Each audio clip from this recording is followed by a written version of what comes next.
I combined my best 100-day videos all into one giant movie. We're kicking things off with one of my personal favorites, spending 100 days in shiny-only Pixelmon. In this video, I spend 100 days in Minecraft Pixelmon, but I can only catch shiny Pokemon. For those who don't know, shiny Pokemon are rare forms of Pokemon that have a 1 in 4,096 chance in spawning. That is a 0.02% chance of a Pokemon being shiny. Some examples of my favorite shiny Pokemon are Charizard, Zygarde, and Rayquaza. Luckily, the server I play on, Smash MC, gives you a free shiny starter Pokemon to begin your journey. Another cool feature about the server is that it is updated to Minecraft 1.16.5 and features the newest Pixelmon versions. This means that features from Legends Arceus are here, including Pokemon like Ursaluna, Kleavor, and even new Arceus forms. Another goal of mine also has to do with a neat feature exclusive to the server. The War Zone is an area on the server that spawns tons of legendary and shiny Pokemon. But if you battle another player, the winner of that battle gets to steal a Pokemon from the loser. I want to become the top-ranked battler on the Warzone leaderboards. And with all that being said,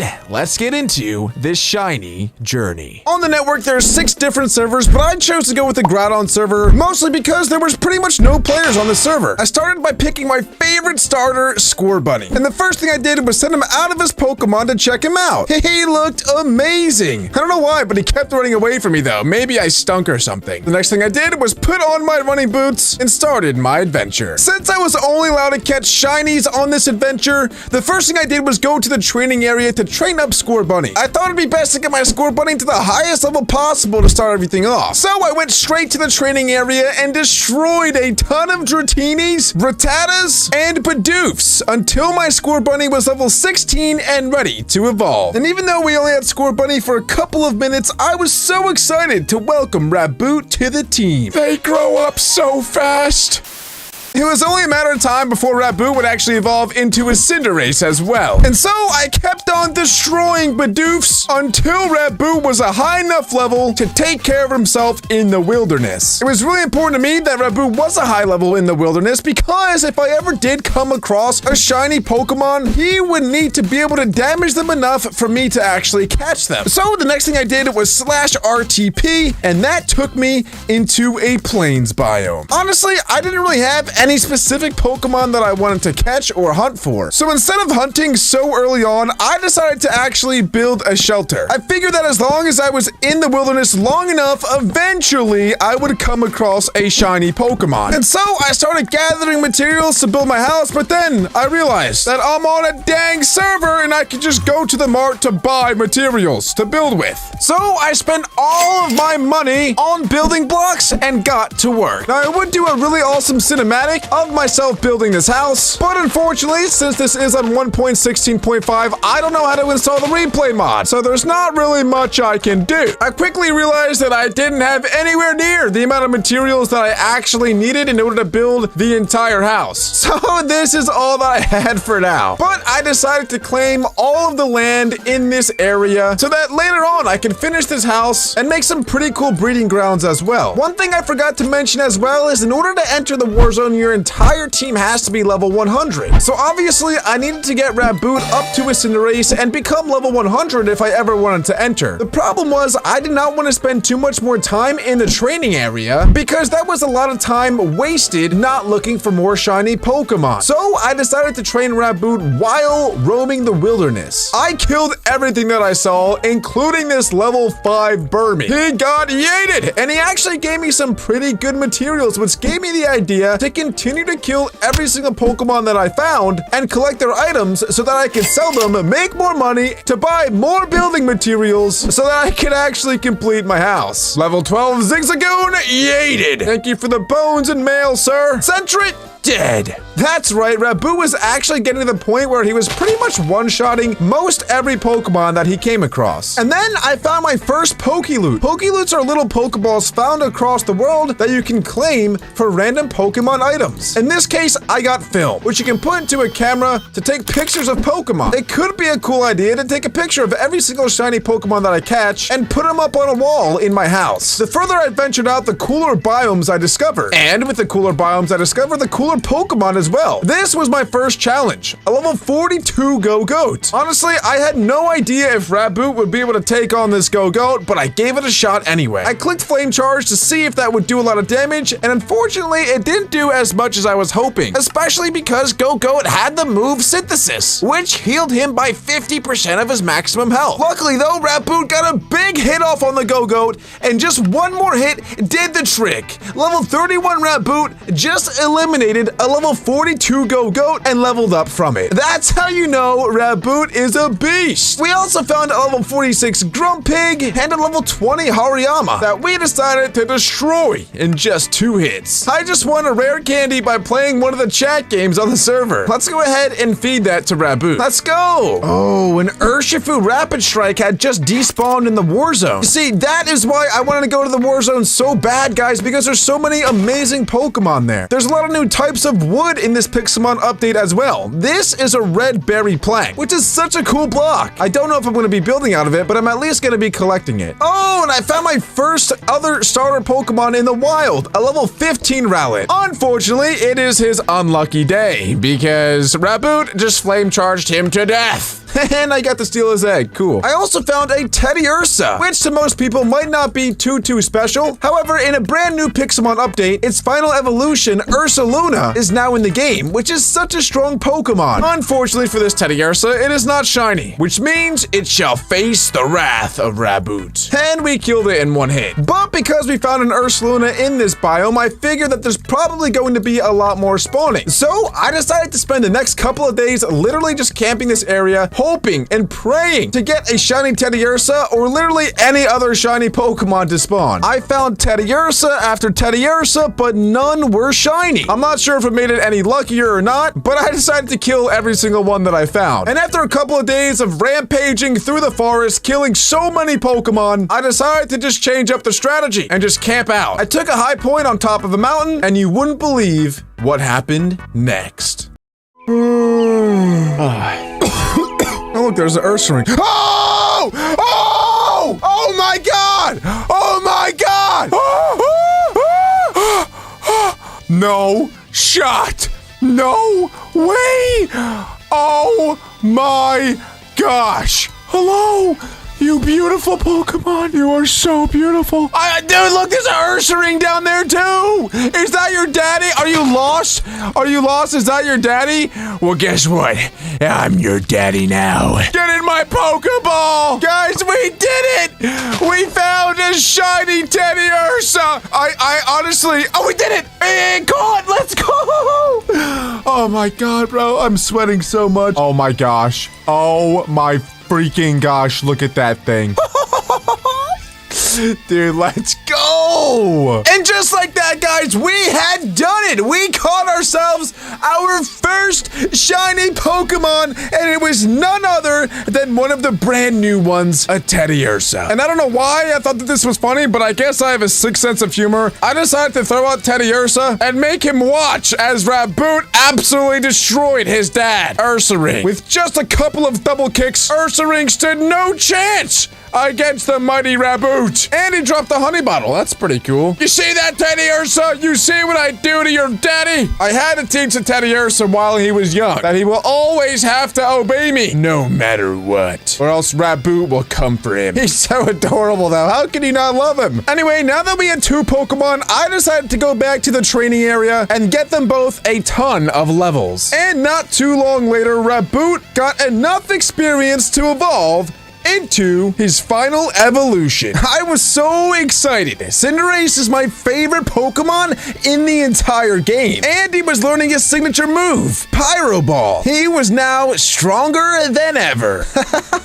Someone on the server just sent me a Tapu Fini. Oh my gosh. Unfortunately, if any of you guys are on the server, it's like, wait, it's a Galaxy one as well? Yo, what the heck, bro? Why did someone send this to me? Oh, I want to use it so badly, but I'm not allowed to, unfortunately. I would just like to make a PSA. If any of you guys do end up ever sending me Pokemon, I will likely not use it, even though I really do appreciate the gesture. Anyway, back to the video. The next thing I did was evolve my second favorite Pokemon on the team, Teddiursa. And I did that by absolutely pummeling some more Bidoofs. Unfortunately, in this video, Bidoofs really caught the short end of the stick. I tried moving on to the Celios with the Teddiursa, but unfortunately, he just wasn't strong enough to take them all on at once. So to be honest, I did have a little bit of doubt in Teddiursa as a whole, but then I reminded myself that it was still just his first evolution, and that he'll get really strong after he evolves. And not too much longer of training, Teddiursa evolved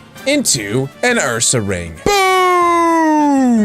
The big green bear! It looks like you just walked through a pile of snot, Ursa Ring. Seriously. Get a bath. And although I loved my snot-filled bear, I didn't really want to keep him around too long. His evolution is what I was really after. Unfortunately, in order to evolve him, it was quite challenging. The first thing you have to do is find a swamp biome. So I ventured out in the wilderness until I found just that. I know it was quite late to do this, but I decided it was better late than never. And I decided to nickname Ursaring Boogie Bear, and of course, Cinderace to Cyrinace. Oh, a Pikachu! This is a Pokemon I definitely want. Unfortunately, it's not shiny, so Boogie Bear, go ahead and put him down. See you later, Stinky. But on a real though, Pikachu is an amazing Pokemon, and I would love to use it. I found a flower biome and decided to collect some flowers, just in case any moms come onto the server. Because, you know, Mother's Day is around the corner. Kinda, is it? I don't even know. I just like moms. However, this is where a lot of raid dens spawn. Raid dens are an activity where 4 people can team up to battle one super strong Pokemon. Unfortunately, this raid den does not seem to be active. But if you do manage to take out a raid den, you get some pretty cool rewards. I also decided to test out Boogie Bear's new abilities to see what he can do. And golly gee, he hits like a truck now. And the best part is, he's not even fully evolved. He still has one more evolution, and when he does evolve,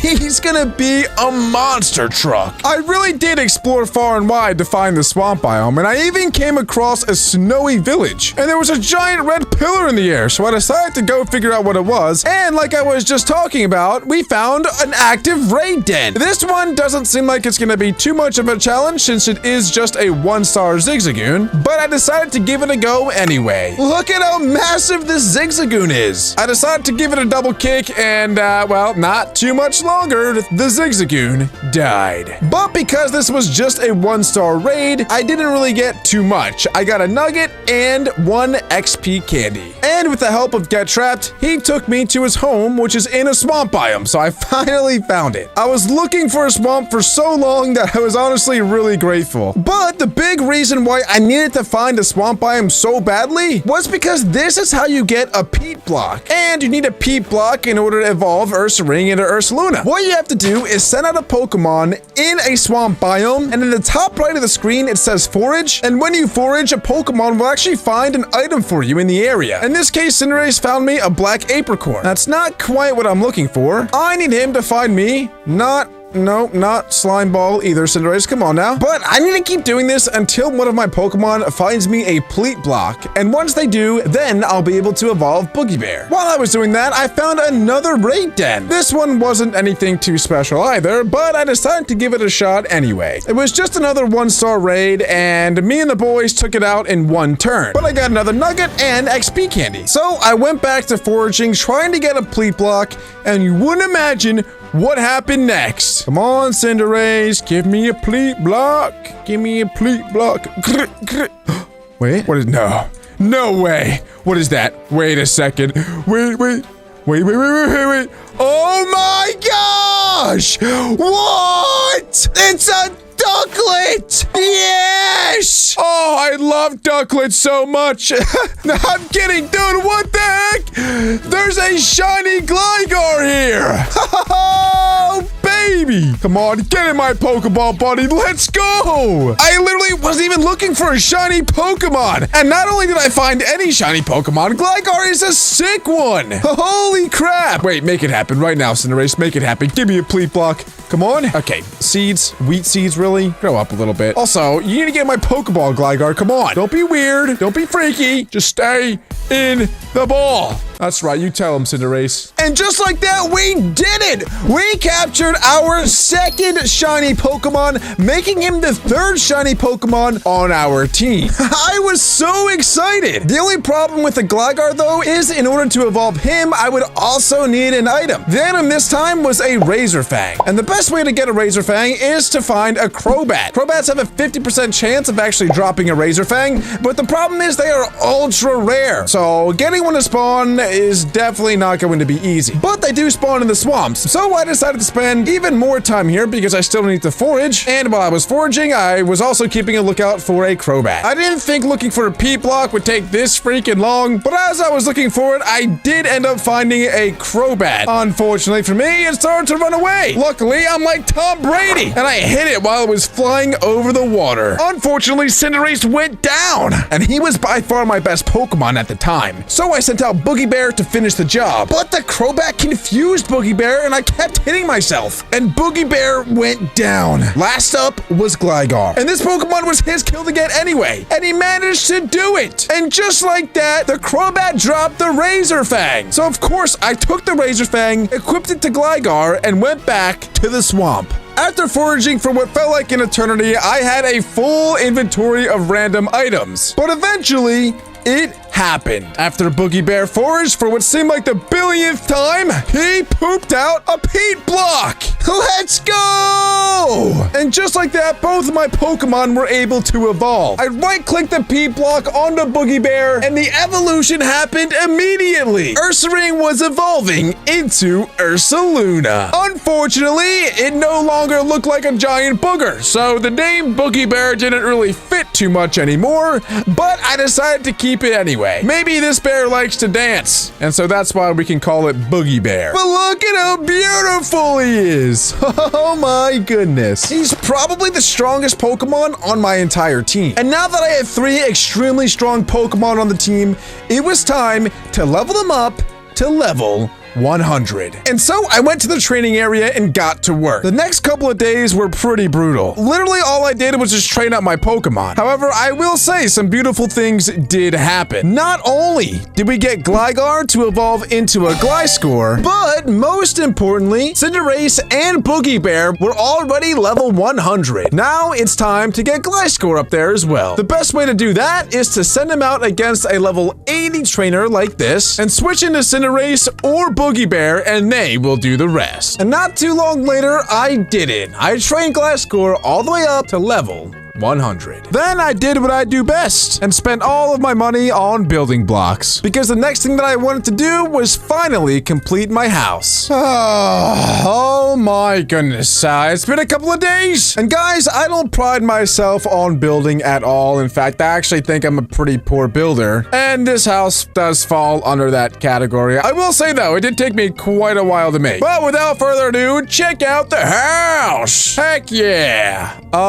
If you're a good builder, then you would... Oh, I didn't even finish this bit. I gotta do that later, I guess. But if you're a good builder, you'll look at this and be like, wow, this is absolutely garbage. But I tried. I mean, what can I say? I did do this effect with the glass. This is why I bought a ton of glass. I always like doing like cool little effects with it, although it didn't really come out the way I wanted it exactly to. But yeah, so here's my giant house. Except it's not even that giant. I don't know why. I kind of just wanted to go for like more of a laboratory theme than anything else. I honestly don't know why. I was feeling kind of like Pokemon Labby type thing. I still need to do the roof. The roof isn't done like at all, like 0%. It's just flat right now. I think if I put like a cool roof on it, it'll definitely make it come together a lot nicer, but that's something that we'll be doing later on. I don't have too much time left in this challenge in order to become the #1 ranked ELO Warzone player on the server, so I need to go back to shiny hunting. At this point, I don't even really care what shinies I get. I just need to find shiny Pokemon so that I can train them up to level 100 and take them to the Warzone. Then I came up with a phenomenal idea. I decided that I was gonna gather as many materials as possible and build one ginormous floating platform. This way, every single Pokemon that spawned, I would be able to see. Because one of the issues I was having so far was when I was looking for Pokemon, there was either hills in the way or trees or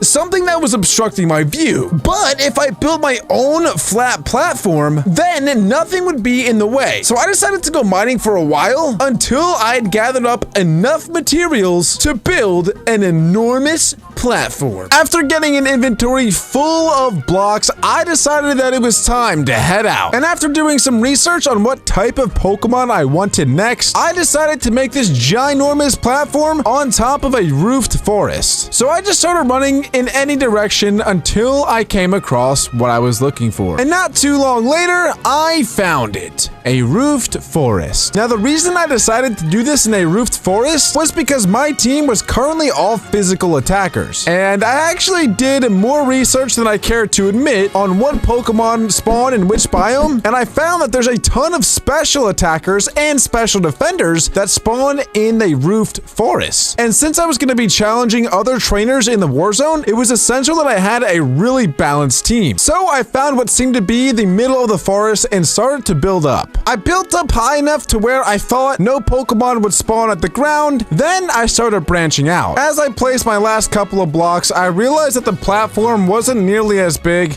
as I was hoping it would actually be. And not only that, but I ran into another issue. Pokemon were not spawning up here. I don't know how it took me so long to realize this, but this made me want to cry. I'm a grown man. I'm 23 years old, and I cannot remember the last time I cried playing a video game, but this was one of the times that I really wanted to. But I didn't feel like tearing this entire thing down because a lot of the blocks would fall off the side anyway, so I decided to go and gather some more materials and just build a new platform. And so I decided to build another platform that was lower than the first platform. However, this time I stopped before I even finished because, well, I realized that Pokemon still were not spawning, and I didn't know why. So my grand idea of building platforms to have Pokemon spawn, well, it just didn't seem to work. But that got me thinking, maybe the reason they're not spawning is because I'm building the platforms out of cobblestone instead of dirt. So the next thing I did was go on a limb and collect a bunch of dirt. Eventually, a couple of shovels later, my inventory started to look like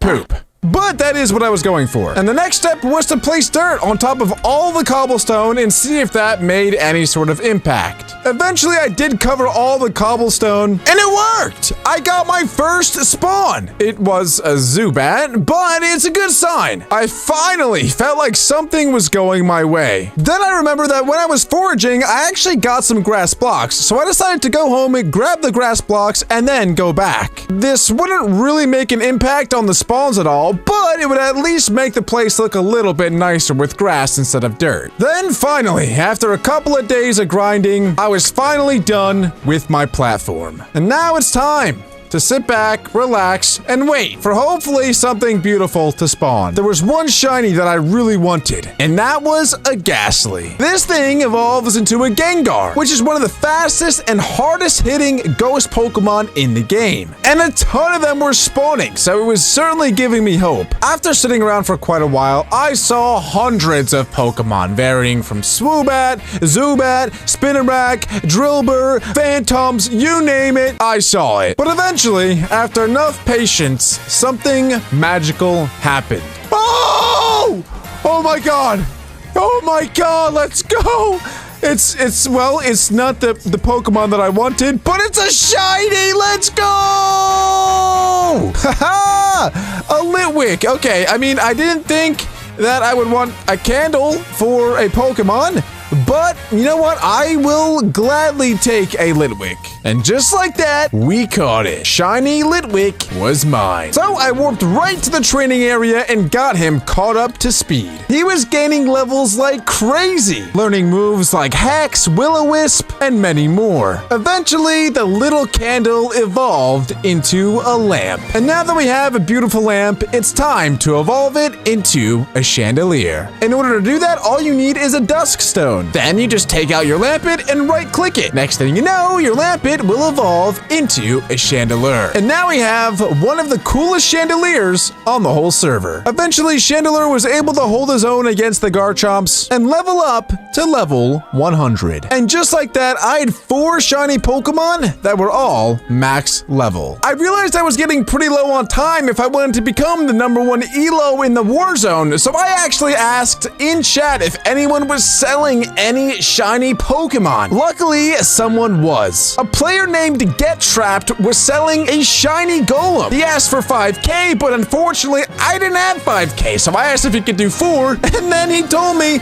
that he would give it to me for 1.5k. So I said, heck yeah, I will take that. So I paid Get Trapped $1,500, and he sent me a shiny Golem. Honestly, this wasn't quite the Pokemon I was hoping for, but hey, a shiny is a shiny. And it's level 92, so I don't even have to grind that much to get it to level 100. I spent days and days looking for my last shiny Pokemon, but unfortunately, I had no luck. I didn't really know what to do, so I tried to think of every single possible way to get myself a shiny Pokemon. So I did some research until I found that the daily rewards actually give you an uncommon lucky block at day 18. Unfortunately for me, I was only on day 16 of my daily rewards, which actually happened to be an XPL, so I did claim that. Unfortunately though, I didn't even know that dailies were a thing until this point. So I missed out on a ton of other rewards that honestly could have come in handy earlier on in the series. But this was great news! This meant that I only needed to spend 2 more days in real life before I could claim my uncommon lucky block. So I decided not to really play for the next 2 days until it was time to redeem my lucky block. The next day, I logged back onto the Groudon server and claimed my day 17 reward of 3 ability capsules. And then I just logged right off. Then the very next day, I logged in one more time and was greeted with the daily rewards to claim my uncommon lucky block. I was so hyped! This was it! This was the moment of truth. Whatever I got from this lucky block would decide what my last Pokemon on the team was going to be. And there was no better place to open the lucky block than right in the middle of my makeshift Pokeball back at home. So I placed the block down, said some prayers to the Pixelmon gods, and opened up what was going to be my final Pokemon of this journey. In 3, 2, 1. And I couldn't believe what I got! It was a shiny Dratini! This was literally maybe the best Pokemon that I could have ever asked for. I quickly got out an Ultra Ball, I threw an Ultra Ball at the Dratini and caught it. And I decided to nickname him Shrek because when he eventually does evolve into Dragonite, he'll be a giant green monster. So of course, the next thing that I did was warp straight to the training area and get him all the way up to level 100. It was honestly pretty easy because I now had an XPR from the previous daily rewards. So not too much later, Shrek evolved into a Dragonair. Then Dragonair evolved into Dragonite. And finally, I had myself a level 100 giant green dragon. And it was finally time to head to the Warzone. As I typed in the Warzone command, I started to sweat. I was getting so nervous. But as I clicked enter Warzone, invalid team popped up. I had completely forgotten, but there were now seasons of Warzone, and each season has a different set of rules. This season happened to ban all Uber Pokemon, and Cinderace is an Uber tier Pokemon, meaning I can't bring him into the Warzone. But I just didn't have enough time to get another shiny Pokemon, and so I thought, how on earth can I possibly get into Warzone with a Pokemon that is Uber tier? Then I had the genius, or maybe potentially horrendous, idea to de-evolve Cinderace back into Reboot. This way he's no longer considered an Uber tier Pokemon. This would allow me to enter the Warzone, but would obviously take a significant toll on the strength of the team. Cinderace was easily my best Pokemon, and without him, I wasn't sure how strong my team would be. And since my team was significantly worse with Reboot, I would need some help in the Warzone. So my friend Mickey and I practiced with this team on Pokemon Showdown for hours, trying to perfect our strategies. And after hours and hours of mastering our craft with this team, I decided that it was time to enter the Warzone. I added a bunch of time to the Warzone timer and clicked the dreaded button of Enter Warzone. My strategy was simple. Although I wanted to battle other players, my first goal in the Warzone was to find a shiny Pokemon. This way, if I did lose, I would be able to go right back to the Warzone. And since the Warzone spawns shinies and legendaries a lot more frequently, this task shouldn't be too challenging. And only a couple of minutes later, it happened! I found myself a shiny Vaporeon! Unfortunately, since you have to enter the Warzone with a full level 100 team, I couldn't actually do any damage to the Vaporeon, and I just had to throw Ultra Balls at it immediately. Now that I had an extra shiny Pokemon in my PC, it was time to fight. But unfortunately, there was no one in sight. So I did what I know how to do best. I incited violence and told the server that I am in Warzone if anyone wants to catch these hands. And just like that, it worked. And the first challenger approached, and Raboot destroys Gardevoir in one hit. Then I switched into Dracula, who did some work himself. Then I U-turned into Ursaluna, who tanked a Hammer Arm and destroyed the Golurk. I was sweating so much because Boogie Bear was already almost dead. He then sent out Gengar, who Destiny bonded, and Boogie Bear killed him in one hit. But then he went down himself. Then Dracula goes back-to-back Earthquakes to take out his Zangoose. We are now 4-1 up. Then Shrek takes out a Whiscash and destroys his last Pokemon of Salazzle. Unfortunately, this guy had no shinies, but I did decide to steal his Gardevoir because it was awesome. So I decided to get out of Warzone, go into the Warzone menu,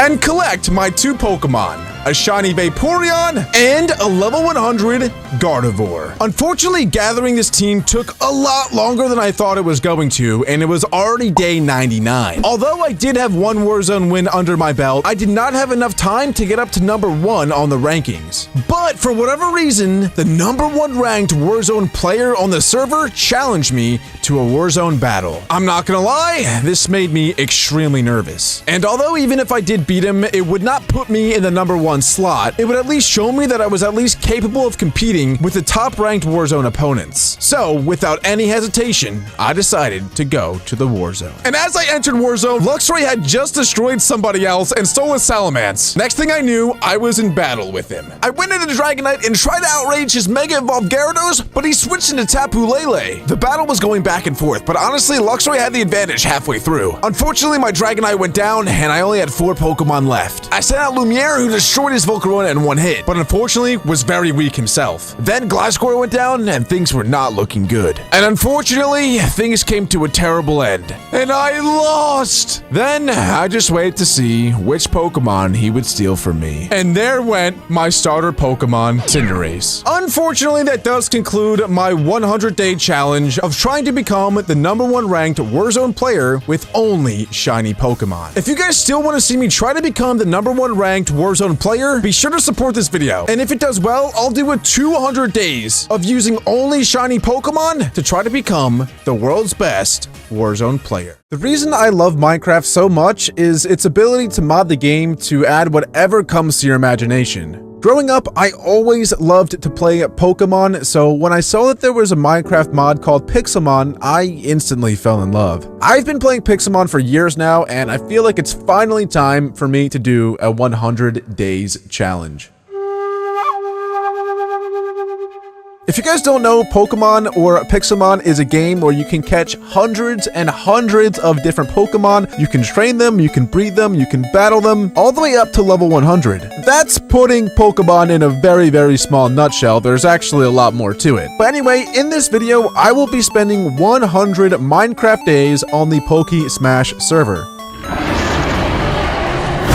The server has a ton of amazing features, including 8 gyms, a safari, battle towers, tournaments for real-life money, a war zone where legendary and shiny Pokemon have a high chance of spawning, but if you battle other players in the war zone, the winner gets to steal the loser's Pokemon. It also has a Poke Hunt challenge where you have a limited time to catch a specific Pokemon, and if you do that, you get to claim a pretty awesome reward.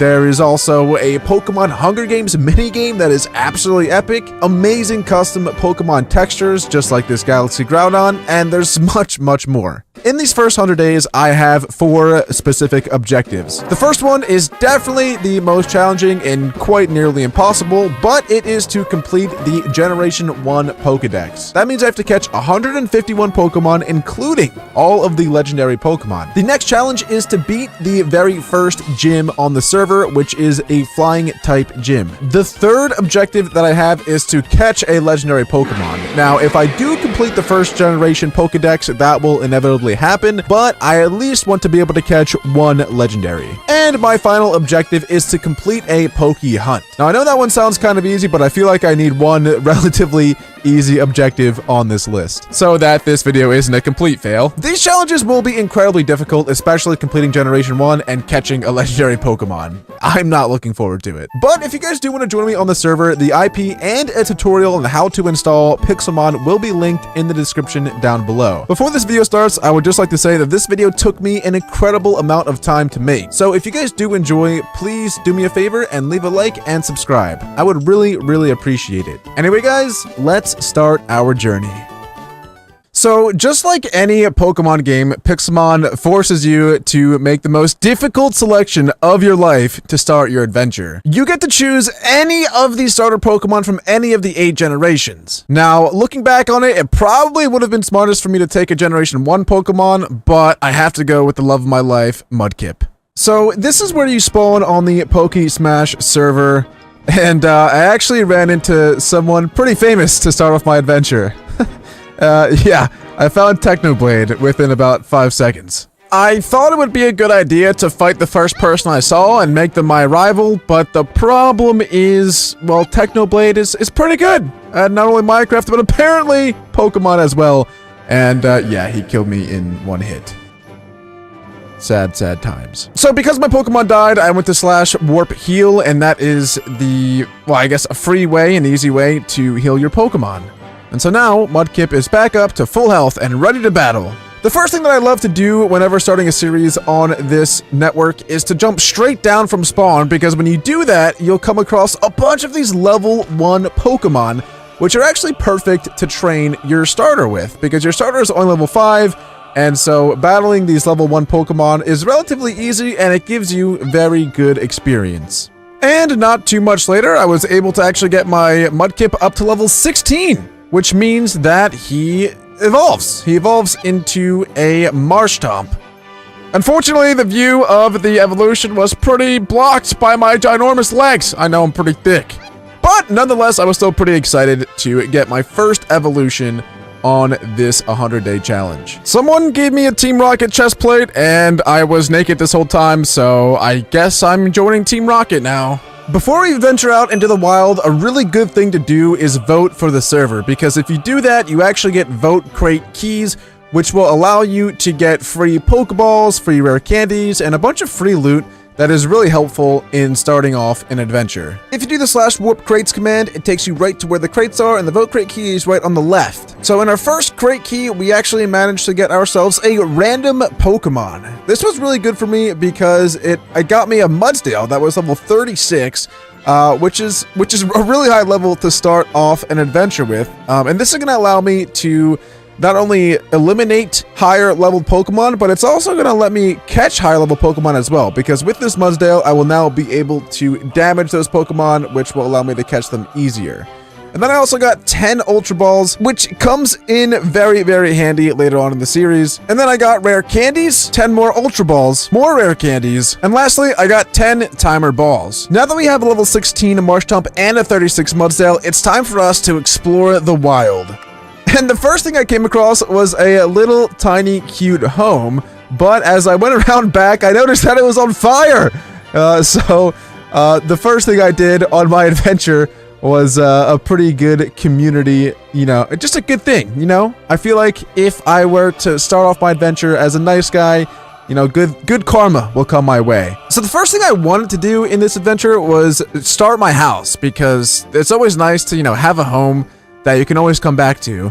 But unfortunately, I am extraordinarily picky, and I didn't end up building my house for a while because I really wanted to find you know, a terrain that I wanted to build on. Oh, and this is actually really rare. So early on in our adventure, we actually found a grotto which has a Master Ball loot inside. Now, there's random loot scattered around the world of Pixelmon. Some are Pokeballs, some are Ultra Balls, some are Master Balls. But that doesn't mean that they drop that respective Pokeball. They actually drop normally a random held item. And I noticed that there was actually a Weedle right next to me as well, so I decided that it would be a good idea to catch him, as he is, you know, a Generation 1 Pokemon, and that is one of my goals, so I figured might as well start early rather than late. For some reason, it did take a really long time to catch him, but in the end, we did manage to catch the level 2 Weedle. And shortly after that, we managed to catch ourselves an Oddish. And then I caught my least favorite Pokemon of all time, a Rattata. Ooh, I found another grotto. Choice specs, let's go. This is what's called an apricorn field. You use apricorns in order to craft Pokeballs. When the apricorn is fully grown, like this one right here, you just right click it and you get a black apricorn. Then you smelt it up and combine it with other smelted colors of apricorns in order to get lids of Pokeballs. Then you also have to craft the bottom of the Pokeball by using iron and also get a button. And after you combine all 3 of them up, you then get a Pokeball. Normally, I don't like catching Zubats because they kind of stink, but with this objective in hand, I'm gonna have to catch every single Pokemon in Generation 1, even if I don't like them. After I caught the Zubat, I had to take a dump, and that took up a couple days. I went back to spawn to check out a few things, and I realized that there's actually a /GTS command. This is where all the players on the server will actually list Pokemon that they have for a certain price. For example, someone is selling this Bagon for $70,000. It does have perfect IVs and a perfect nature though. That's why it's so expensive. Someone is selling a shiny, almost perfect IV Rayquaza for $200,000. That's a crap ton of money. Right now, I only have $100. There's a hologram here that says if you type in /smashme, which we won't really talk about, I'm pretty sure the full command is /smashmenu, which, yeah, that's what we'll type in because we're a little bit more appropriate here. This actually shows you how to claim blocks, some useful commands, economy info, how to train your Pokemon, warps, vote, gyms, which is actually something that we need to accomplish today, well, in today's video at least, the War Zone, which is something else I'd like to check out, ranks, and party stats. If we go ahead and select on gyms, you'll see that the very first gym is a flying gym, and then there's a ground gym, a fairy gym, a normal gym, an electric gym, a dragon gym, a fire gym, a poison gym, and that's it. That's all the gyms. They all seem to be closed at the moment, but once the flying gym is open, I will be sure to try to challenge it. Anyway, guys, I think it's time that we build our first house. Ideally, I want to find a plains area because that to me is just the most fun to build in. Oh my god, we actually just found a ginormous bear. This Ursaring is level 59, which is a very, very high level to find a wild Pokemon. I'm gonna leave him alone or else he's literally going to destroy my whole team. Oh, a Geodude. He can be added to my collection. And boom, there we go. We've captured a Geodude. And there we go. We caught him a Chop. Now, one really cool thing about Pixelmon is they actually have really ultra rare Pokemon that spawn, but they're invisible. And you can find them by seeing these particles on the ground. Sometimes they're actually double battles. So if I walk through here, you'll see that, boom, it puts me into a double battle with 2 Torkoals that are very, very high level. The one's level 46 and the other is 53. Neither of these are Generation 1 Pokemon though, so I'm just gonna go ahead and try to escape if they'll let me. Boom, we caught a Hitmonlee. I just realized that one of my objectives is to catch as many Generation 1 Pokemon as possible, and I started with a Generation 3 Pokemon. So that was pretty dumb of me. Finding those first 3 starters is, definitely going to be pretty challenging. Oh, and I just found a Tauros, who is actually a pretty challenging Pokemon to catch. So what we're going to do is actually take out our Hitmonlee and see if he can do some good damage to it with any of his fighting moves. Boom, we captured Tauros. Boom, we captured Nidoran, Kakuna, Dugtrio, Graveler, Cubone. Ooh, and then I came across a village. Oh, and I found my first trainer. And he actually ran to his mom because he knew that I was about to whoop his butt. But unfortunately, there's nowhere for him to run when I break down the entire building. So, little man, it is time to face your fate. And without much time, I managed to absolutely destroy this puny little trainer. I wanted to feel a little bit more of a personal connection with my Pokemon, so I decided to nickname all of them. And there we go. Now they're all nicknamed.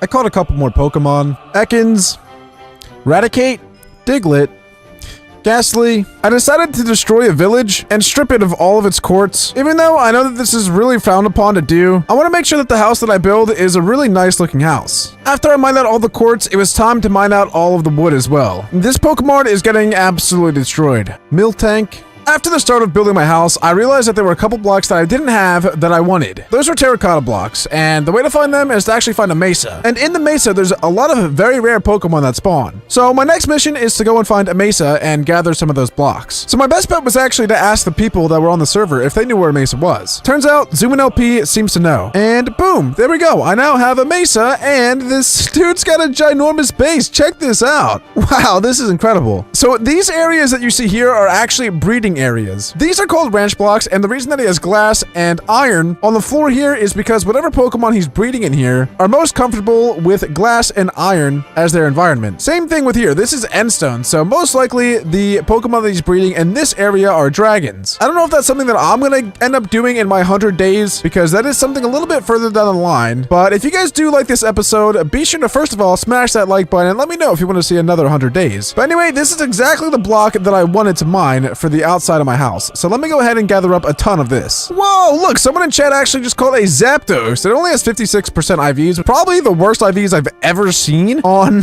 a legendary Pokemon, which is why someone actually put F in chat. But it's still pretty epic that he called himself a Zapdos. So the way that you catch those 3 legendary birds, that is Zapdos, Articuno, and Moltres, you have to... Oh no, my pickaxe broke. Gosh dang it. Well, anyway, to catch those 3 birds, you actually have to get a legendary orb and then combine it with either a Firestone, a Thunderstone, or a Waterstone. And after you've done that relative one, you then have to eliminate, I think, like, I don't know, 350 Pokemon or so. And as you eliminate those Pokemon, the souls of those Pokemon go into the orb. And when the orb is completely full, after you've killed, I think, around 350 Pokemon, then you can find their shrine, which is actually at spawn, and summon that Pokemon. And I know that sounds really difficult to get, but you can actually get legendary orbs, I believe, from the vote crates. So Zapdos, Articuno, and Moltres are the 3 most captured legendaries on the server. And that's something that I think I actually want to do in this episode, in this 100-day challenge, is to catch at least one of those 3 birds. Now, I know that they're all Generation 1, so one of my goals is to complete the Generation 1 Pokedex, but honestly, guys, there's no way that I complete the entire Pokedex in this 100-day challenge. I think I'm going to get really close, but to get all the legendaries is going to be incredibly difficult. One thing that's really important to know about Pixelmon is that almost every single Pokemon has a respective biome that they spawn in, which means that in order for me to complete the Pokedex, I'm going to have to find almost every single biome. And so right now I am in a mesa, and this is like one of the only times that I guess I'll find a sanctuary. I think that they actually also spawn in the desert, so maybe this isn't the best example, but there are some Pokemon that exclusively spawn in the mesa. And also, like, let's say some ice biomes as well, which are usually pretty difficult to find. But my point is, it's easy to catch a lot of the Generation 1 Pokemons to start, but as you narrow down towards, like, the end of your adventure of catching those Generation 1 Pokemon, it gets really difficult to find the specific biome, the specific time of the day, and actually to get those Pokemon to spawn. But anyway, guys, I think for now, we should have enough terracotta. We have 3, almost 4 stacks. Let's get the 4 stacks here, and then we can go ahead and complete our house. All right, guys, so I know that I said I'm not a great builder, but I worked really, really hard on this house, and I have to say, I am not surprised at all. This house came out absolutely terribly, and I'm very sorry for everybody that is still watching this video, because you were about to see an abysmal house. Here we go. 3, 2, 1, rip it off like a band-aid, and oh my god. What is this? My gosh, man. Guys, I'm not gonna lie, this is disgusting, and I will move out of this house. And I didn't even get to finish the top of the house because I ran out of quartz, and it's not good. I made all my quartz into stairs, which was not a good investment because now I have no more quartz to finish the top. Not good at all. Well, anyway, it doesn't even matter. It doesn't even matter. This doesn't matter because Pixelmon and catching Pokemon is the most important part of this adventure, okay? It's not about how well I can build. That's not what it's about. I think what I'm gonna do for my next house, though, which I probably will build pretty soon because this is a disgrace and I don't feel comfortable living here. It actually gives me the creeps. I don't want to walk in this house. I feel like something bad is gonna happen while I'm in here. But anyway, for my next build, which will hopefully be better because I haven't really planned it out, but I've at least thought about it. I'm going to make a Pokeball that's like halfway in the ground. So it's gonna be like a circle, and then, it's gonna be the top half is gonna be red, And then when you walk in, there's gonna be like a glass layer, but then underneath, it's gonna look like it goes down like a Pokeball. So you're walking into a Pokeball. I don't know. I think it could look pretty cool, but knowing my building skills, it's gonna look terrible. Oh, there's a Boss Pokemon right here. This is something that I completely forgot to mention because they're pretty rare to find. As you can see, the Sentret is green. And it says Boss Uncommon. Now, there are a bunch of different tiers of bosses. Uncommon is the most common of the bosses. There's green, there's red, there's yellow, there's orange? I don't even know if orange spawns. I'm pretty sure orange is like legendary. The way that the level works is it takes the highest level in your party and it adds whatever amount the rarity is. So an uncommon boss takes your highest level in your party and adds 5. So as you can see, I have Stallion, who is level 37. And since this is an uncommon boss, it adds 5, and now it's level 42. And basically what these bosses do is they drop some item. A Destiny Nut! That's actually really good! Destiny Nuts are really good for breeding. There are actually boss towers that you can find in the wild. I've yet to find one, but those boss towers, they do what they say. They spawn a bunch of bosses, and that's a pretty good way to farm up some really good items. And I actually forgot to set my home here, so if I type in /set home, boom, I now have a home. So now if I type /home, boom, it takes me right to my home. So now I can go as far off as I want and always be able to come back to the home. Let me grab all my Pokeballs that I have and we can move out. I did actually see a Ponyta right here and a Meowth. So that's 2 more Pokemon and a Rapidash. That's 3 more Pokemon that we can add to our collection. And there we go. We just caught our Ponyta. Now for the Meowth. Boom. Meowth captured. Boom. We got him on our second try. Let's go. Now what we can do is actually put him in our team. Look at our PC. It's actually filling up really nicely now. Let's get rid of this Rattata. We don't need him anymore. And there's actually a Voltorb here as well. This is like the perfect area for catching Pokemon that are Generation 1. This is great. And boom, now we call a Voltorb. Okay, so one thing that's on my list to do is do a Poke Hunt. This is something that I've never done before, and I'm really excited to try. It's actually, wait, is it /Poke Hunt? I think if I just type in /Poke Hunt, boom. So this is my hunt. I have to catch a Dragonair, which I can tell you is going to be pretty much impossible to catch, an Alcremie, a Clamperl, a Passimian. Guys, I'm not, okay, I don't know what the heck an Alcremie is or a Passimian. Can I get different Pokemon? This is not good. Whoa, if you actually catch it, it tells you how much money you get. So if I catch this guy, I get $3,055. What? That is outrageous. And 19 Pokeballs and 15 rare candies. That is insane. Any Pokemon that is on this list will receive an IV boost when caught. It is also temporarily marked in the wild with red particles. If it has one of the listed natures, you will get greater rewards and a higher IV boost. That is absolutely amazing. All right, so my next goal is to catch a Dragonair because it is Generation 1, which helps my cause, and also it gets me a lot of money and more Pokeballs and rare candy, so I'm definitely gonna go for that. Now, one thing I have to keep in mind is I'm getting pretty low on Pokeballs, so okay, there's a couple things I can do here. One, I can start a farm, an apricorn farm, and make my own Pokeballs. Or 2, I can buy Pokeballs. Or 3, I can actually vote some more on the voting links in order to get vote crate keys, which will allow me to actually get some more Pokeballs. So there's actually a multitude of ways of actually getting more Pokeballs. I'm just gonna have to figure out which one works best for me. I really do want to catch this Machoke, but I want to save my Pokeballs though for this Dragonair. Okay, so I found an ocean, which is a really, really good step 1, but the problem is that I really struggle to swim. Now, one solution to that is to actually find or catch a Pokemon that swims, and then you can ride on that Pokemon while it's in the ocean. And that allows you to travel a lot quicker, and I think it actually lets you breathe underwater as well. Oh, there's a Goldeen right here. I really want it, but again, I don't want to waste my Pokeballs on a Pokemon that isn't either one I can swim on or a Dragonair. Oh, let's go! I actually just found a Magikarp level 17. And at first you might be like, wow, who the heck cares? It's just a Magikarp. But 1, first of all, it's another Generation 1 Pokemon. And 2, it's only 3 levels away from evolving into a ginormous Gyarados, which is a Pokemon that I can swim on. So, this is actually really, really good. I'm going to use my 3 rare candies on it, because I think I have like 20 or so. I'm going to use 3 on this thing just so I can get it into a Gyarados, which will allow me to swim, which will hopefully allow me to find some Dragonairs. Boom! Let's go. All right, we got a Magikarp and 3 level. And now it's going to evolve into a ginormous freaking Gyarados. Let's go.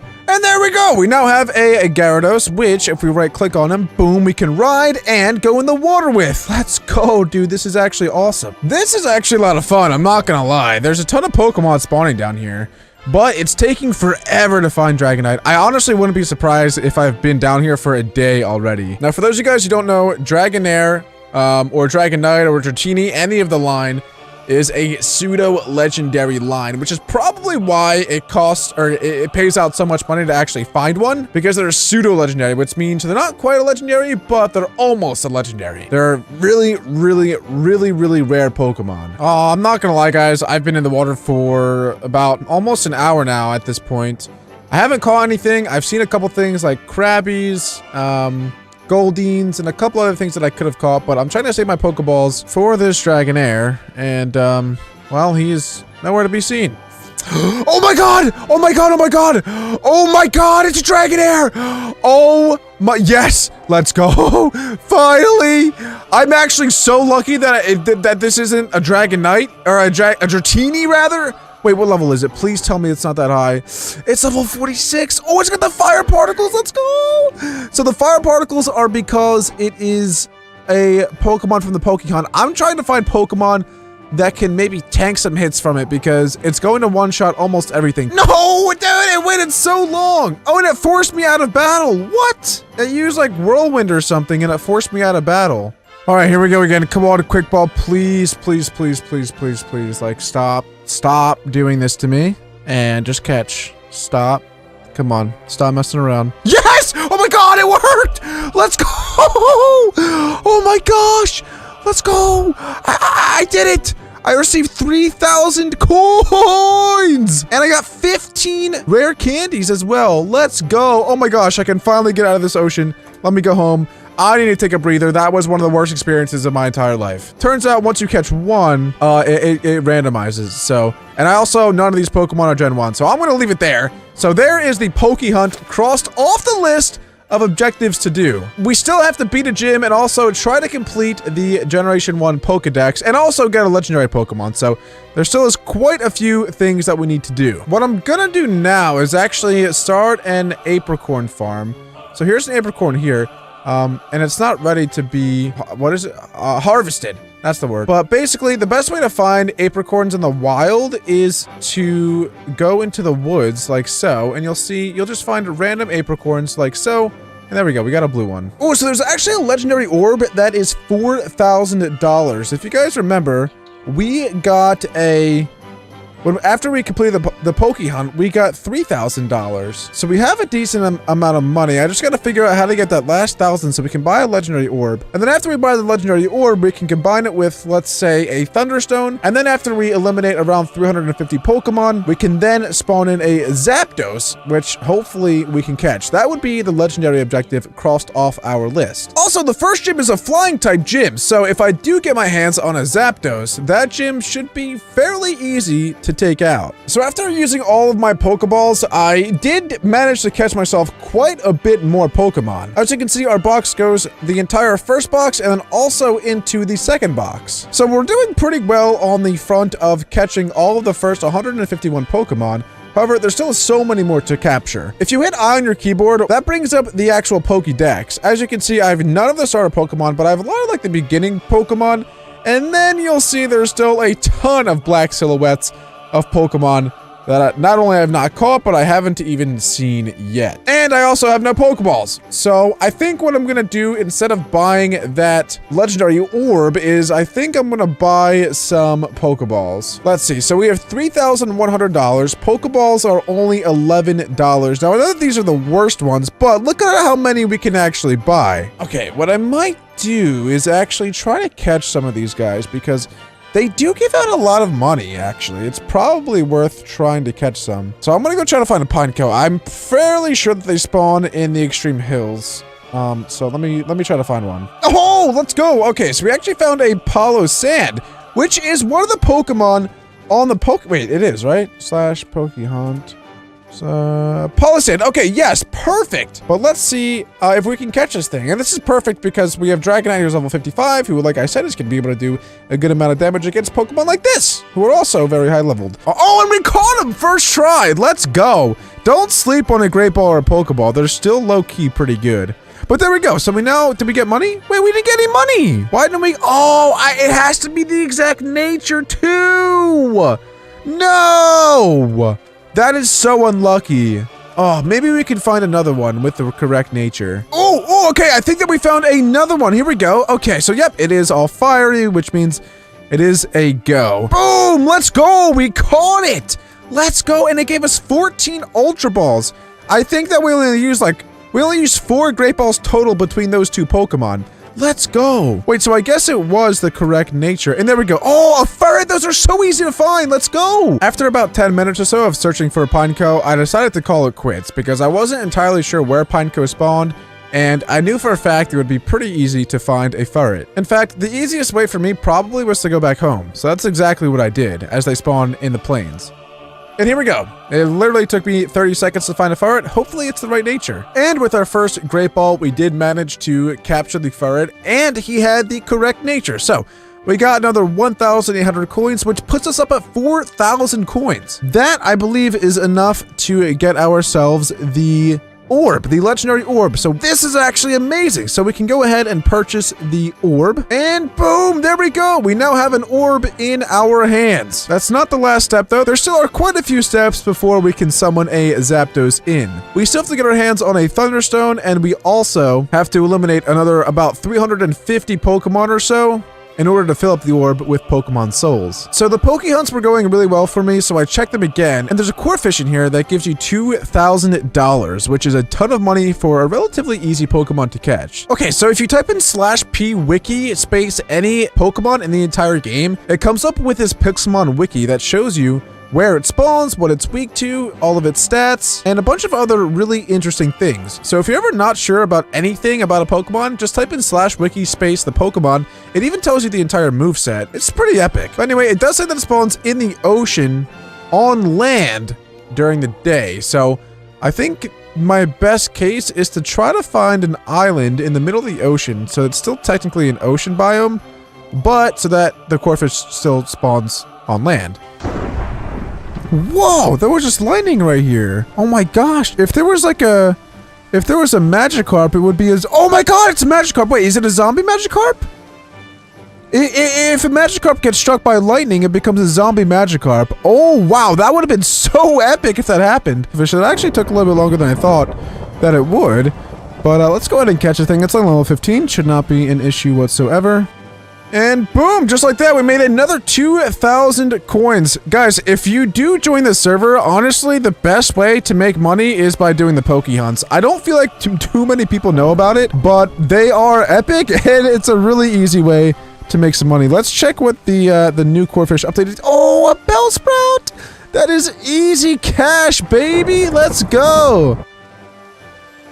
And, oh, there we go. We finally caught a Bellsprout that that had the correct nature. So there we go. We got 800 coins, and we also got 15 level balls, which is pretty good. Now, even though Bellsprout was literally the easiest Pokemon of any of the Poke Hunts I've done, it was the most challenging for some reason to find the correct nature of it. So that's something that I definitely have to take into consideration. Is I think I've been getting really, really lucky with the Poke Hunts so far. Maybe it's not as easy as I thought. But if you look, I've actually caught a ton of these stinking Bellsprouts to finally get the one that gave me 800 coins, which is enough, hopefully, I think, to go /warp mart and buy myself a Thunderstone. And here we go. A Thunderstone is $500. Wait, we have 3K. How did we get 3K? Oh, wait, no. Okay, we got money from the Corphish. That's right. Okay. So anyway, now we have an orb. If we put that in a crafting bench and then the Thunderstone, you'll see that it turns into the Orb of Static Souls. Now, when I have this in my hotbar, every single time that I kill a Pokemon, its soul will go into the orb. Now, the best way to do it is definitely to drop down straight from spawn and go into one of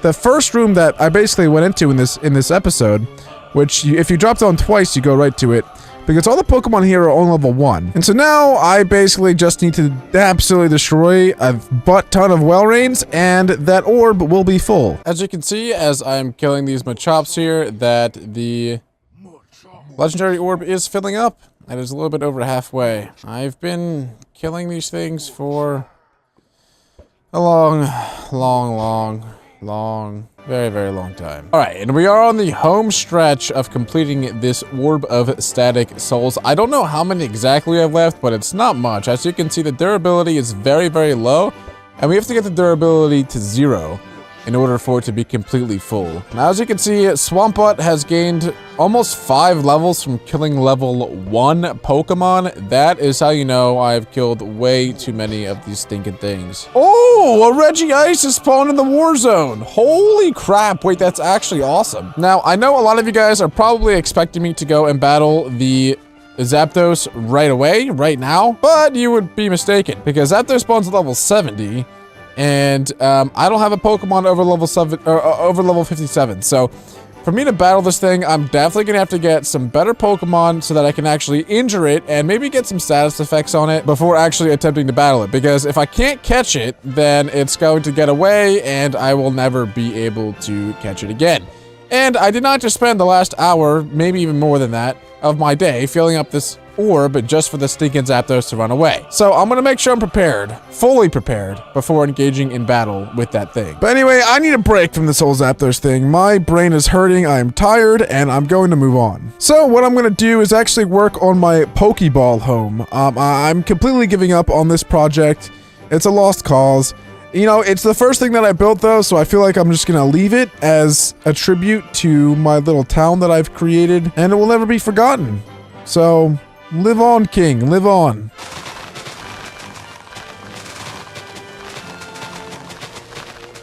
I needed some more quartz, so I decided to find another village and absolutely destroy the Pokemart and the Poke Center. So after taking some time off playing Pixelmon and actually building, I thought I would actually get to something pretty useful. Turns out I spent another way too long on a project that really did not deserve that much time. I'm about to turn around and show you what I've been working on. Well, I told you guys what I've been working on, but it just did not come out the way that I expected. So if I turn around, you'll see that's my Pokeball. Yeah. It's bad. It's really bad. I don't know why it looks so blocky. I thought I did like circle stuff. The one cool thing is I try to do like that milky effect when you look down with like the white stained glass. That's probably the coolest part. But when you look up, it's just not good. It's not good, and I'm ashamed of myself. I don't know. I don't understand how to build in this game. I've played this game for about 8 years now, and I still just don't understand it. So what I'm going to do is go on an absolute massive spree of catching Pokemon because I'm tired of building, and I'm just going to figure something else out. There's actually a Macargo that is still in the Poke Hunt. Well, guys, it has been some time since I've seen you last. I decided not to put too much grinding in the video just because I don't want this video to be insanely long. As is, it's probably already going to be, if I had to guess, I don't know, 45 minutes to an hour maybe longer. But anywho, I have been out and about catching Pokemon for a very long time. And I've also been doing Poke Hunts, not just catching Pokemon. So, with those Poke Hunts, I'm up to $7,900, and I have a ton of rare candies now as well. But I've made unbelievable progress on our journey to completing the first generation, and I will say there's no way that we finished. Like, there's just no chance. But check this out, guys. Unfortunately, I've somehow not found any of these starter Pokemon.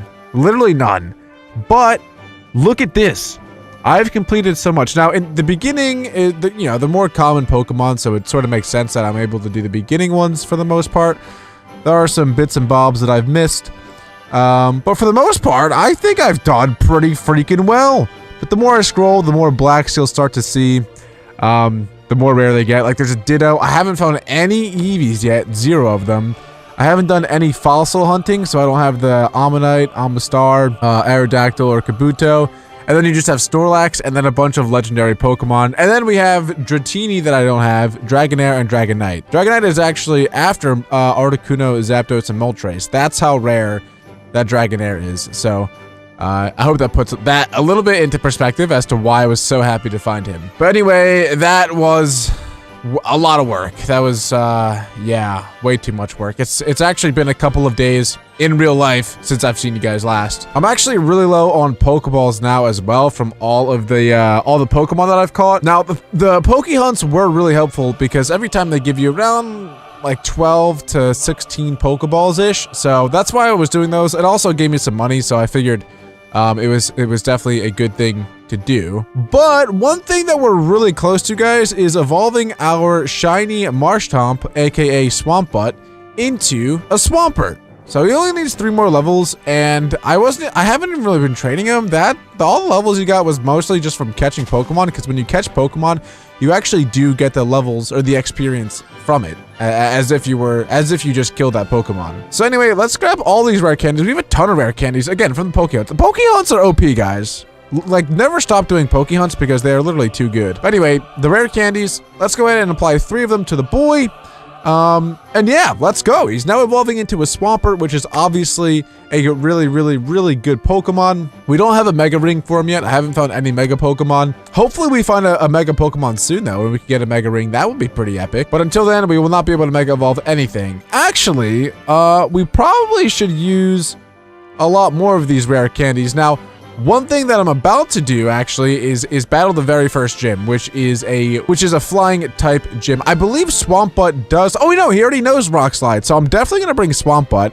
Now the level cap is 25 for the gym. I'm pretty sure you can bring in Pokemon that are higher level than 25, but it just brings your level down to 25, so you can't actually like bring level 100 into the first gym, because that would just be unfair. So I'm gonna try to find Pokemon that I've caught that have like rock type moves and try to come up with a team that would be best for against flying.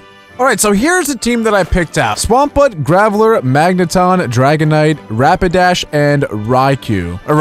I don't even really know why I picked Rapidash. I think it was mostly because it was already in my party, but I guess Fire Blast is pretty good to have. But anyway, after we battle this gym, assuming that we win at least, then I'm going to do the Zapdos spawn. We are running pretty low on time though, so we're not gonna have too much time to get all of this done. But one thing that I definitely needed to do before going for that Zapdos is, one, leveling up my Pokemon, which will be relatively easy since I have almost 120 rare candies. But also, I'm going to need to spend a lot of my money, which I have a decent amount of, on Pokeballs, so that I'll obviously be able to catch the dang thing. I'm definitely going to level up Raichu a lot, though, because he has the move Thunder Wave, which paralyzes your opponent, which is going to be very, very important oh wait, but I can't paralyze Zapdos because he's electric type.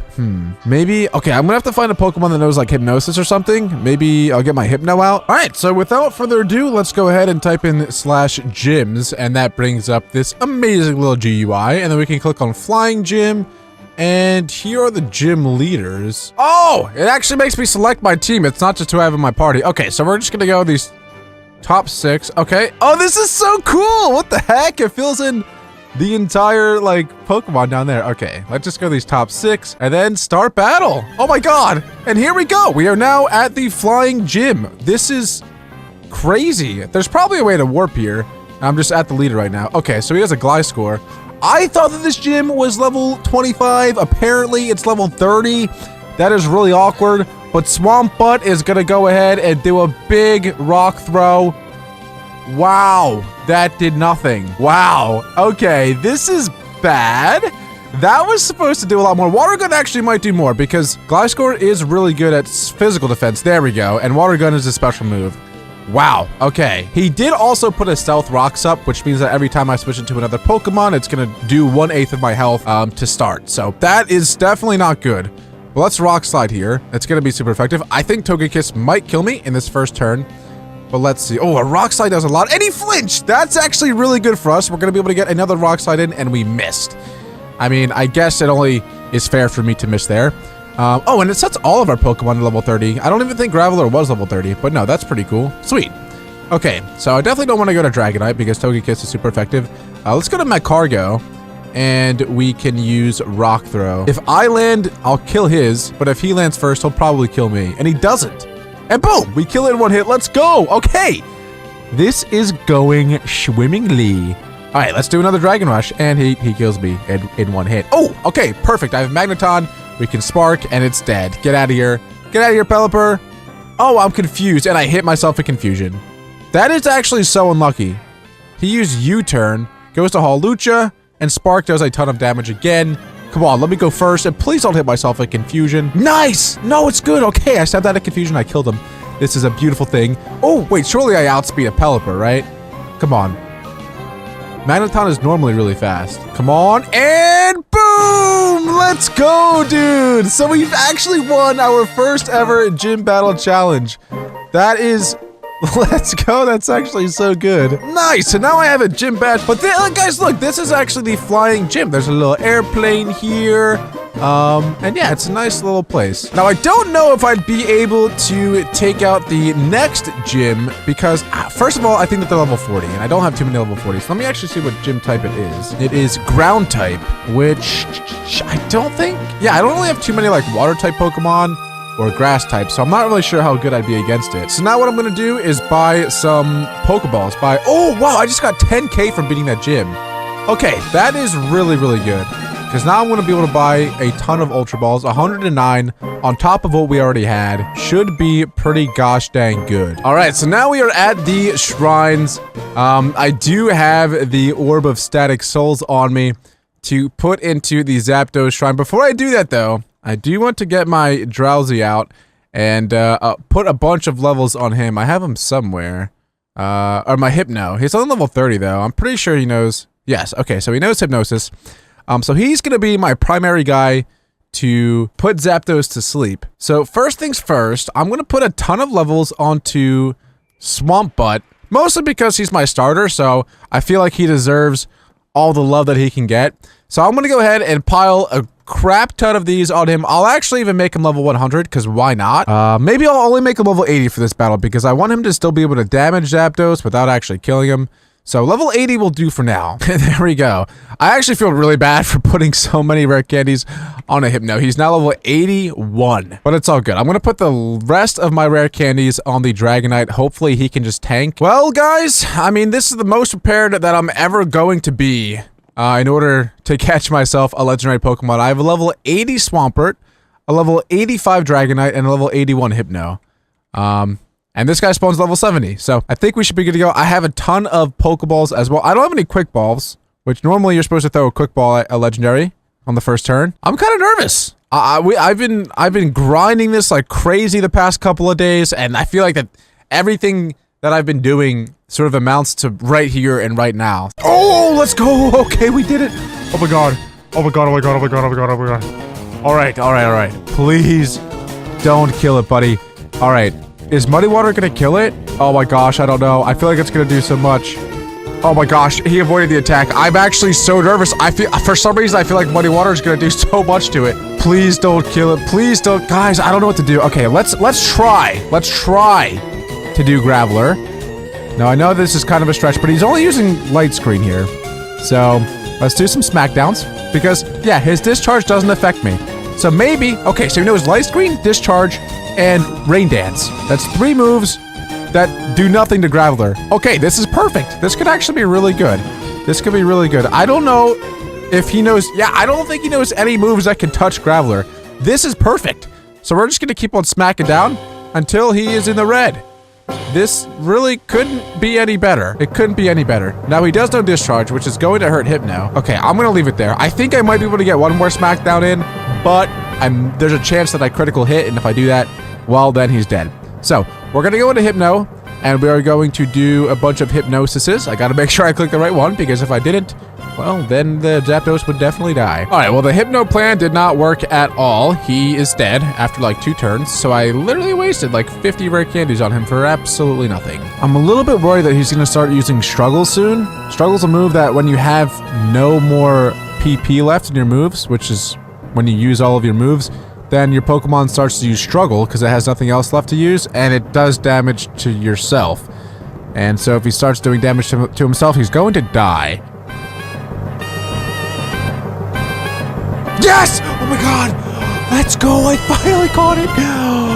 Oh, I think I started that with 120, around 120 Ultra Balls. I'm down to 67. Oh my goodness, that took freaking forever. Hey, this guy just gave me an orb of fiery souls. Well, guys, that is basically going to be it for today's video. This was a ton of work to record, but it was a lot of fun. We ended up completing a lot of our tasks, which were to 1, catch a legendary Pokemon, and we got Zapdos. 2, to beat a gym, and we beat the flying gym. Number 3 was to complete a Poke Hunt, which we actually did quite a few of those. And then the last one was to complete the entire Generation 1 Pokédex. Unfortunately, we did not finish the Pokédex, but we did make quite a bit of progress. This is a lot more than I thought it was going to be honest. This took forever. Tell me what 2 games you think are the greatest of all time. If your answer is Minecraft and Pokemon, I would agree with you. What if I told you that you can combine these 2 games into one? Well, you can, with a Minecraft mod called Pixelmon. Welcome to my second 100 days playing this mod. In my first 100 days, I gave myself 4 different goals. The first one was to complete the entire Generation 1 Pokédex, which consisted of 151 Pokemon. The second goal was to capture a single legendary Pokemon. The third one was to beat a gym. And the fourth one was to complete a Poke Hunt. The regular Pixelmon mod does not offer gyms or Poke Hunts, so I decided to play my journey on the Poke Smash network. This server offers a ton of amazing features, including 8 gyms, a safari, battle towers, tournaments for real-life money, a war zone where legendary and custom shadow Pokemon have a high chance of spawning, but when you battle other players, the winner can steal your Pokemon. It also offers a Poke Hunt challenge where you have to catch specific Pokemon with a specific nature within a certain time frame to claim an epic reward. Also, there is a Pokemon Hunger Games that is coming very soon, and I cannot wait to play it. There's a lot more that the server offers, but those are just some highlights. Anyway, in my first 100 days, I managed to capture 1 legendary, which was a Zapdos. I managed to beat a gym and complete a Poke Hunt. Unfortunately though, I was unable to complete the entire Generation 1 Pokédex, but I did make some good progress. In these next 100 days, I gave myself another 3 goals. My first goal was to get a Pokemon to reach level 100, which is the max level. My second goal was to go to the war zone and catch a shadow Pokemon. That goal is going to be very risky because players can battle me and steal any of my Pokemon. And the third and final goal is to finally complete the Generation 1 Pokédex. Before we get into this video, please do me a favor and subscribe to my YouTube channel. Only 16.5% of the people who watch my videos are actually subscribed, and it would really mean a lot to me if you guys could do so. But anyway, guys, I hope that you all enjoy, and let's get into the next 100 days. So the first thing that I wanted to do in these next 200 days was set a warp to my house. This way a bunch of players could join me and build around the town. So what I did next was I told the entire server to go to /warp Sirud and build Pokemon themed stuff to make my town look good. Because as you guys know, I'm not the greatest builder, and the only thing I've really built so far was 2 dinky little structures. Oh, and look, we've already got some people here. I will say, for whatever reason, you guys really thought this house was pretty good, even though I don't think so, along with this Pokeball. And already off the bat, I've already accrued quite a few players that will hopefully build some amazing structures in the town, and they just keep swarming in. So now that I got an entire crew that will hopefully build a ton of stuff here, oh my gosh, they just keep coming. Now, one problem with this is I might get griefed and they might steal all my stuff, but I'm really hoping that everyone here is a good Samaritan and they don't do that. But this will allow me to go on my Pokemon adventure and hopefully come back to my house only to see incredible progress in the town. So as I said earlier, one of my objectives is to complete the entire Generation 1 Pokédex. We're really close. If we do check our Pokédex, the only things we don't have is our starters, a couple of things here and there, but most importantly, we don't have any of the legendaries. So I'm gonna start off this next 100 days with a bang. The first thing I'm gonna do is get the orb for the Articuno because we already have the Moltres orb, and then I'm gonna fill both of them up and battle both of them and hopefully catch them both as well. So I'm having a look on the GTS for an orb. Normally there is an orb somewhere, but I'm not actually seeing any right now. So I asked if anyone was selling an orb, and this guy said he was. Check out this base, it's actually amazing. I'm gonna go ahead and pay this guy $4,000 because that's how much I paid for my last one. And there we go. So now I have another orb. And the next thing I did was go to Warp Mart. This way I could buy an ice stone because that is what you have to combine with the orb in order to make a orb for Articuno. So now I have the orb of frozen souls and also the orb of fiery souls. The one thing I wasn't sure of when starting this off was whether or not both of the orbs will fill up at the same time or if only one of the orbs fills up at once. Ideally, they would both fill up, but I wasn't sure at the time. But anyway, if you guys didn't watch my first 100 days, basically the way that you fill these orbs up is you have to eliminate 375 Pokemon after you've made this specific orb. So I am most definitely going to be here for a while, killing all of these Pokemon. So after earthquaking my favorite Pokemon, Ludicolo, into a new dimension for about 30 minutes, I quickly realized that the orbs only fill up one at a time. As you can see in my hotbar, the durability for the Frozen Souls orb is the only one going down. The Fiery Souls is staying exactly where it was, which means that I'm gonna have to kill even more of my favorite Pokemon, Ludicolo. So after the orb of Frozen Souls was a little bit over halfway full, I decided to start EV training my Pokemon instead of just killing Ludicolos. This way, I'm kind of doing two birds with one stone. So now my Zapdos is going to be fully EV trained while me getting the orb of Frozen Souls up. So finally, after a really long time of filling up this orb, it's finally just about full, but I never really knew exactly how to tell if it is full or not, so I decided to keep on bashing some of these Cinderaces until I was 100% sure that the orb was full. The next thing I did was go back home because I wanted to see if there was any progress on the town. And unfortunately, there wasn't too much, but some people were building around. And it actually looks like there was a sign that said that there was a battlefield here.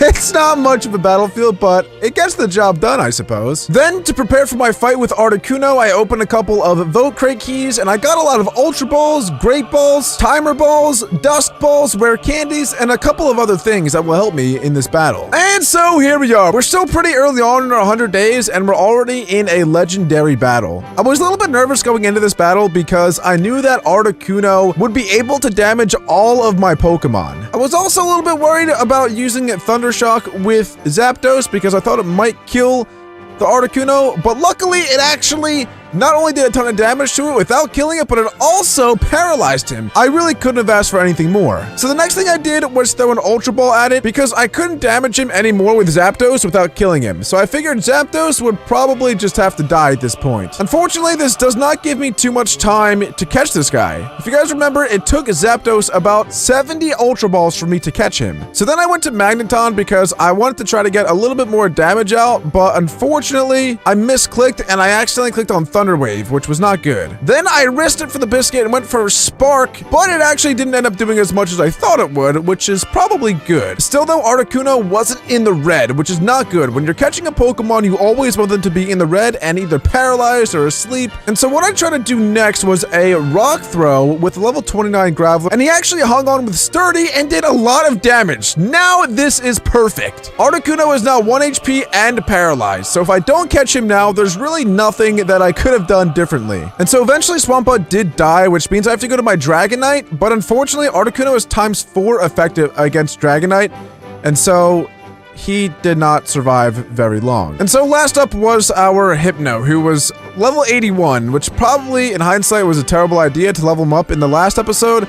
I probably should have spent my rare candies on another Pokemon, but unfortunately, he is the last Pokemon that we have. And so I was really nervous about this because I just spent so much time trying to get into this battle with the Articuno, and for me to not even catch him would be very sad. Unfortunately for me, this is the last chance that I have at catching the Articuno because it's going to kill me in the next hit, and there we go. So we lost to the Articuno. So I ended up actually fighting the Articuno. He fell off the shrine and was all the way at the bottom. At the time, I thought that when you battle these legendaries that they despawned after the fight. It turns out that they don't. So that made me much happier.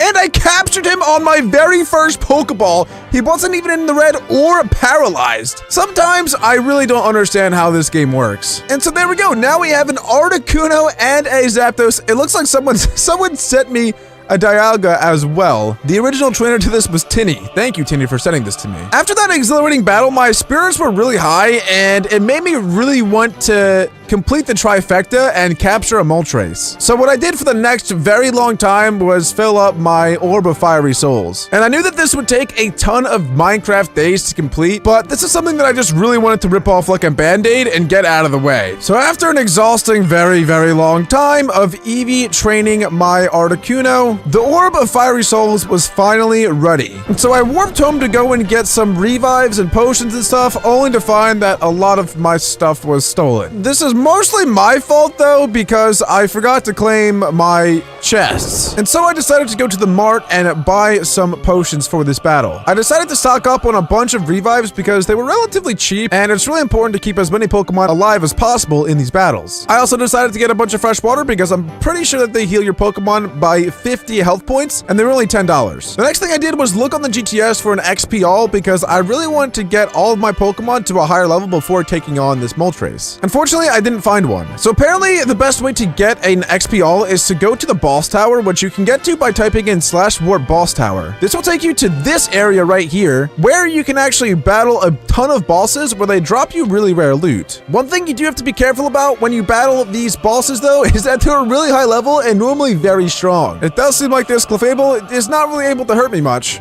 but it's taking me forever to kill it. So after we destroyed that Clefable, we actually managed to get a Macho Brace and a Prism Scale, neither of which I found too valuable. There's actually multiple stories to the boss tower. If you go on the teleporter block and crouch or jump, it will take you up to the next levels. And then I found another legendary Clefable. Unfortunately, this one knew Moonblast, which was really bad for me and made it very difficult for me to actually beat it. But in the end, I did, and it actually gave me King's Rock and a Scope Lens. Again, not what I'm looking for. Then I got Never Melt Ice and a Weakness Policy. So it turns out the bosses I was fighting before were either rare or uncommon, but I thought that they were legendary. And then I found this Vaporeon that was level 105 because this is actually a legendary boss. Luckily, Zapdos was super effective against the Vaporeon and did a ton of damage and ended up killing it. Unfortunately for me, I still did not get my XP, but I did get an Iron Plate, a Macho Brace, and an Assault Vest. If I'm able to collect all the different plates, I can actually summon Arceus, so this is a good start. Then I got an Electrizer, Fairy Gem, another Prism Scale, and another Macho Brace, Zoom Lens, a Metronome, and a Steel Gem, another Macho Brace and Lax Incense, an Eviolite, Razor Claw, and Dust Stone, Dawnstone, Dragon Scale, and Splash Plate, Normal Gem, Steel Gem,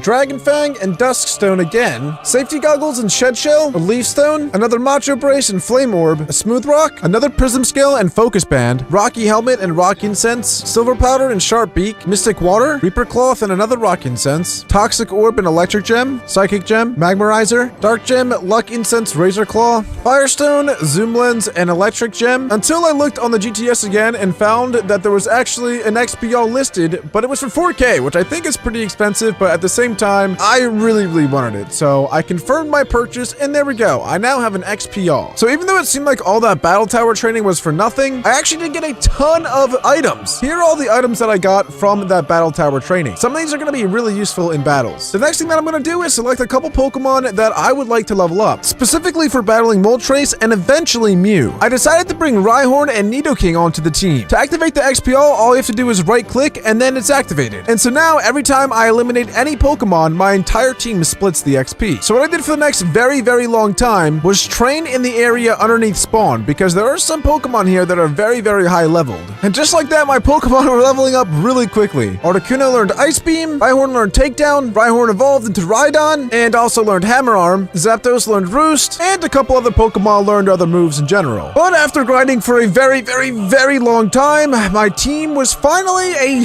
pretty solid level. Zapdos was level 85, Articuno was level 84, Rhydon was now level 67, Dragonite at 94, Nidoking at 73, and Swampert at 93. I still don't have any level 100s, but we can probably finish off those levels with some rare candies a little bit later. Now it's time to battle Moltres. So the next thing I did, of course, is warp to the shrines and look for the Moltres shrine. Before I started, I realized that I forgot all of my revives and all my potions, and so I went home real quick to grab those. Now that I had all my heals and revives, it was time to place the legendary orb into the shrine. The first Pokemon that I sent out against the Moltres was my Nidoking, and this is because I was pretty sure that any of my other Pokemon would just one-shot the Moltres. And so what I did was I used Nidoking and I used Chip Away a couple times. Unfortunately, my Nidoking died in 2 hits because Moltres Moltres was a lot stronger than I thought he was going to be. Then I quickly switched to my Rhydon, and I didn't want to use Stone Edge because I thought it would kill it in one hit. And so I went for a Mega Horn, but unfortunately that did next to nothing, and Rhydon was about to die. But I did remember that when I caught the Articuno, it still had a lot of HP and 0 status effects, so I tried my luck, and it didn't work. And so when I felt that I had a flawless plan, it turned out it really didn't work out too well. I went for a Gust with the Articuno, which actually didn't do too much damage, which was perfect, and I went for another one, which was really risky, but it paid off because now Moltres was essentially 1 HP. And the next thing to do now was just to throw as many Ultra Balls as I possibly could at the Moltres until it caught. Someone in chat told me to spam B while I was trying to catch this guy,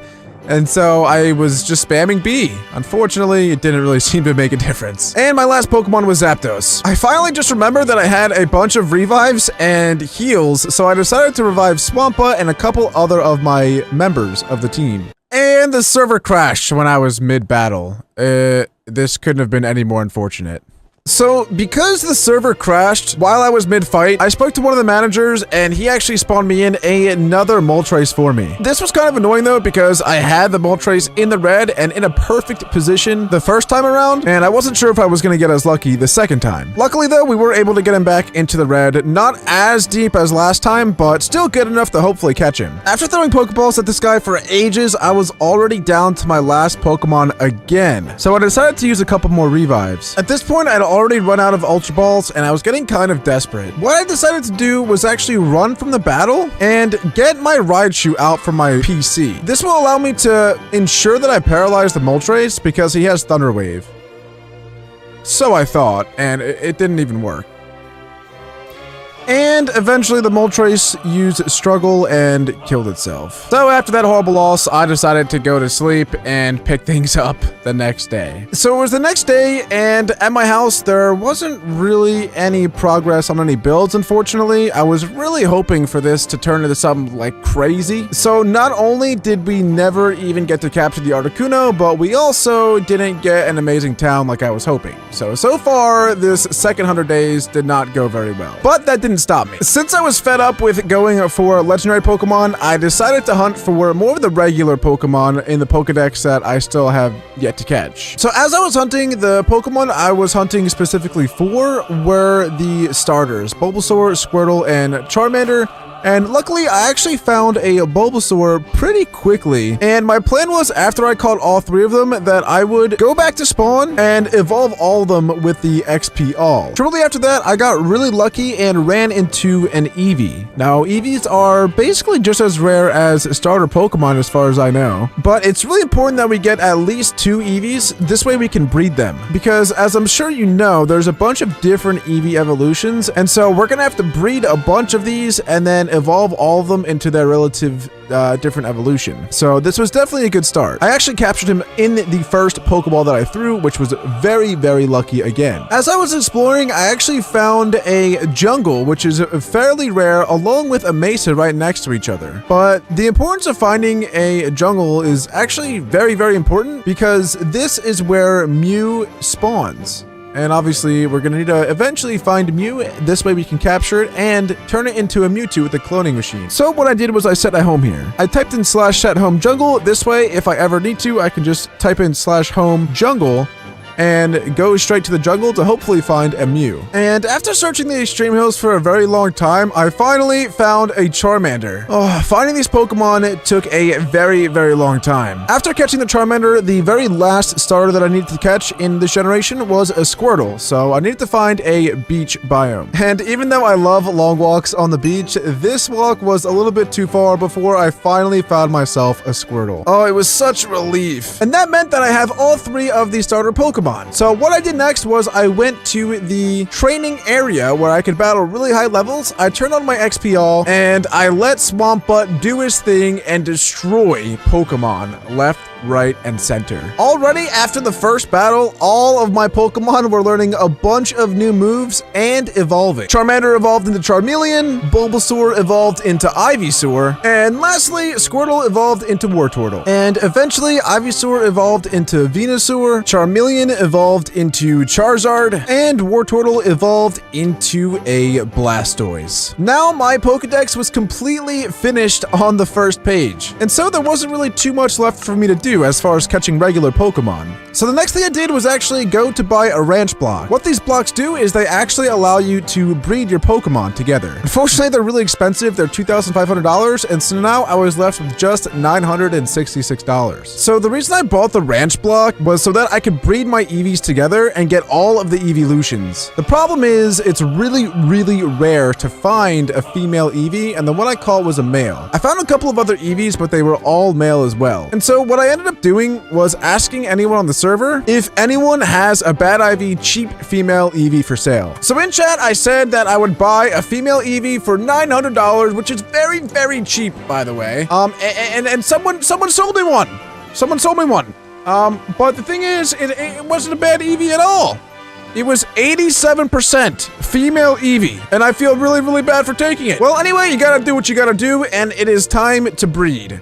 So what I did next was I put my ranch block down, I put my two Eevees back into the PC, and then I placed both of them into the ranch block. So the fastest way to get two Pokemon to breed is to put blocks in the ranch block area. As you can see, it is a 9x9, and those blocks need to match the Pokemon's typing. This way, those Pokemon are comfortable in their environment and will breed. So as you can see, when I right-click on the Eevee, it says Eevee is more attracted to 87 IVS every day. That's the name of this Eevee. That is because normal type Pokemon like the environment of grass blocks. But the environment that they like most, weirdly enough, is cakes. And so the next thing I did was I went back to the mart and I wanted to see how expensive cakes were. And to my surprise, cakes are $1,000 each. I would assume that is because it is really, really good for breeding Eevees. That is definitely not something I will ever invest in. It turns out normal Pokemon actually really like wool as well, even more than they like grass blocks. Grass blocks only have a value of 1, while wool has a value of 2. Cake has a value of 3. So wool is kind of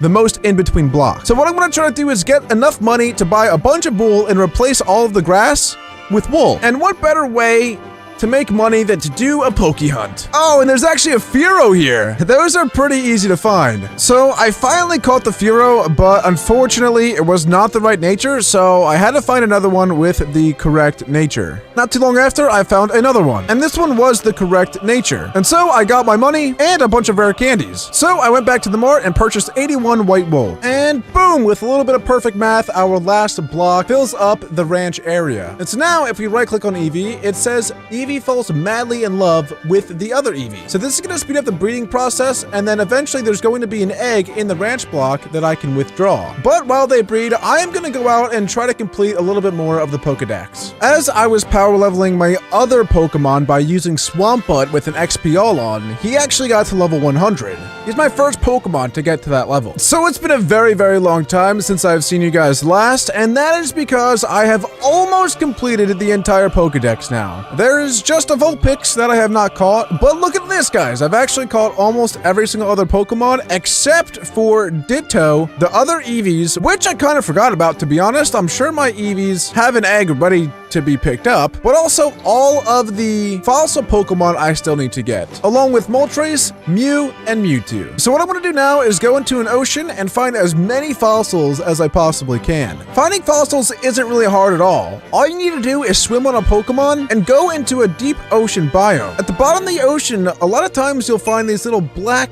blotches. These are what fossils actually are. All you have to do is mine them up and boom, you get yourself a fossil. I found a Pokemon down here that I've never seen or heard of before. It's called a Graploct, and so I captured it. So after I went fossil mining for a really long time, I ended up getting quite a bit of fossils. Then I went straight to the fossil room, which is right below spawn. In this area, the server provides all the things you need in order to uncover all of your Pokemon. And so that's exactly what I did. First fossil I got was a Helix fossil, and then I got a Jaw fossil, an Old Amber, a Cover fossil, and a plume fossil. I wanted to make sure that I uncovered as many as I could, so I did another round. And it actually tells you exactly what Pokemon each fossil is. Here is an old Amber, which is an Aerodactyl. That's one of the Pokemon I'm looking for. Here's a Helix fossil, which is an Ammonite, another Pokemon I'm looking for. And so then I placed both of the fossils into the fossil machines. And yes, I actually got a Dome fossil as well. So then I put all 3 of the fossils into the fossil machines and waited very, very patiently for them to become Pokemon. While my Pokemon were in the fossil machine, I decided it would be a great time to go take a dump.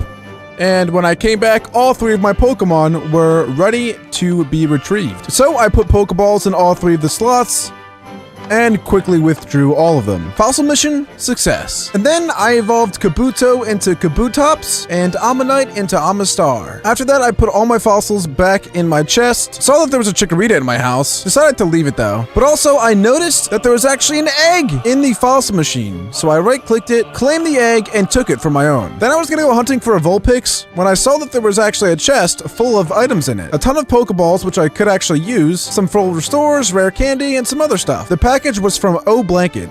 Thanks, man. Eventually, I found one. I caught it and quickly evolved it into a Ninetales. So now the last couple Pokemon I need are Ditto, the Eevees, Porygon, Moltres, and the Mews. Not too much left. My next mission was to find a Ditto, which spawns in the savannah, but it's extremely rare. I was searching for the Ditto for so long that my Eevee actually hatched. It was at this point that I actually realized that there was only 3 Eeveelutions in Generation 1. For some reason, I thought that there was a lot more. And we actually currently have 3 Eevees. So then I went home, took my Eevees out, went to the mart, bought a Firestone, a Water Stone, and I was about to buy a Leaf Stone, but then I remembered I actually have one at home from the Boss Tower. And then I realized I already had a Firestone as well. And a Water Stone. Nice. So then I got my Eevees out, and I evolved them into a Flareon, a Vaporeon. Then when I tried to evolve my Eevee with the Leaf Stone, it wasn't working. And then I remembered to evolve it, you actually have to find a mossy rock in a forest and level up your Eevee near it. And then I realized that I'm an idiot and that Leafeon isn't even Generation 1. It's Jolteon. So I bought a Thunderstone and I gave it to Eevee. And so now we have all the Eevees. The last Pokemon we need are Ditto, Porygon, Moltres, Mew, and Mewtwo.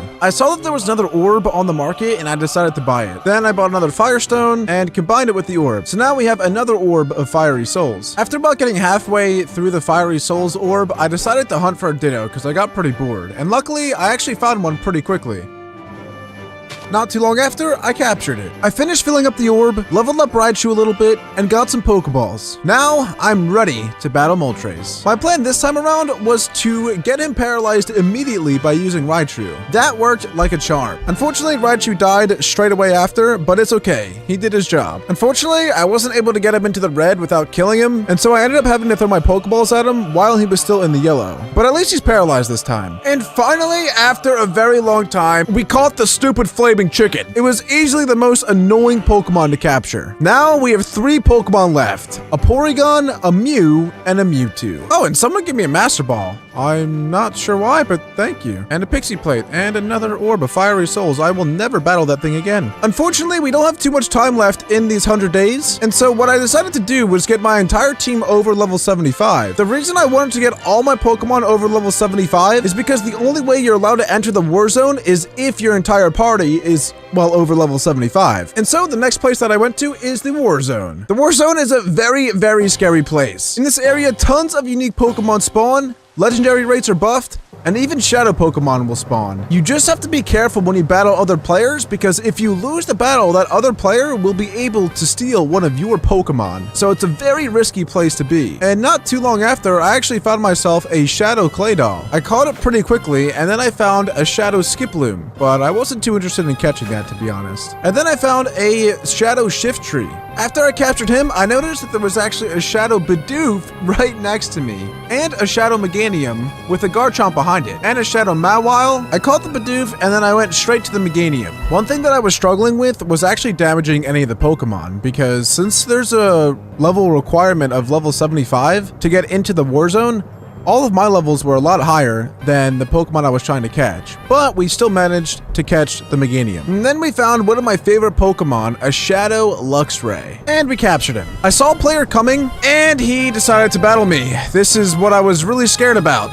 I got too greedy, and I really wanted to leave earlier, but unfortunately, I'm now forced to battle this player. And he forfeited the battle. I'm fairly sure he would have destroyed all of my Pokemon. And now I get to steal one of his. And so I'm going to steal his Darmanitan, and it's a perfect Darmanitan, by the way. So I'm going to go ahead and steal it, but I'm pretty sure he was being nice because he didn't want to kill me. So I'm going to save place. The only way to get out of the war zone is to do /save place and then not move for 5 seconds. But I feel really bad that I just stole his Pokemon, especially because he forfeited and was obviously going to beat me. And so I sold it back to him for free. But that is definitely the last I will ever go into the war zone. We did get quite a few Shadow Pokemon, including Luxray, Bidoof, Shiftry, and Claydol, and Meganium. But anyway, guys, that is the end of the 100 days. I did manage to smash some of my goals, and I still failed other ones. For example, we did get Swampbutt to level 100. We did go to the war zone and capture some Shadow Pokemon, but what we failed to do was complete the Generation 1 Pokedex. We still have Mew, Mewtwo, and Porygon to do.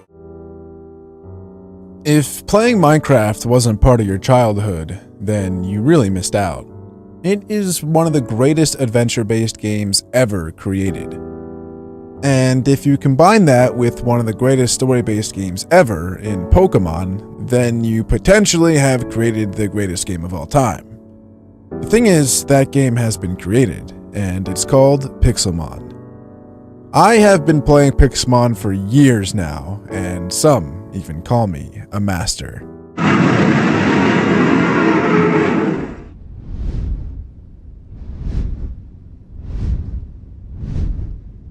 Today, my journey continues. I'm going to be playing another 100 days in Pixelmon. Now, I've already done this 2 times before, and I've set myself a lot of goals that I've already accomplished, but there's one in particular that I will try to finish in these next 100 days. That goal is to complete the full Generation 1 Pokédex. The reason it's been so hard is there are so many legendaries and really rare Pokemon that I had to capture. I only have a couple Pokemon left, and those are Porygon, Mew, and Mewtwo. So if I don't accomplish it in these next 100 days, then I'm a horrible Pokemon trainer.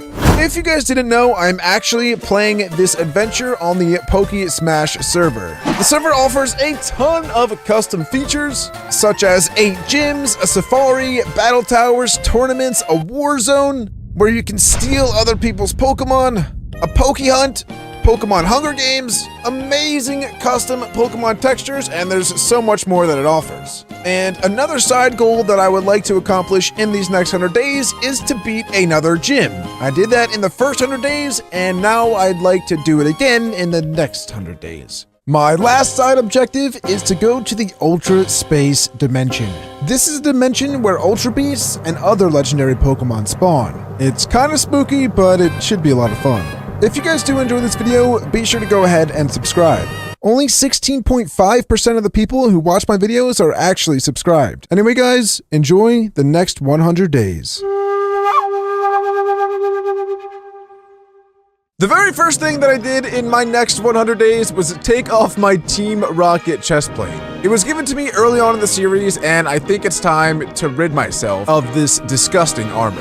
The very next thing that I did was check out the town, because I told you guys to come build around my town, and, well, I found that there was a lot of stuff.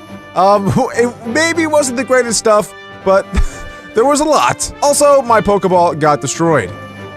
It seems that I forgot to claim this area, and, well, people thought it'd be funny to destroy my Pokeball. I guess that's my fault, though. I do have the /fly command, but I just thought it was a lot cooler to fly on Moltres, so I decided to fly on him to give me a nice tour of the new town. And I was actually really surprised and really happy with all of the builds that you guys built in the town. Honestly, I did not realize how much of an impact me saying that if you went to /warp Sirud would have.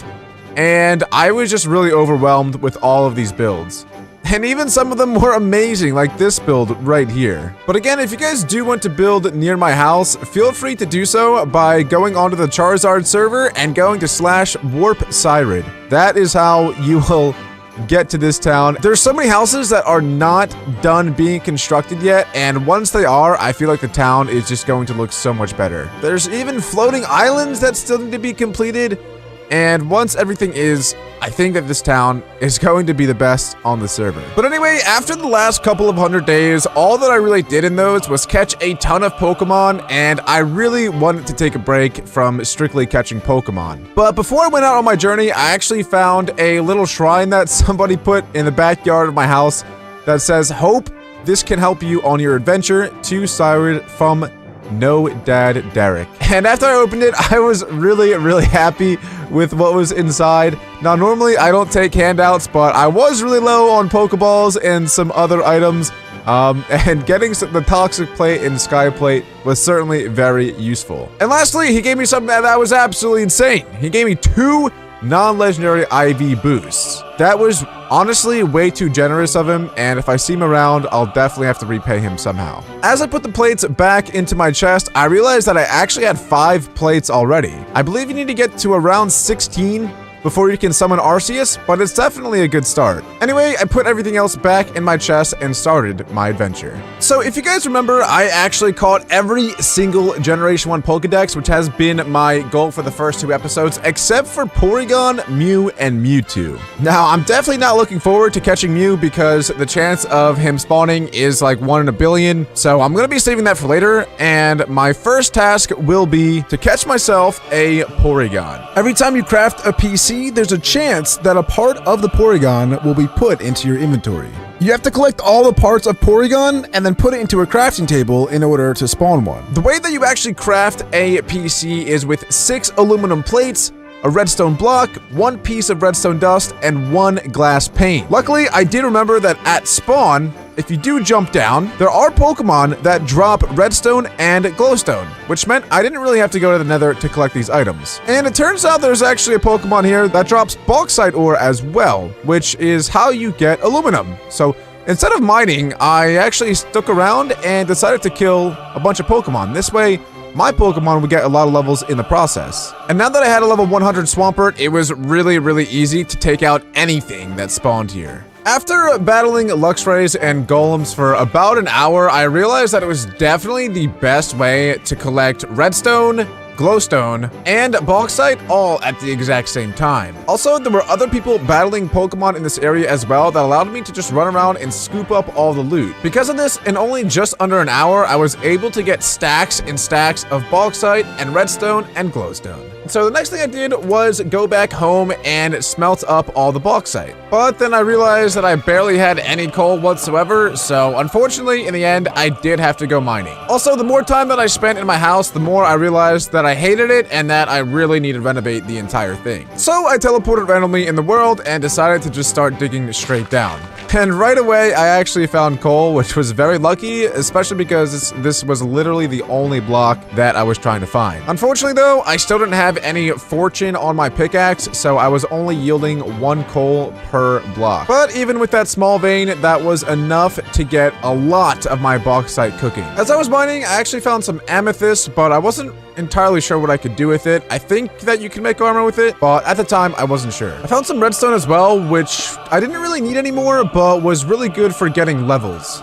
And I actually was level 33 after mining it. This was pretty important because later on in these 100 days, I wanted to enchant some armor and tools in general. This way, I could speed up the process of mining and other things around. I heard a lot of Pokemon around me as I was mining, and I found the cave that they were all in. It's a lot easier to find caves when playing Pokemon because all the Pokemon in the caves just yell. So I ended up finding a lot of really cool Pokemon. I found a Diglett, a Drillbur, a Roggenrola, and a couple of others. But more importantly, I found even more coal, which is really all I was here for. Eventually I found a lava pool, and on top of lava pools, it's pretty common to find fire shards. What you can do with fire shards is combine them in a crafting table to make an entire fire stone. And then I watched a bronzer burn to death in a lava pool. And then I saw a ghastly that was on fire as well, and it was one of the most scary things I'd ever seen in my entire life. As I was mining, I remembered that a diamond pick is not even the best pick that you can get in the game. With some of the stones like fire stones and water stones, you can actually craft armor and tools. And one of the tools you can craft is a thunderstone pickaxe. It's definitely something that I want to get by the end of these 100 days because they are the fastest pickaxes that you can possibly get. Also, you can even craft thunderstone armor. With this armor, you get an insane permanent speed boost. And after I was mining for a while, I thought that I found diamonds, but turns out they weren't. These are actually called crystals. Crystals are similar to sapphires and ruby and amethyst, where I believe you can craft armor with them. Unfortunately, there's not a really big reason to craft armor in Pixelmon, as it's really hard to die since there are no mobs. But the armor does look pretty cool in general. Anyway, I decided to go back home because I had an entirely full inventory of coal, iron, gold, you name it, I had it. Except for diamonds. And I didn't realize this at the time, but that whole time I was mining, it turns out none of my bauxite ores smelted. Which was really disappointing because I thought that they would. It's okay though, because I had 8 furnaces going, which would make this process a lot faster. And as I waited, I decided to tear down my entire house and start from scratch. I know that a lot of you guys actually liked my house and told me that it was pretty good. But honestly, I never liked it, and I was kind of embarrassed that it was my house at all. I've seen other people's 100-day videos, and not a single other person has made a house this bad. So I felt like there were some expectations that I had to meet. And so, yeah, I decided to just completely restart. After I finally destroyed my entire house, all of the bauxite was turned into aluminum ingots. As I was taking out the aluminum ingots, I was putting in a bunch of cobblestone because I wanted to build my new house out of either cobblestone or stone brick. But if you guys remember, I did say that we need aluminum plates, not aluminum ingots. And to get aluminum plates, you actually need to craft a Pixelmon anvil. And the Pixelmon anvil is a lot less demanding than an actual Minecraft anvil. It only requires 8 iron ingots. And basically the way that you get aluminum plates is you place down the anvil, and then you put an aluminum ingot on top of the anvil. After you do that, you need to craft yourself a Pixelmon hammer. To craft the hammer is pretty simple. All you need is sticks and stone or iron or diamond, whatever you really want. I didn't have any diamonds, so I decided to get an iron hammer. And so what you do with the hammer is you just run up to the anvil and you just start smacking it until the ingot turns into a plate. This process, unfortunately, takes a very long time. So guys, I'm not gonna lie, I ended up taping my mouse down so that I would just keep banging this thing. I did go through quite a few of iron hammers, but the tape was very helpful. You can call that cheating if you'd like. But after a very long time of doing this process, and about 5 iron hammers later, we actually ended up doing pretty well. We now had 3 stacks of aluminum plates and a little bit left over, along with some more aluminum ingots, but I really just did not feel like hammering away anymore. So I decided to get all my glowstone, all my redstone, all my glass, and start crafting a bunch of PCs. So the first thing to do was to craft a bunch of glowstone blocks. And I realized that it only made 20, which made me quite sad. But it is what it is. So then I made all of the glowstone blocks into redstone lamps, and then proceeded to craft myself a ton of PCs. The crafting recipe was pretty simple. I just did not realize how much glowstone I would actually need, and turns out I'm going to need a lot more if I want to make up for all of the extra aluminum plates. But anyway, this was only enough for 20 PCs. And what I didn't realize was right after I spawned in the PCs, the Porygon bodies went straight into my inventory. This was something that I'd never done before. I've actually never gotten a Porygon, so I was a little bit confused. So I decided to right-click this thing on the ground, and nothing happened. So I did a little bit more experimenting and made a couple more PCs. I wasn't able to make many more, but it was enough to get myself a Porygon head, and now things started to click with me. In my first 16 PCs, I managed to get 2 Porygon bodies. And the last 4 that I crafted, I got a Porygon head. I tried putting both of them in the crafting bench, but unfortunately, it didn't do anything. I wasn't entirely sure what to do with them. So after I talked to chat a little bit, it turns out that I was still missing the tail and the leg. So after all of that work, I was only halfway through getting a Porygon. And the main thing that was holding me back at this point was the lack of glowstone. And so I guess the best way to get glowstone would be to actually go to the Nether. And so I asked chat if anyone had another portal I can use, and a lot of people said yes. Thanks to C Dinger, I was able to go to the Nether very easily. And not too much longer, I actually managed to get 2.5 stacks of glowstone. Now, I don't know who told you guys that killing Pokemon under spawn was the fastest way to do it, but they are a liar. But that still probably is the fastest way to get bauxite and redstone. Anyway, the next thing I did was pretty obvious. I made a bunch more glowstone. Then I turned a bunch of that glowstone into redstone lamps, and then I realized I needed more redstone.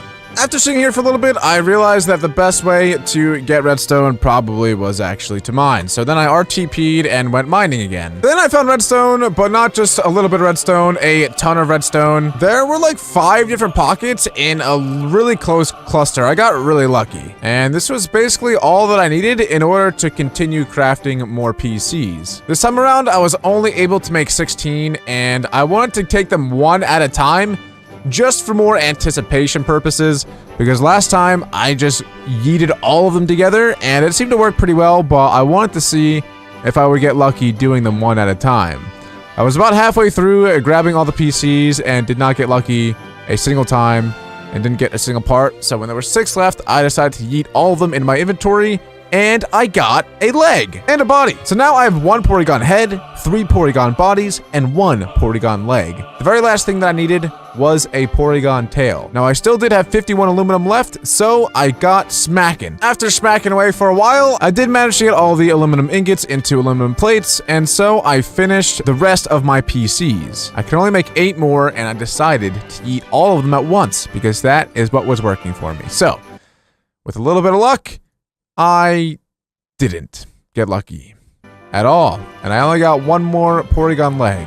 You see, the reason I didn't try to get a Porygon in the first 200 days was for this reason exactly. I knew it was going to be a long, tedious, and long process. And so I went back to spawn to kill a lot more iron golems, to get more aluminum, to make more aluminum plates, to make more PCs. I couldn't be bothered to sit there as long as I did last time, so I only got 56 aluminum plates this time, and when I went to go craft my PCs, I realized that there was a Mudsdale that was twerking in my face, and then it got embarrassed and ran away. What I didn't realize at the time was I actually got a Porygon tail a long time ago, and it's actually in my inventory, as you can see right there. Looking back at this footage now, I am so triggered because I ended up making so many more PCs for no reason at all. I actually already had everything I needed to make a Porygon, but I spent a lot more time making a lot more PCs.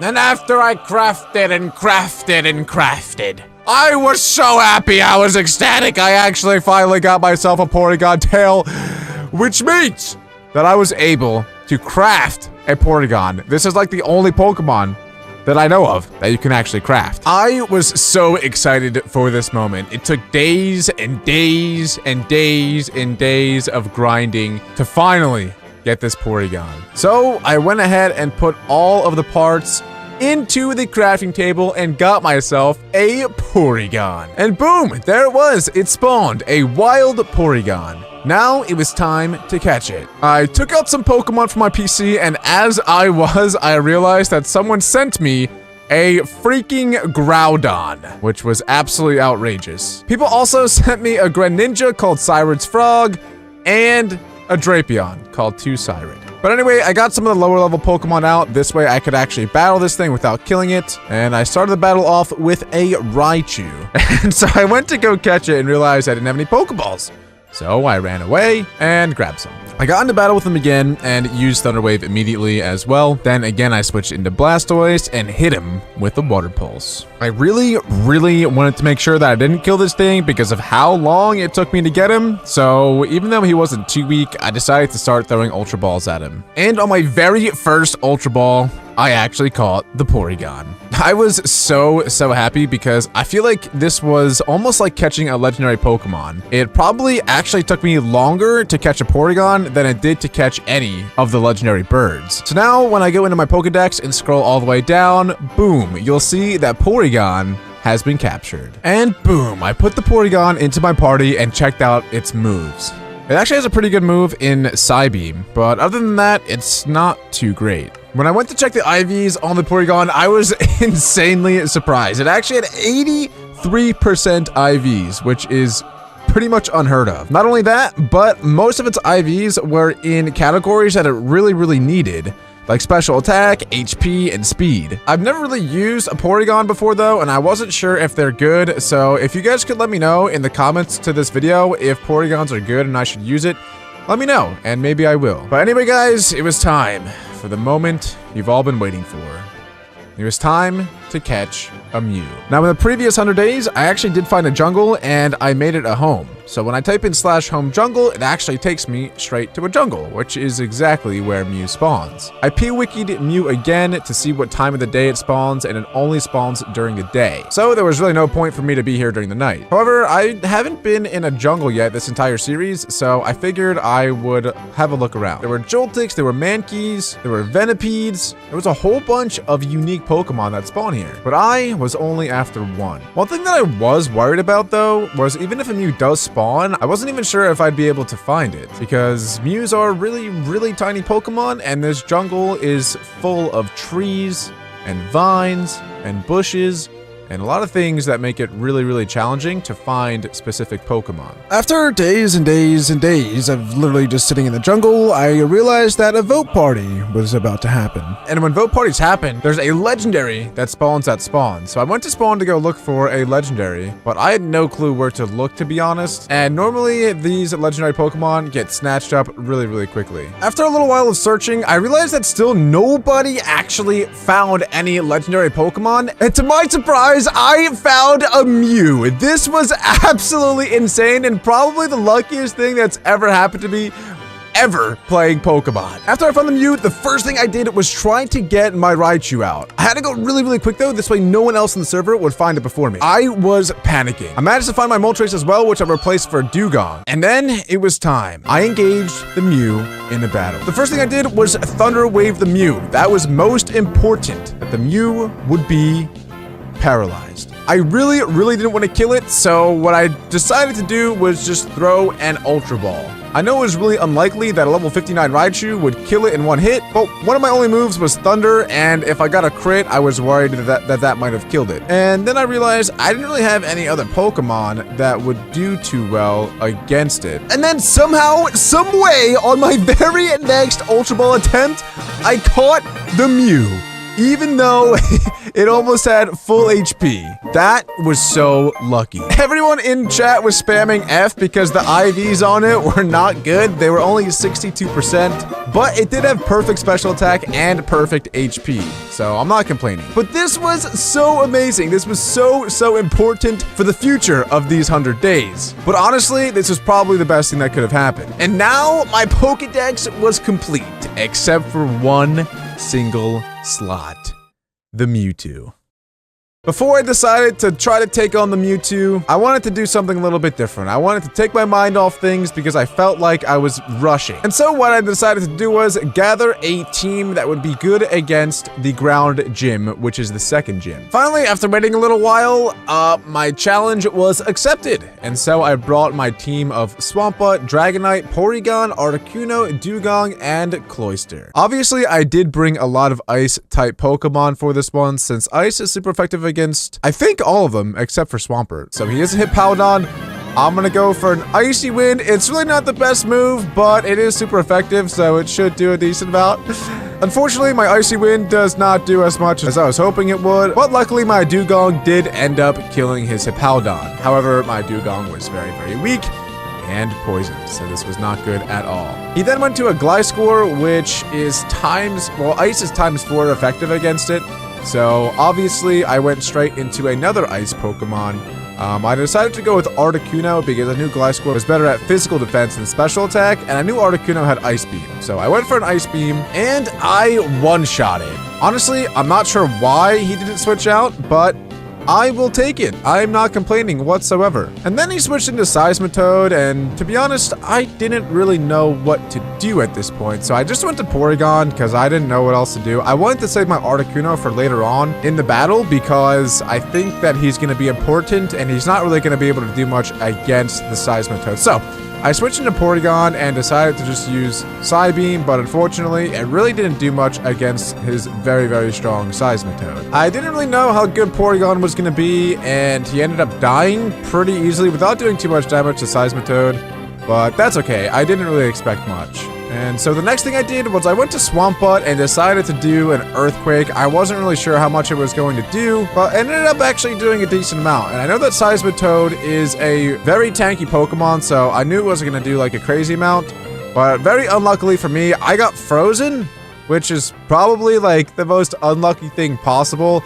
It's probably the worst status effect that you can get, but I did thaw out of the freeze in 2 turns, so it wasn't really the worst thing ever. He then switched into Excadrill, who I thought was going to go before me, and did because he used Rapid Spin, but it didn't kill me. And then I just used Earthquake and killed it in 1 shot, so that was pretty lucky of me. And then I just kept riding out Swampbutt to see what else he could do, but unfortunately, Nidoking did kill me. It went first, which I didn't realize that Nidoking was actually fast, but apparently he is. Then I was torn between going to Articuno or Cloyster. I thought Nidoking might have a Rock type move, so I decided to go to Cloyster because Rock is super effective against the Articuno. So I went for an Icicle Crash, and it did a ton of damage, a lot more than I was really expecting.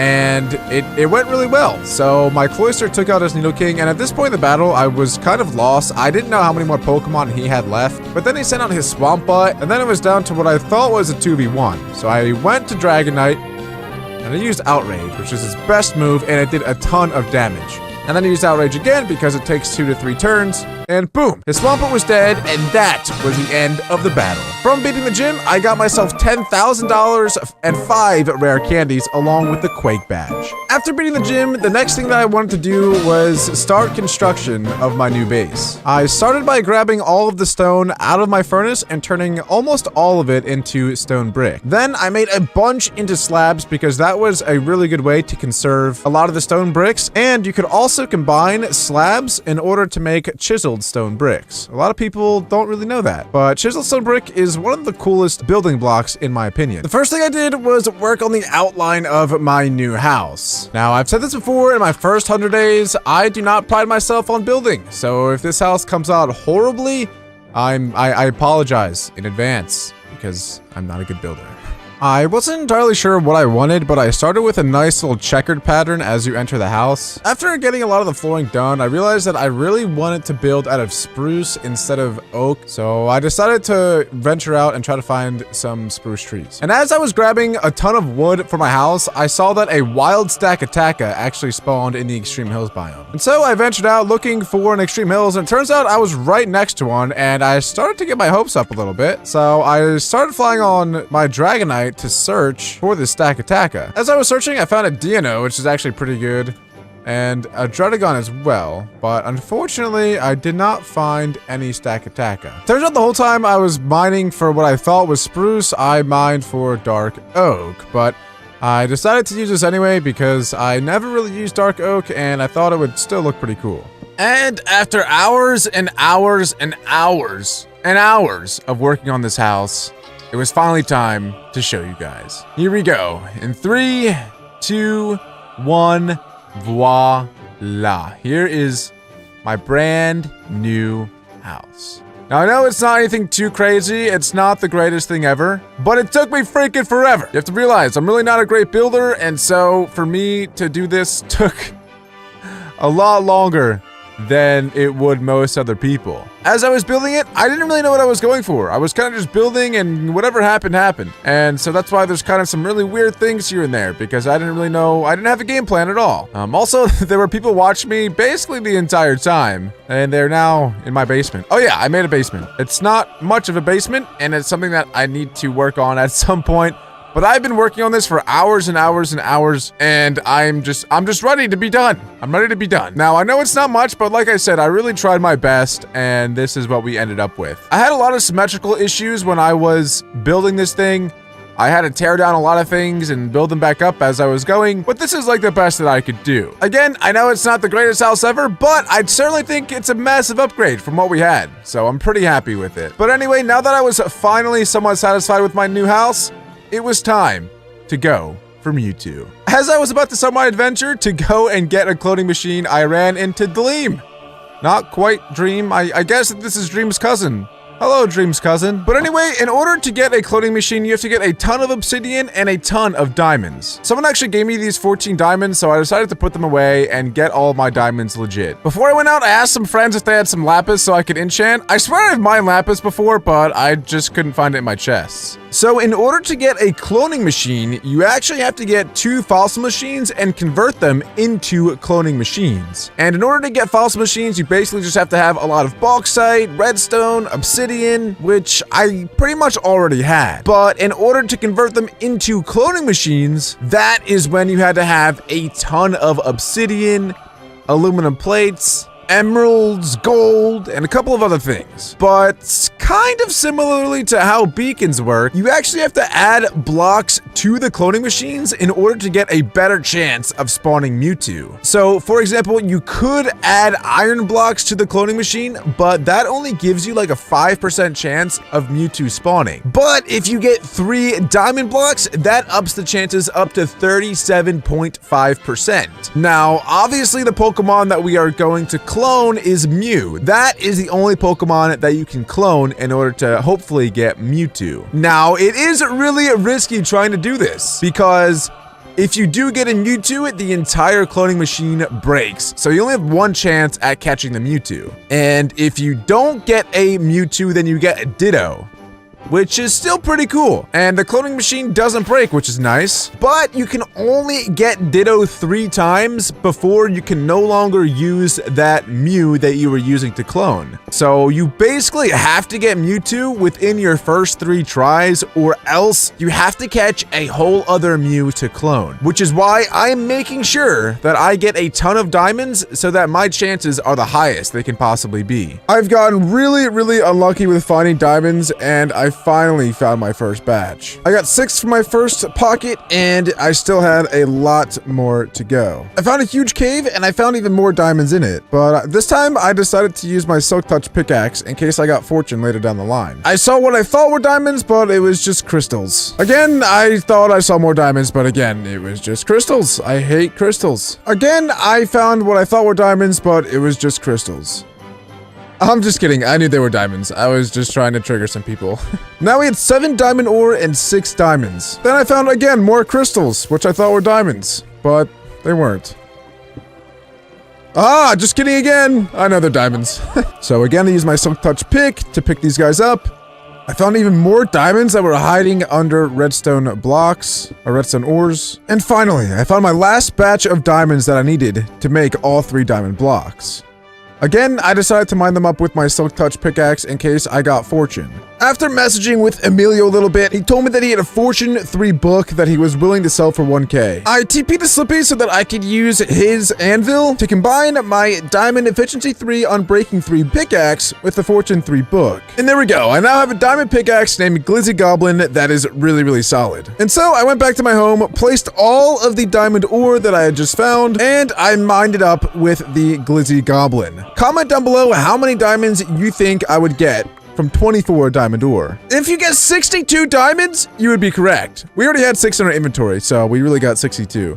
That is an insane amount of diamonds. So the next thing I did was gather all the materials I needed in order to craft 2 fossil machines and convert them into 2 cloning machines. Crafting a fossil machine actually takes a bunch of different parts. So the first one I crafted was the fossil machine top, and then I crafted the display, then the tank, and lastly, the fossil machine base. Then after you combine all of these together, you get yourself a fossil machine. I did this process twice, and now I had 2 fossil machines. The next thing I crafted was the item that combines the 2 together, which is the cloner cord. And the last thing I had to do was convert both of the fossil machines into cloning machines. Except there were 2 different cloning machines I needed. The first one required gold and was called the orange tank and made the green tank. The next thing I did was make a bunch of diamond blocks, which is why I mined all the diamonds in the first place. It was time to combine the green tank with the orange tank to create the cloning machine. My heart was racing after days and days and days and days and days of trying to get myself a Mewtwo.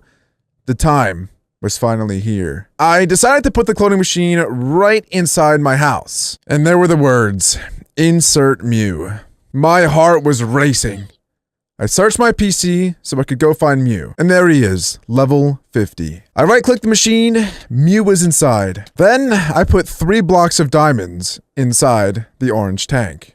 1, 2, and 3. And I waited as the machine processed. It would only take a couple seconds before we would know if I got myself a Mewtwo or a Ditto. And I could not believe my eyes. As the Mewtwo was growing and growing and growing inside of the clone machine, it broke the entire machine.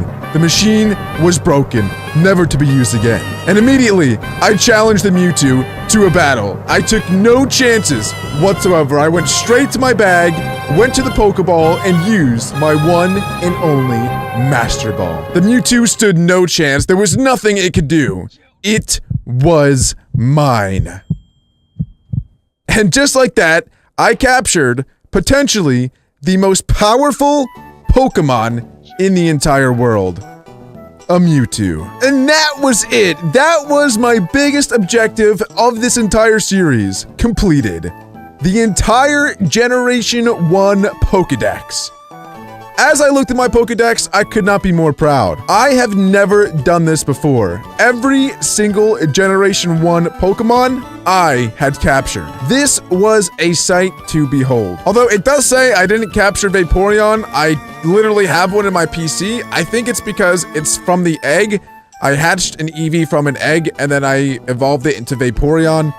And for some reason, it doesn't say that I caught it. But I'm counting it as a catch. But there we go. The infamous Mewtwo. Mewtwo is a Pokemon that was created by genetic manipulation. However, even though the scientific power of humans created this Pokemon's body, they failed to endow Mewtwo with a compassionate heart. That is what you call intimidating. Capturing Mewtwo was easily one of the hardest things that I have ever done in my YouTube career. It was such a long process. Looking back on it, if I hadn't gotten so lucky with the Mew spawning at the vote party, then I'm not sure I ever would have been able to do this. Honestly, I couldn't be more happy. So I decided to take Mewtwo on a tour of the most amazing town in Pokemon history. I think it's safe to say that he wasn't too impressed. I only had 19 rare candies at the time, so I decided to go to Warp Crates and open a ton of Vote Crates. And there we go, I got 3 more, 6 more Ultra Balls, another 3 more rare candies, and a random Pokemon. But there we go, I now have 28 rare candies after voting, and what I decided to do was put all of those on Mewtwo. His moves were pretty trash, and so after I got him level 100, I decided to go to the mart and get him some better TMs. After applying all these moves to Mewtwo, he was now a beast. Now that I had 3 Pokemon I was really happy with and confident in, I decided to go to the Battle Tower. The Battle Tower is an entire tower of trainers that will challenge you in 3v3 battles. So I talked to the dude with the really awesome mustache, but as I was going to challenge it,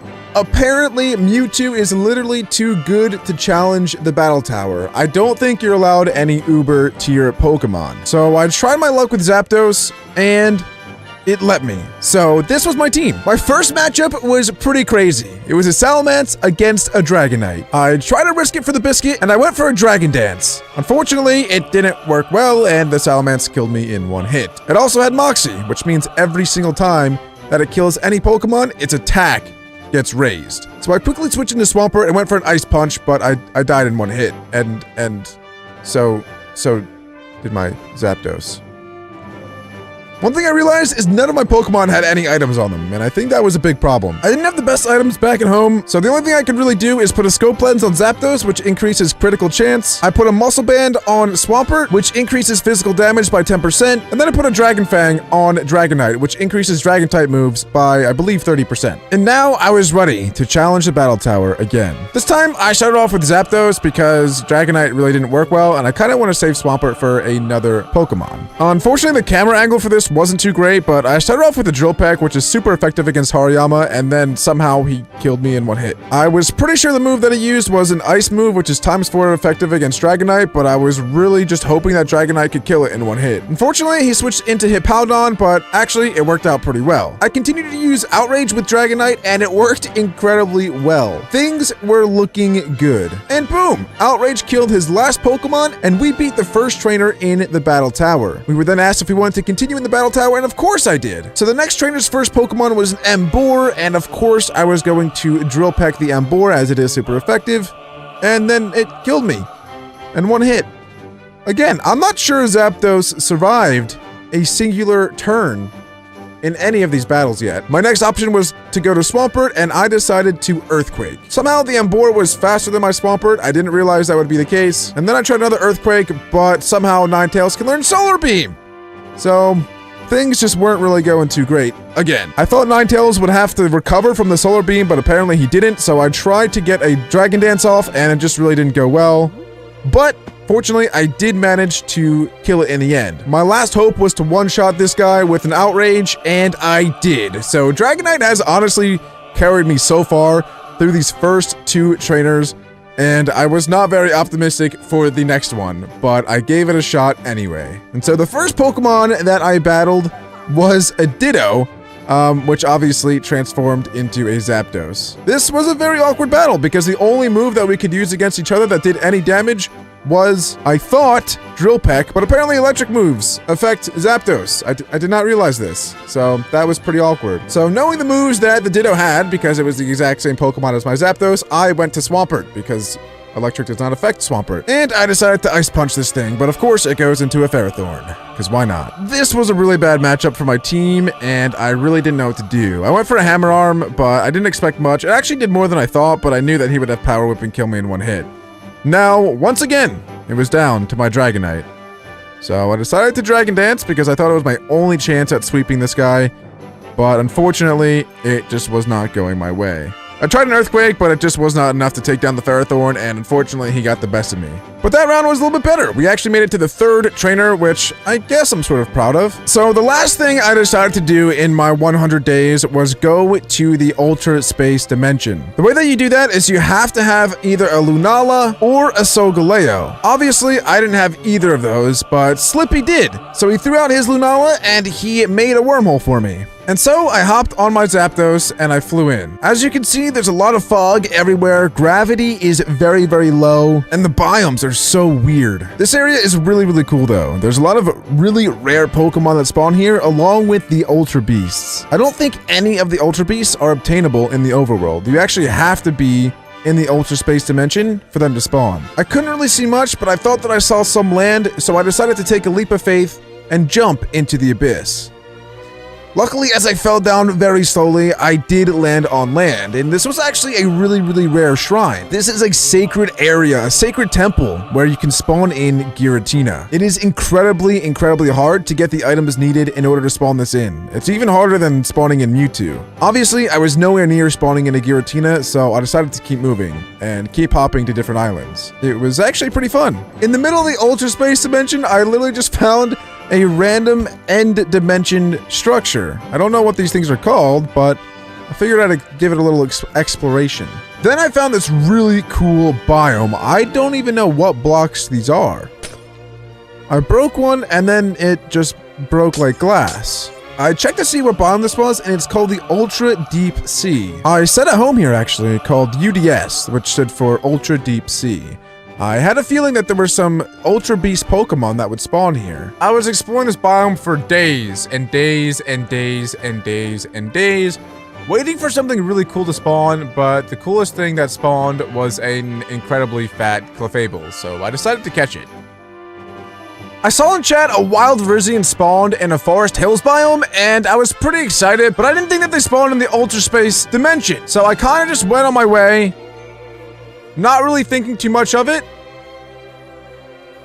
until I found a freaking Virizion. This was absolutely insane. Honestly, I had no idea that they spawned in the Ultra Space Dimension. I've been exploring this dimension for so long, waiting for something amazing like this to happen, and it was finally time. I decided to change who I had in my party so that I could tank some more hits from it. I engaged in battle with my Raichu and went straight away for a Thunder Wave so I could paralyze it. This went perfectly. My next move was a Thunder, which I knew wouldn't do too much damage, and I actually missed anyway. So then I went into Machamp and decided to do a Wake Up Slap.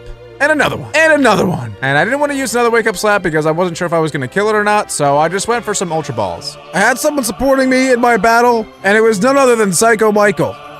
And just like that, with a little bit of luck and Psycho Michael's help, we managed to catch ourselves a Virizion.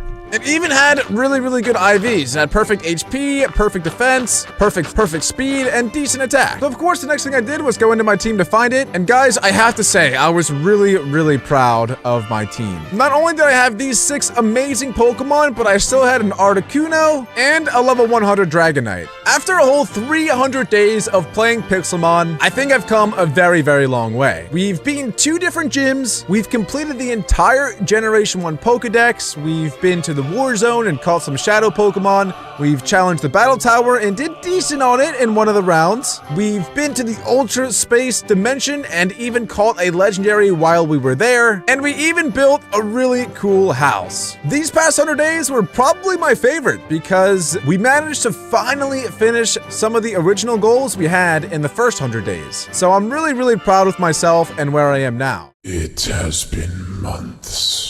Where have you been all this time?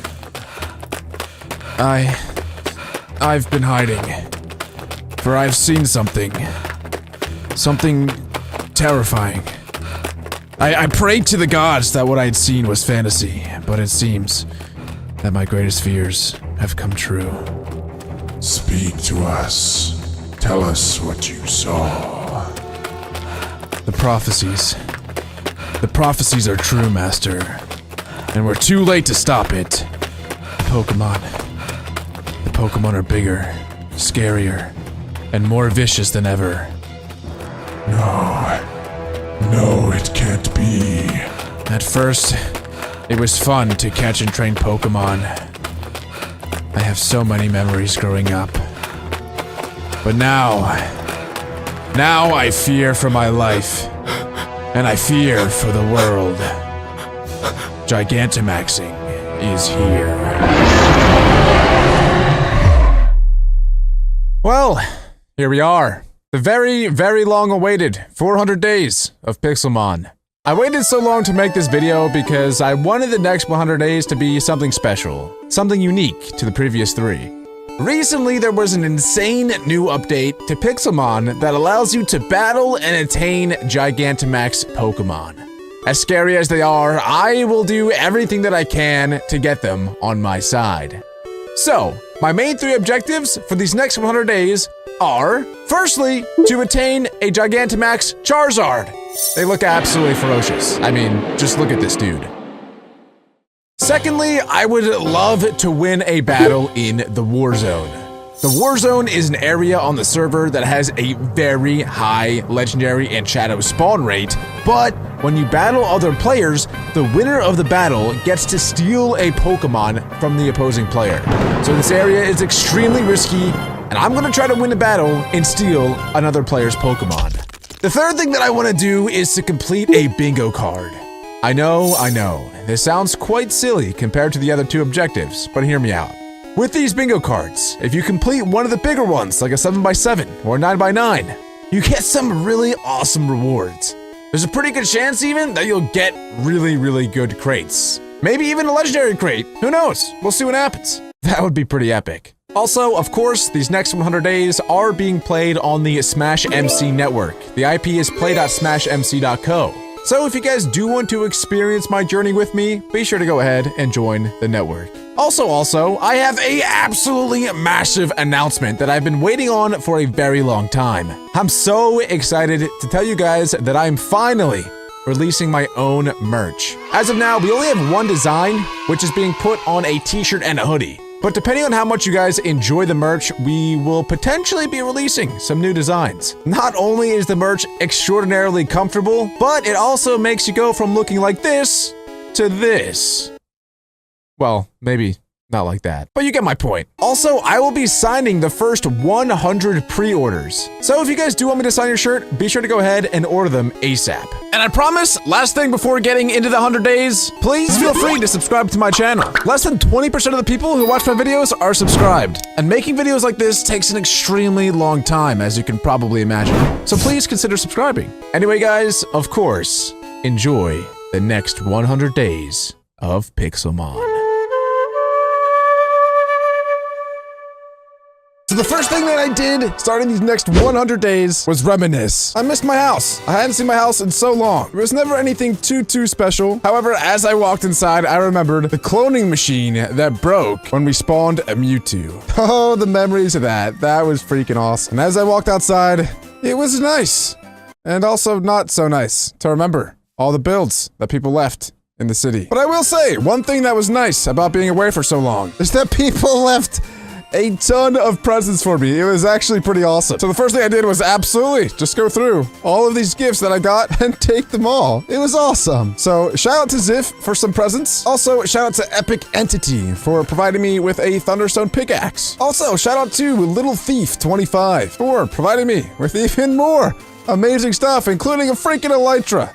That's gonna be pretty clutch. And also, of course, we can't forget Nessie for providing me with an entire double chest of Pokeballs, rare candies, and armor. And lastly, thank you to MindSlime11 for another chest of goodies. Honestly, thank you guys so much from the bottom of my heart for all the support. This series has really changed my life, and I mean that. You guys giving me gifts and sending me nice messages really goes a long way. It means a lot more to me than you guys might even imagine. So again, thank you guys so much for all the support on these videos and for those little gifts that you guys leave me. But anyway, enough of this soppy stuff. Let's get into grinding. The first place that I decided to go to was the Boss Tower. This is an area that spawns a bunch of boss Pokemon. The reason I came here was because pretty much I just went to level up my Pokemon. Since I was going to the war zone later on in this video, I really wanted to get my team up to level 100. Battling boss Pokemon was nice because they spawned at an extremely high level. Since I have a level 100 on my team, these bosses spawn from ranges 105 to up to 120. Battling bosses wasn't really going as planned, so I decided to go to the Eevee trainer because upon killing the Eevee trainer, she actually gives you 6 rare candies. And so my next plan was just to get as many rare candies as possible. I did manage to get my Pokemon up to a relatively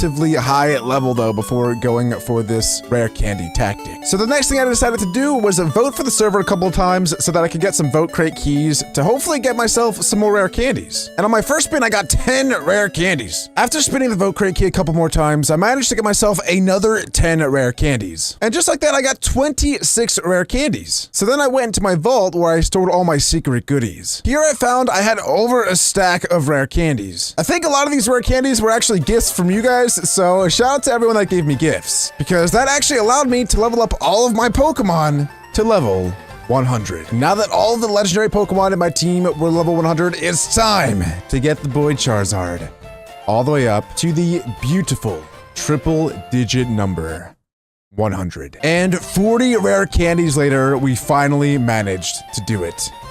Our Charizard was now an absolute beast. Little does he know, though, that he still has a lot of evolution to do in this episode. Eventually, he is going to be Dynamaxing and hopefully, fingers crossed, Gigantamaxing. And so now that my team was all level 100, I was ready to go to the war zone. But that is not exactly what I did, because the war zone is very scary, and I was getting too nervous. So instead, what I decided to do was ask one of the managers on the server to go ahead and give me a 9x9 bingo card. Now, I think it is important to note that these bingo cards are not public on the server quite yet, but they are coming very, very soon. So the way the bingo card works is if I right-click it in my hand, you will see that there is a 9x9 bingo card of Pokemon that I have to catch. There are 2 ways that you get rewarded from completing these bingo cards. The first one is by completing a bingo, whether that be a horizontal completion, a vertical completion, or a diagonal completion.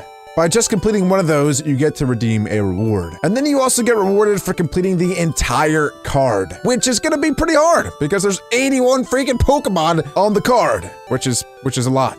That is a lot of Pokemon. And so I studied the card to find out which row or column would be easiest to complete. And I decided that the row I was gonna target was the 3rd one. It consisted of Boulder, Tangrowth, Weezing, Magnemite, Larvesta, Machoke, Watchdog, Skwovet, and Frogadier. Those Pokemon better watch out, because I'm coming for them. And the first Pokemon that I actually found was a Watchog, and so he was the first that I captured. As I check my bingo card, you can actually see here that Watchog has been captured. The Pokeball animation pops up for him. Now for the rest of this row. And as I was about to leave, I actually found a legendary Tepig. This is actually insanely rare to find, a legendary boss. And so obviously I did what anyone else would do and absolutely destroyed this legendary boss in pretty much one hit with Swamp Butt. The next Pokemon that I caught was a Boldore.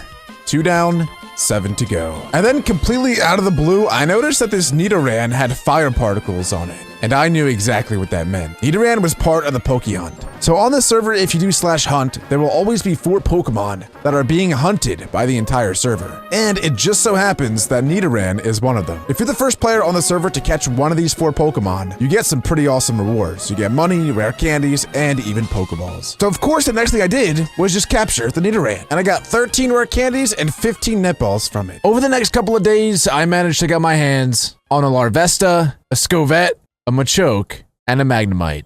At this point in the bingo card, everything was going pretty well.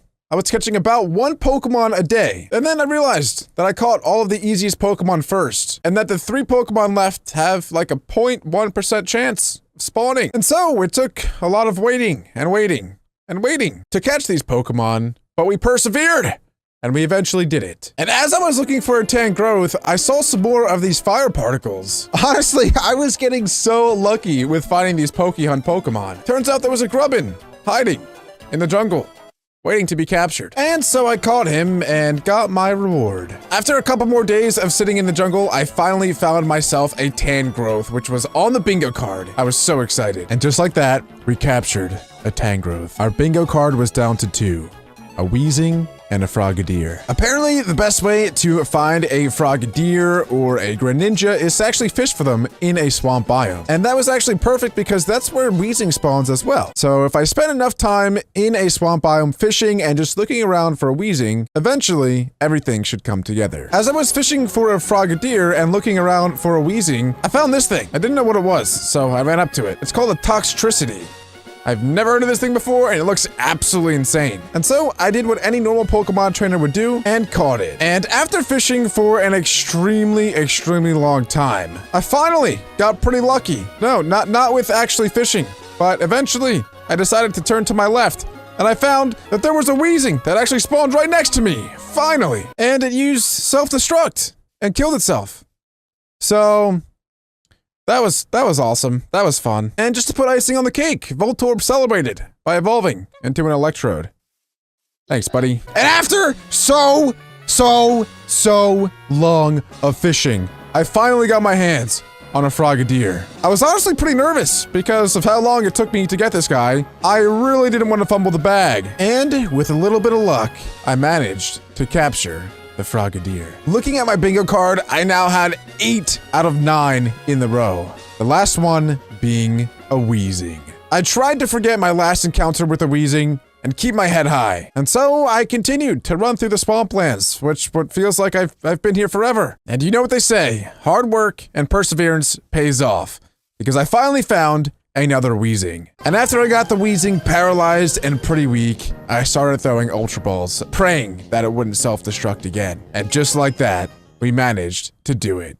We captured the Weezing, completing a bingo on our bingo card. And so I redeemed my reward. Not only did we end up getting a ton of rare candies and Pokeballs, but most importantly, we got our hands on a legendary crate key. This was so exciting. In these legendary crate keys, you can get some epic rewards, including pretty much any legendary that you want. I was so excited. And so obviously, right after I got that reward, I decided to open up a legendary crate key. I was so nervous. As the animation took, I saw that there were some mythical items in here that I could potentially get. The crate spun and spun and spun until finally, I got myself a legendary drop. A shiny legendary of choice. Oh, boys! I was so excited! I can literally choose any legendary in the entire game to redeem. After thinking about what shiny legendary Pokemon I wanted for a long time, eventually, I made my decision. I decided to go with the brand new OP legendary Pokemon, Eternatus. Since this Pokemon was brand new, I'm fairly sure that I was one of the first ever on the entire server to get my hands on one of them. Not only did I have an Eternatus, but he was also freaking shiny. This guy was absolutely epic. Riding on him was really cool as well. I'm pretty sure that you're supposed to be on his back for the animation, but honestly, it's kind of cool that you're underneath him, because when you look on top, it almost looks like you are an Eternatus, which is pretty cool. As much as I would love to use this Pokemon in the Warzone, unfortunately, he's just far too valuable. I would never risk bringing a shiny Eternatus into the Warzone. So though, I did what any normal person would do, and I leveled this guy all the way up to 100. And now we have an almighty level 100 Eternatus on the team. Hey, big shout out to this bingo card. Without this bingo card, I would not have a shiny Eternatus. Unfortunately though, I don't think I'm going to be completing the rest of this bingo card. Just this single row took so much time that I don't think there's any way on this world that I could complete this entire bingo card within this 100 days, let alone complete the other challenges that I had in mind. And ladies and gentlemen, after a couple of days of preparing, it was finally time to do what I had feared most. Go to the Warzone. My fingers were shaking as I typed in the command /warp Warzone. It took me right where I knew it would, to the dropship. And I knew that the second I stood on this pressure plate, everything would change. And just like that, my blood started rushing. This is where champions were born and made. And it was my time to shine. As you probably noticed as well, my entire body is highlighted, and that shows for everyone, which means that there is absolutely no hiding in the Warzone. And finally, it was time to make our first encounter. And here we go. The battle commenced. Myself against Carbify. This was absolutely intense. I didn't really know what to do. I'm not the best competitive battler in the world, so I decided to switch into a grass-type Pokemon to counter his Swampert. I predicted that he was gonna switch out, so I went for a close combat, and he switched into an Infernape, which was perfect for me because I did a ton of damage with my close combat. So then I switched into my Charizard because I figured he was either gonna use a fire or fighting type move, which would do pretty much nothing against my Charizard. And so I went for a Thunder Punch, which finished off his Infernape. And then he switched back into his Swampert, which is obviously a really bad matchup for my Charizard. I knew that I had to keep my Virizion alive in order to take out his Swampert, but I figured if I switched into my Virizion now, he could definitely get one shot. So I went for a really risky play and went for a Dragon Dance. Fortunately, I survived the hit that his Swampert left, and then I went for an Earthquake of my own. It didn't do as much damage as I had hoped, but it still did enough that I wasn't so upset with my Charizard. Then, of course, I went back into my Virizion, because I knew that this was the opposite Pokemon that he had wanted to see. So I went for a Leaf Blade, and it was ×4 effective against the Swampert and destroyed him. So far, so good. Even though it seemed like I was up in the battle, I was absolutely terrified. My hands were shaking, and my body sweating. I've never fought one of these things before, so I didn't really know what to do. And so I just went for another Leaf Blade. Eventually my Virizion went down. I didn't really know what to do, so I just went into my Mewtwo, because I knew Mewtwo's really good, and I figured he could potentially do something to kill this thing. So I went for an Ice Beam, because I knew that was super effective. He almost killed me in one hit, but luckily, I managed to take him out. And then my Life Orb ended up destroying my Mewtwo. And now it was down to a 3 versus 3. I went back to Swampbutt because I didn't want to show my last two Pokemon. This was a perfect matchup because he sat on a Jolteon, which can't really affect Swampbutt. I made a safe play and went for an Earthquake. Unfortunately, he switched into Corviknight, so I didn't end up doing any damage to it. I knew that Jolteon wouldn't really be able to do much against my Groudon either, so I just decided to try Waterfalling this thing. It used Iron Defense 2 times, so I knew Waterfall wasn't going to do too much. So then I switched out to Zapdos, and then I went for a Discharge. It was super effective and finished the job. Corviknight was dead. He went back into his Jolteon, so obviously I switched back into my Swampbutt. And of course, I went for an Earthquake. He switched out again into a Serperior, which I knew was trouble for me because it was super effective not only against my Swampbutt, but also my Groudon. I knew that he had a big advantage here, and I didn't really need Swampa anymore since I still had my Groudon to counter his Jolteon. So I decided to continue trying to just kill this thing with my Swampert, and he did a pretty good job. Then I switched into Zapdos, where I decided to use Heat Wave. That killed Serperior, and Jolteon was his very last Pokemon. And so I used Heat Wave again, and it did a lot of damage and burned Jolteon. Now I was getting excited because I knew that I had this in the bag. And the very last move was a Heat Wave from Zapdos that finished his Jolteon. And now, I was able to steal any of his 6 Pokemon. He had so many great ones. I really didn't know who to go for, to be honest. But I ended up stealing his Dragapult. After that, I got swarmed. So I decided to get the heck out of the war zone as fast as I possibly could. My entire body was trembling. But as I looked in my PC, I saw that he was there. The battle-perfect Dragapult. I brought him into my team, looked at his moves, checked out his stats, and could not be happier. And even though the fight had ended, I was still very nervous and trembling. That was epic. And just like that, I had 2 of my objectives crossed off my list. And now it was time for the last objective, to Gigantamax my Charizard. And even though there's still a good amount of days left in this 100 days, I knew that this was going to take absolutely forever. This is not an easy challenge. To get a Dynamax band, you have to find an NPC that spawns in a village that gives a very rare quest. This NPC has a 5% chance of spawning, which pretty much means that I have a 1 in 20 chance of it spawning. However, NPC quests reset every single Minecraft day, so I pretty much have the odds of 1 in 20 chance of this quest spawning. And so I adventured out, found myself a village, and camped this village until I pretty much found one. I'm not gonna lie, guys. I ended up going to get food and doing some IRL stuff as I waited. I would check back every 20 minutes or so to see if there were any new quest givers here. Fortunately, though, after about 10 days of sitting in here and looking for the purple exclamation point quest, I finally found it. I'm not sure if the purple/pink exclamation point 100% means that it's the quest to get Dynamax, but it's definitely one of them. So anyway, I proceeded to talk to this girl, and she asked if I could help her, so of course I said yes. Eventually, she started showing me an item called a fallen star. She gave it to me and asked me to look into it, and so of course I said yes. So now I needed to find out what this fallen star was and come back to her after I found out. Also, you guys might have seen earlier, but there was this dude who has a red quest above his head. And I was talking to my friends about it. Apparently, this is a legendary quest that's even more rare than the Dynamax quest. The fact that they both spawned at the exact same time is kind of crazy. But anyway, of course, I'm gonna accept this dude's quest as well. There's tales of a mysterious shrine and a golden Pokeball that attracts its guardian to it. So pretty much all that Kurt wanted is he asked me to get him 5 level balls, which doesn't seem too difficult. But as I checked my quests, there's the Shooting Star quest, which is the more important one to me because that is how I Dynamax. But then there's also the Forest Guardian. So for the Shooting Star quest, I have to defeat 75 Pokemon and capture another 25 Pokemon. It's definitely not too challenging, but it is gonna take some time. To kill the 75 Pokemon, I just jumped straight down from spawn all the way down to where all these level 1 spawn.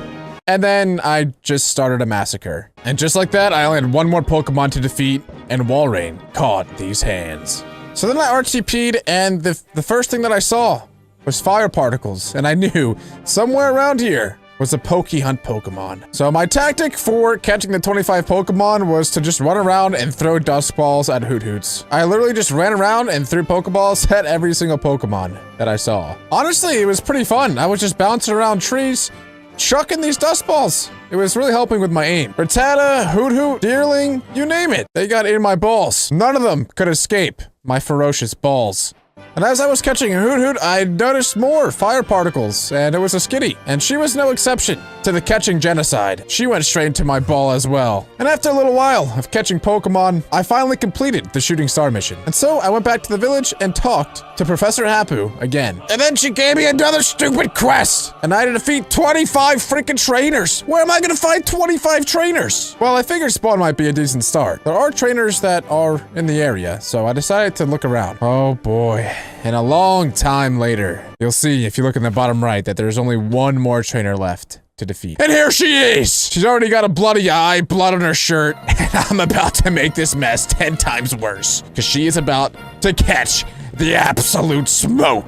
Swampa is not messing around, and there we go! We finally did it! Now we have to return to Professor Hapu, who will hopefully not give us another quest, and will just give us the Dynamax thing. And there we go! Professor Hapu has officially given us a Dynamax band. This will allow you to infuse your Pokemon with immense power for a short while. Thank you so much, Professor Hapu! And now, it is time to equip ourselves with the Dynamax band. If I take off my robe, you can see that I actually have a band on my arm now, and that is a Dynamax band. However, I prefer to have my drip on. Wait, what is this? I didn't realize that I had this robe. I think that this robe is an 8.2 robe, and because I'm super awesome and super special, that I have access to it. Wow, that's pretty epic. Oh, and there's also a winter cloak, dude. Wait, these are so cool. All right, but I'm gonna stick with the Drown robe. This thing is sick. But anyway, one thing that is really important to note about Dynamaxing and Gigantamaxing is that the only time that you can actually do it is against other boss Pokemon, players, or NPCs. You cannot do it against wild Pokemon. Luckily, I found myself a Mega Ampharos. These things are actually a lot more common than you think, at least the Amphoroses. The other Mega Bosses, not so much. Unfortunately, this is a really bad matchup for our Charizard. However, he should be able to Dynamax. Not Gigantamax yet, but Dynamax. So if we do go ahead and click the middle button, you'll see that this crazy thingy pops up, and then we can max Flare.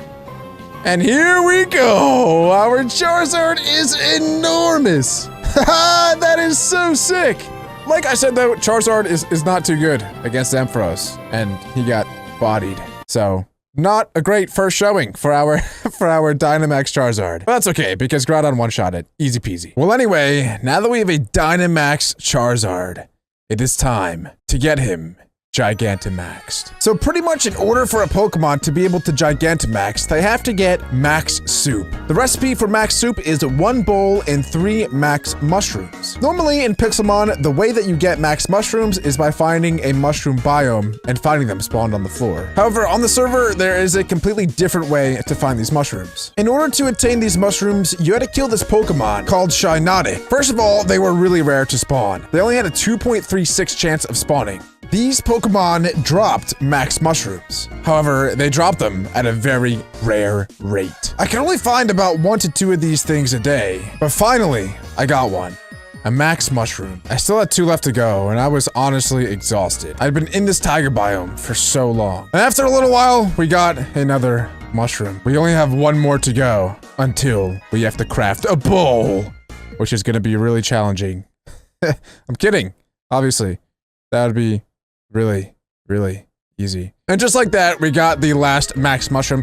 The last 2 actually came pretty quickly. I only had to beat like 4 or 5 different of those things, and they dropped 2 of them. They only have a 15% spawn rate, so that was actually really lucky. So now it's time to go back home, get some wood, craft a bowl, and complete the recipe for a Max Soup. And now, we can feed the Max Soup to our Charizard. And in chat it says, Charizard has gained the Gigantamax factor. So what I decided to do was put in chat, someone TP to me to catch these hands. I was really ready to fight anyone, but honestly, I didn't care if I won or lost. All that I really wanted to do was test out my new Gigantamax Charizard. And then this guy took it too far and made battle rules and stuff. But again, I don't really care. I'm just trying to have a good time and try out my new Gigantamax Pokemon. And so, here we go. G-Max Wildfire, let's do it. And just check out that absolute beautiful beast. A Gigantamax Charizard. I know for a fact that my enemy is trembling right now. And just like that, we took out one of his best Pokemon in a Volcarona. Unfortunately, the Gigantamax form does not last too long, and so it was only 3 moves before Charizard went back to its original state. However, those 3 turns were absolutely epic, and he managed to take out 2 extraordinarily strong Pokemon in the process. I ended up losing the fight, but that's not what I cared about. All I know is that all 3 of my objectives were now complete. These 100 days were absolutely wild. I took this puny little Charizard and not only turned him into a man, but into a Gigantaman. Okay, that was a little bit cringe, but you know what I'm saying. Anyway, guys, that's gonna wrap it up for these 100 days. I know it was super long awaited, but we actually have a ton of new updates coming to the server very soon, and when they roll out, I will be sure to make another 100 days, where hopefully I get even more Gigantamax Pokemon. Imagine if you could fuse Pokemon together to get God Pokemon! Well, on Smash MC, you can, and I will be spending 100 days doing just that. My Pixelmon server just released an update where you can fuse Pokemon together. For example, you can fuse a Charizard with an Aggron to create an Agrizard. I have 3 goals for this 100 days. First is to acquire 6 fusion Pokemon, but 1 has to be shiny. Second is to defeat all 8 gyms. And my last goal is to steal a Pokemon from the war zone. On day 1, I started off with nothing but a shiny Charmander and some Pokeballs. This shiny Charmander was actually very important, because if I could get a shiny Aggron, then I could fuse these 2 Pokemon together to get a shiny Agrizard. Charmander, you're the chosen one. The first thing that I did was go to the fusion room so that I could check out all of the different fusions that the server has. And the first one that is featured is an Agrizard, which is one of the Pokemon that I hope to get. Except my Agrizard is going to be shiny. There's also a Rayveltal, a Zacius, a Grouchump, and many more. This Laprera is also one that I'm going to be targeting in this video, because it's a fusion between Lapras and Torterra, which are 2 Pokemon that are relatively easy to capture.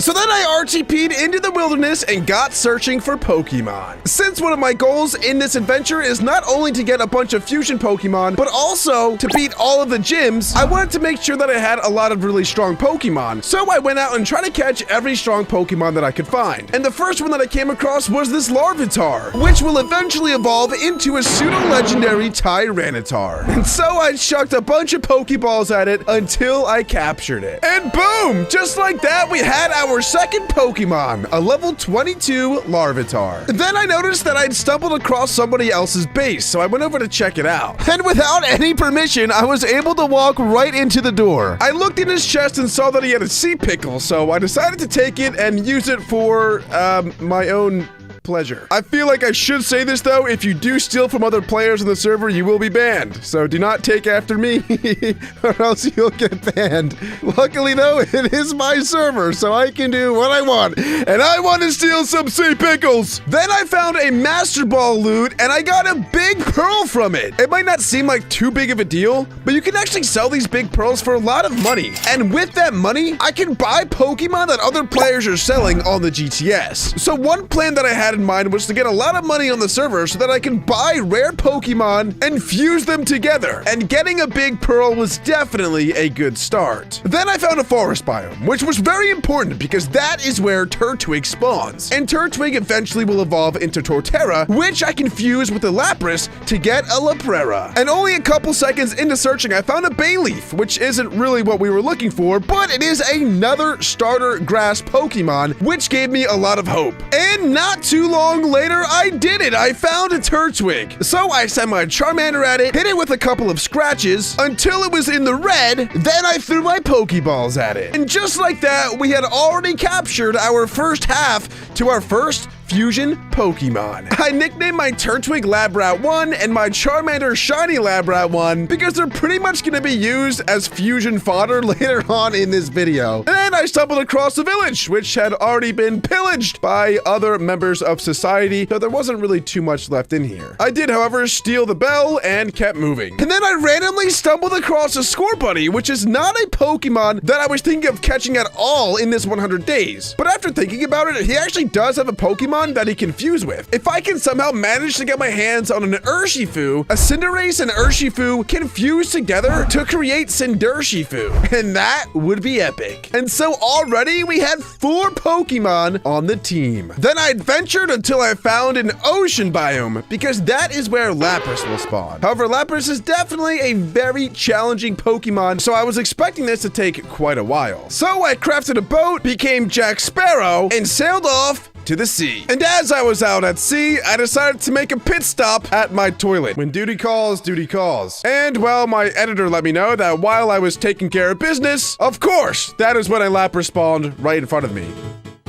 When I got back from nuking my bathroom, unfortunately, there was no Pokemon here. So I decided to continue boating outwards and onwards until we stumbled across another one. And then it happened. I had found another Lapras in the wild. The problem was it was level 30 and I didn't have any Pokemon to damage it. So again, I just had to throw random Pokeballs at it until I hopefully caught it. And a couple Pokeballs later, it happened. I caught the Lapras. I nicknamed him Ratlab 2. Then I got to training my Turtwig. The best way that I knew to do that was to warp to the training area. Here you can battle trainers over and over again to level up your Pokemon. And not too long later, my Turtwig, aka Labrat, evolved into a Grottle. And not too long after that, Labrat evolved again into the Pokemon we've been waiting for, a Torterra. And now that I had Labrat number 1 and 2, it was time to fuse them. Now normally it is pretty challenging to get a fusion key, which is something that you need in order to actually fuse your 2 Pokemon together. But for the sake of the video, I just decided to give myself the keys that I need. So with that being said, the next thing I did was add my Lapras to the left side, my Torterra to the right side, added my fusion key, and confirm that Leprera is the Pokemon that I wanted. I looked to the left, I saw my Lapras, I looked to the right and saw my Torterra, and then bang! My 2 Pokemon fused, and a Leprera appeared.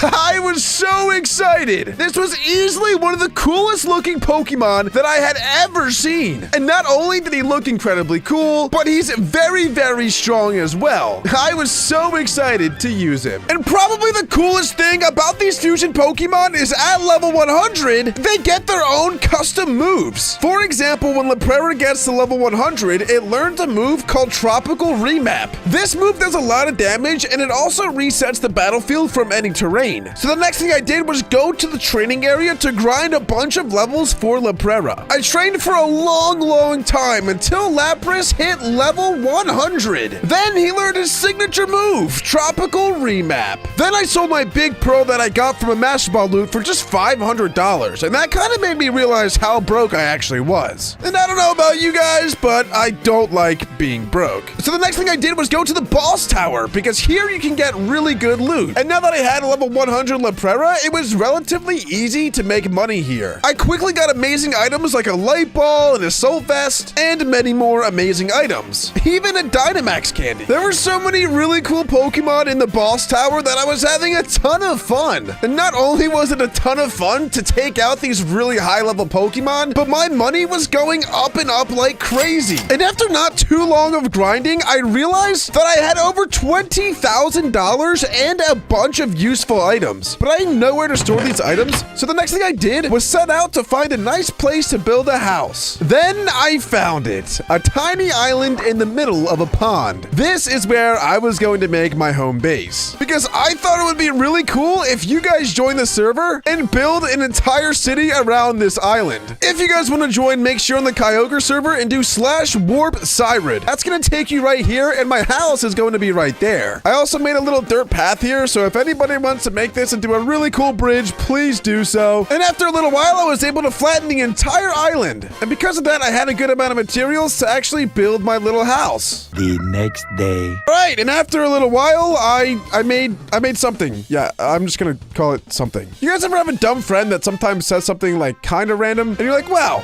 you know, he actually seems pretty smart. I feel like that is what happened with this build. You see, I'm a really bad builder, but I feel like this might be one where you look at it and you're like, ah, you know what? It's not the worst thing ever.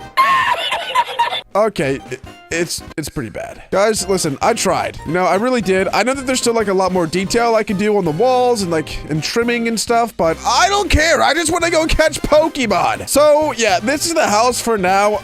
We're definitely going to be improving it at some point, but I've been building it for so long that I honestly just don't feel like doing it anymore. A couple full inventories and $25,000 later, I was ready to start hunting for another fusion Pokemon. I gave my sea pickle a kiss for good luck, then I RTP'd until I found a Mesa. Then I finally found one. And the reason I wanted a Mesa so bad is because this is where Aron spawns, and I really need to find a shiny Aron so that I can fuse its final evolution, Aggron, with our shiny Charmander that will eventually become a shiny Charizard. And if we can do that, that means that we would have our first shiny fusion Pokemon. My plan was going accordingly because I was finding a lot of Arons in the area, but none of them were shiny. And after spending a couple of days in the area, the unthinkable happened. I found a legendary Pokemon, a Terrakion. I was so nervous. I didn't really know what to do, so I just started throwing Ultra Balls at it. And after about 50 Ultra Balls, I finally caught it. Terrakion was mine. Woohoo! Unfortunately, I wasn't really planning on using him too much, but instead using him to trade for another legendary Pokemon, like perhaps an Urshifu. If I can get someone to trade me an Urshifu for this Terrakion, then I could fuse the Urshifu with his Cinderace to get Cindershifu. So that was my plan. I stuck around a little while longer to try to find a shiny Aron, but was still unable to do so. I took a break from hunting shiny Aron and decided to hunt for another fusion duo. This was the only other fusion duo that didn't require a legendary Pokemon. It's a fusion between Greninja and Dragapult, and it's called Dragon Ninja. And so I set off, looking for those two Pokemon to capture. Eventually, I found a swamp biome to where I spent a couple of days there until I had eventually found a Froakie. Then, without too much resistance, I got the Froakie into the red and caught him. Finding Dreepy was a similar story. I had eventually found an Extreme Hills biome, but this time I didn't find the first evolution. I ended up finding the second evolution, a Dracloak. This capture proved to be a little bit more challenging because I didn't really have any Pokemon that could damage it without killing it. And so I did what I do best and just started chucking Ultra Balls at it. And eventually we caught it. And now the next step in the process is to get both of these Pokemon up to their final evolution. And the best way to do that is to go back to the training area and destroy these Tyrannitars. Quickly, my Froakie evolved into Frogadier, then finally into a Greninja. And Dracloak evolved into Dragapult. And now that I had them both fully evolved, it was time to go to the fusion room to fuse both of these Pokemon. I entered the computer, inserted Dragapult into one side and Greninja into the other, then I put in the key and confirmed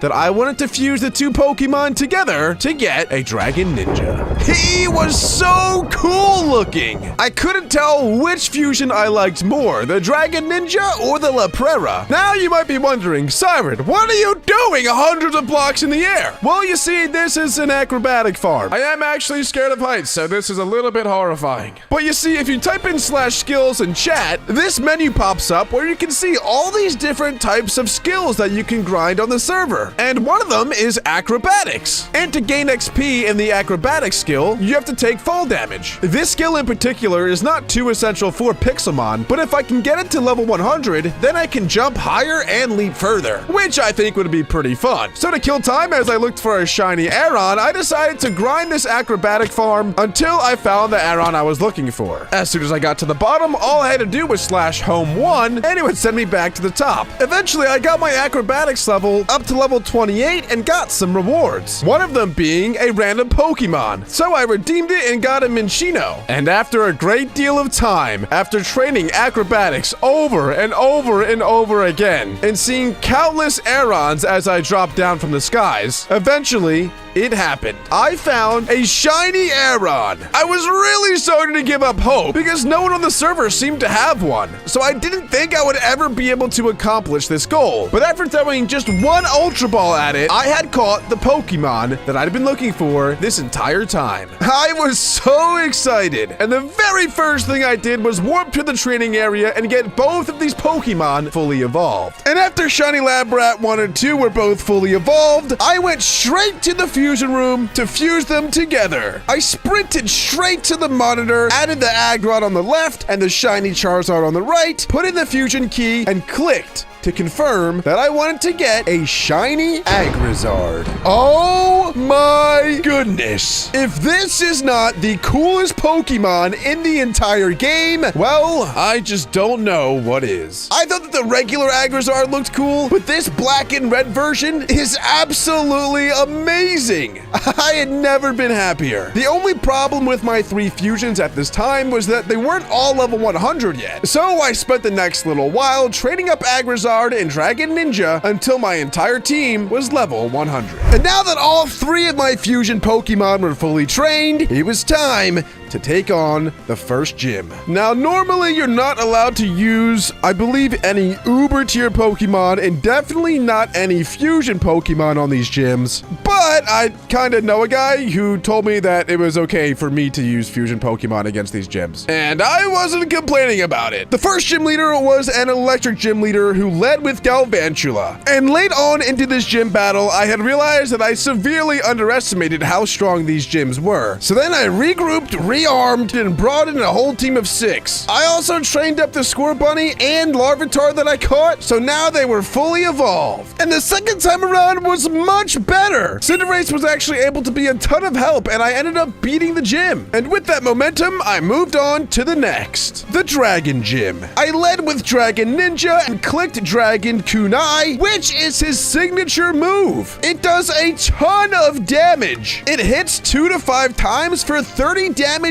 each, and it absolutely shredded the gym. It seemed like every single time I clicked it, it ended up destroying the enemy. And with the combination of Dragon Ninja and Agrizard, we were able to destroy the second gym too. Now on to the Dark type gym. And by the skin of my teeth, we somehow won. I honestly felt like I was getting very lucky with these battles, but I decided to continue trying to beat these gyms while I was on a hot streak. The next gym was Ground type, which really favored my Leprera and Dragon Ninja. And without too much resistance, we managed to take that one out as well. I was on a hot streak and was not letting the momentum stop. And finally, after a very long streak, I finally lost a gym battle. But I was pretty happy with my 4 badges. Then I decided to do something that I don't really recommend. But I went out and caught 6 random Pokemon, and then I trained them all to level 100. You're probably wondering why I wasted so much time training these random Pokemon to level 100. Well, I don't actually care about these Pokemon, but I'm going to use a very,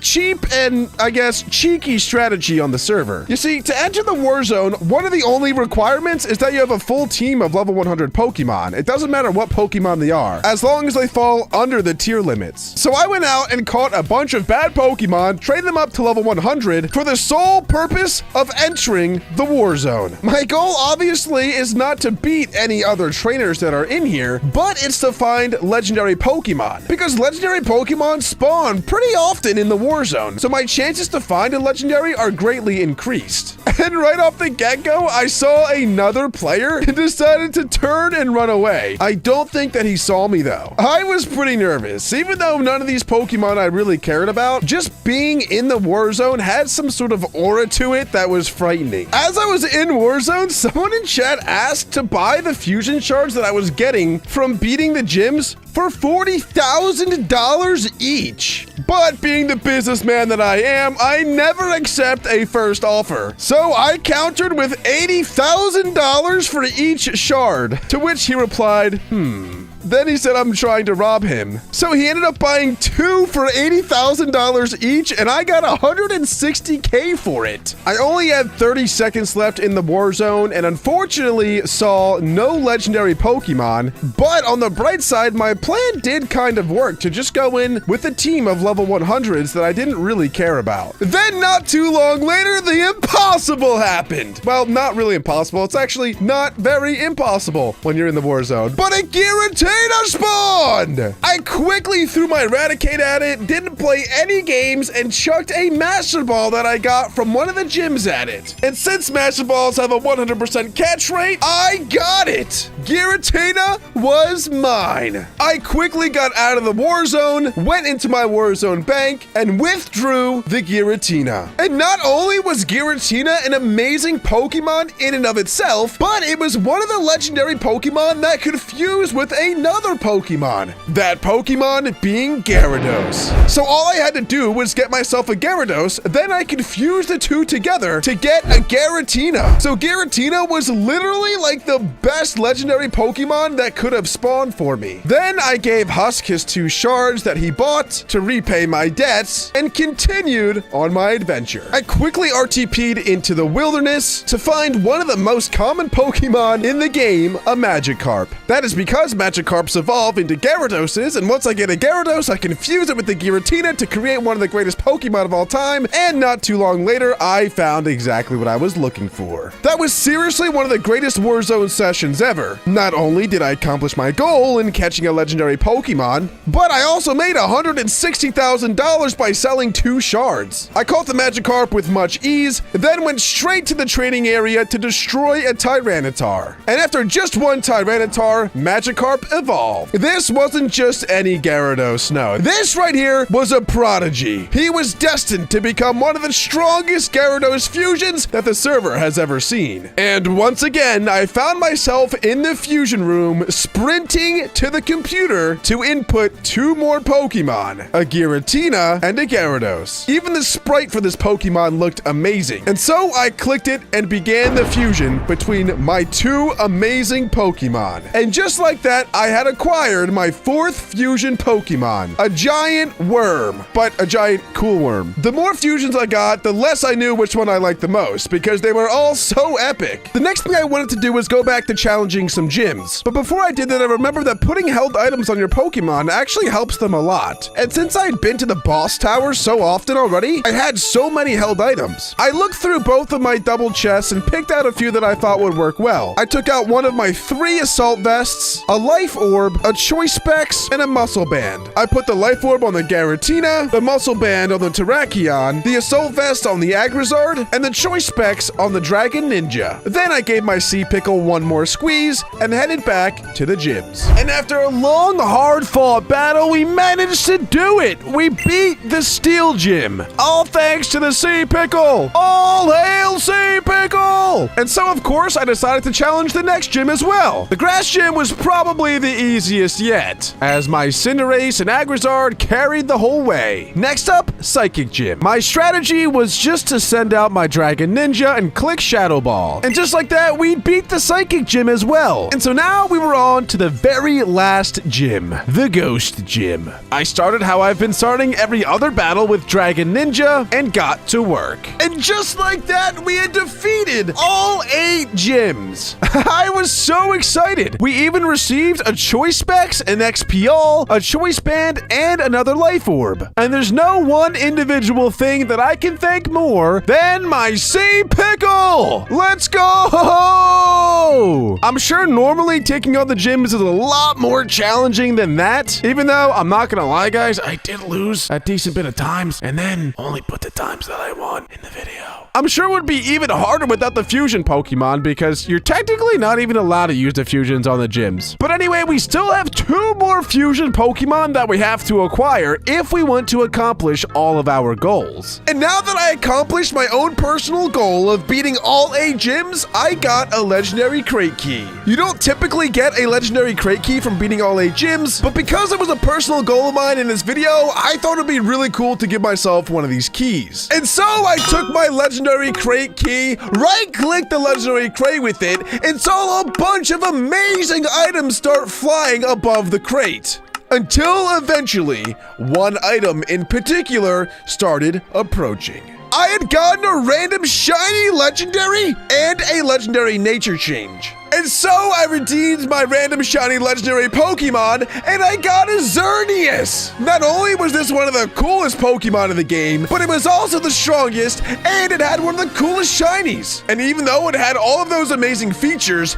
that was still not the best part of this Pokemon. Because Xerneas has the ability to fuse with another Pokemon, and not just any other Pokemon. Debatably the strongest Pokemon in the game, a Zacian. And so my next next goal was to get my hands on one of the strongest Pokemon of all time so that I could fuse both of these together. And after hanging around the server for a little while, I was constantly asking in chat to see if anybody had a Zacian, until a guy named Sirud by Mines asked if I needed his. So of course I said yes and asked him how much, and luckily he said $250,000, which is exactly how much I had. So he sent me the Zacian, and I sent him $250,000. But it was all worth it because now I had a Xerneas and a Zacian. And you all know what that means. The next thing I did was go straight to the fusion room, run up to the computer, enter in the Zacian on the left and the Xerneas on the right, enter the key, and confirmed that I wanted one of the strongest Pokemon ever created, a Zacius. Zacius was my 5th fusion Pokemon, and he might just be the strongest as well. Now that I had 5 fusion Pokemon, I only had 1 left to complete my final goal. And to get my last fusion Pokemon, I wanted to steal it from somebody else in the war zone. The only problem with that is you're only allowed 1 fusion Pokemon in the war zone, and choosing which fusion I wanted to bring was a very tough choice. So before I decided which fusion Pokemon I would bring to the war zone, I needed to go catch 5 strong Pokemon and train them up to level 100 to make sure that I had the best chance at winning my war zone battle. So I RTP'd and set out on a new adventure to catch 5 more incredibly strong Pokemon. The first one I found was a Ralts, which would eventually evolve into a Gardevoir. Next I found a Galvantula. Next I found a Gligar, which would evolve into a Gliscor. And the next Pokemon I decided to go with was a Skarmory. Then I remembered that I have a Tyranitar in my party, so I brought him out. And after looking at my 5 fusion Pokemon, I still wasn't sure which one was the strongest. But the one I had most experience with was Dragon Ninja, so I decided to bring him out. Dragon Ninja has swept so many gyms for me that I feel like he could definitely perform the exact same way in the war zone. And the time was upon us. I had a fully mapped out plan with how I wanted to use each and every Pokemon on my team, and I really felt like I was ready to enter the war zone. But this time, not to cower and hide, but instead to stand my ground and fight. As I entered, this time felt a little bit different. I knew what had to be done. This time, I was here for blood.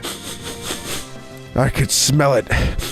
I could smell a fusion Pokemon looming somewhere in these battlegrounds. And there, I saw my first target. And he actually challenged me into battle, but I stuck to my guns and was ready for anything. My Galvantula got off to a hot start by destroying his Blastoise. Then somehow he also destroyed the Galvantula. And then he sent out a fusion Pokemon, Lucartrace, and it destroyed my Galvantula. But since he sent out his fusion Pokemon, it was time to send out mine. Dragon Ninja. This was a battle for the ages, and I decided to use Dragon Ninja's signature move, Draconic Kunai. And it absolutely destroyed the Lucartrace in 1 shot! And because I was choice spec'd, I had no other option than to continue to click Draconic Kunai, which on paper might sound like a problem, but when your Pokemon is as epic as a Dragon Ninja, it just one-shots every single thing.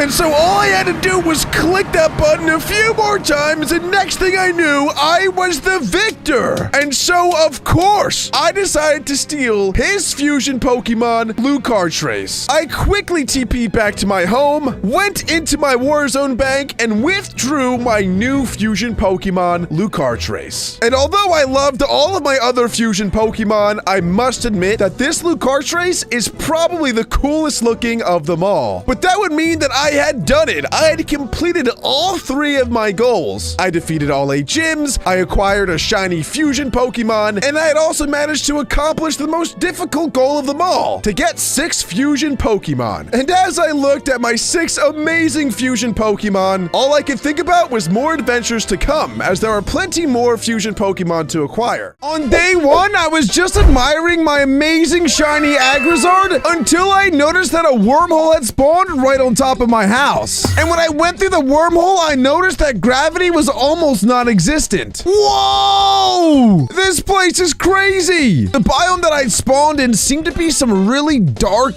deep ocean, right next to an end dimension. I had never been in the ultra space dimension before, so this was all very new to me. And immediately, I found a really cool looking structure, so I went to go check it out. It turns out that it was a raid den, where boss Pokemon spawned. So I decided back to challenge it with my Agrizard, and I was able to destroy it in one shot. This place was so scary. There were creepy Pokemon flying around in the air, but I found these really cool crystal blocks in a lot of the structures, so I decided to collect them all. It turns out that these were actually crystal blocks, and you can use these to craft armor. And so that's exactly what I did. I crafted a full set of plasma armor. There weren't many benefits of it because in Pixelmon you don't typically get into many fistfights, but just in case, it's better to be prepared. Anyway, I have some amazing goals for this next 100 days. Since my first 100 days, a ton of brand new fusion Pokemon have been released. One of them being probably the strongest in the game. You see, it's a fusion between the god of all Pokemon, Arceus, and the devil of all Pokemon, Giratina. That's right, there's a fusion that's called Arceus. So one of the main goals of this next 100 days is to attain that Pokemon. The Ultra Space Dimension is actually a perfect place to start as well, because there's a ton of loot here that will help me collect all of the Arceus plates. And eventually I had found my first Beast Ball loot, where I got a PP Max, which honestly isn't the best loot to get, but those Beast Ball loots are exactly what I'm looking for. I soon noticed that there was a Beast Ball in each of them, and I was getting some pretty cool loot from it. And after searching the Ultra Space Dimension for quite some time, I still had no luck finding any of these Arceus plates. And so I asked in chat what the best way to find them was. And a guy named Ol Ethan said I could buy 4 of them from him for just $1,000. That is a deal that I could not pass up. So I TP'd him to me, he dropped the plates, and I sent him $1,000. Now that I had just collected 4 of the Arceus plates, I was feeling really confident getting some more. And eventually it happened! I claimed one of the Beast Ball loots and I got a Splash Plate! I was so excited because that was the first one that I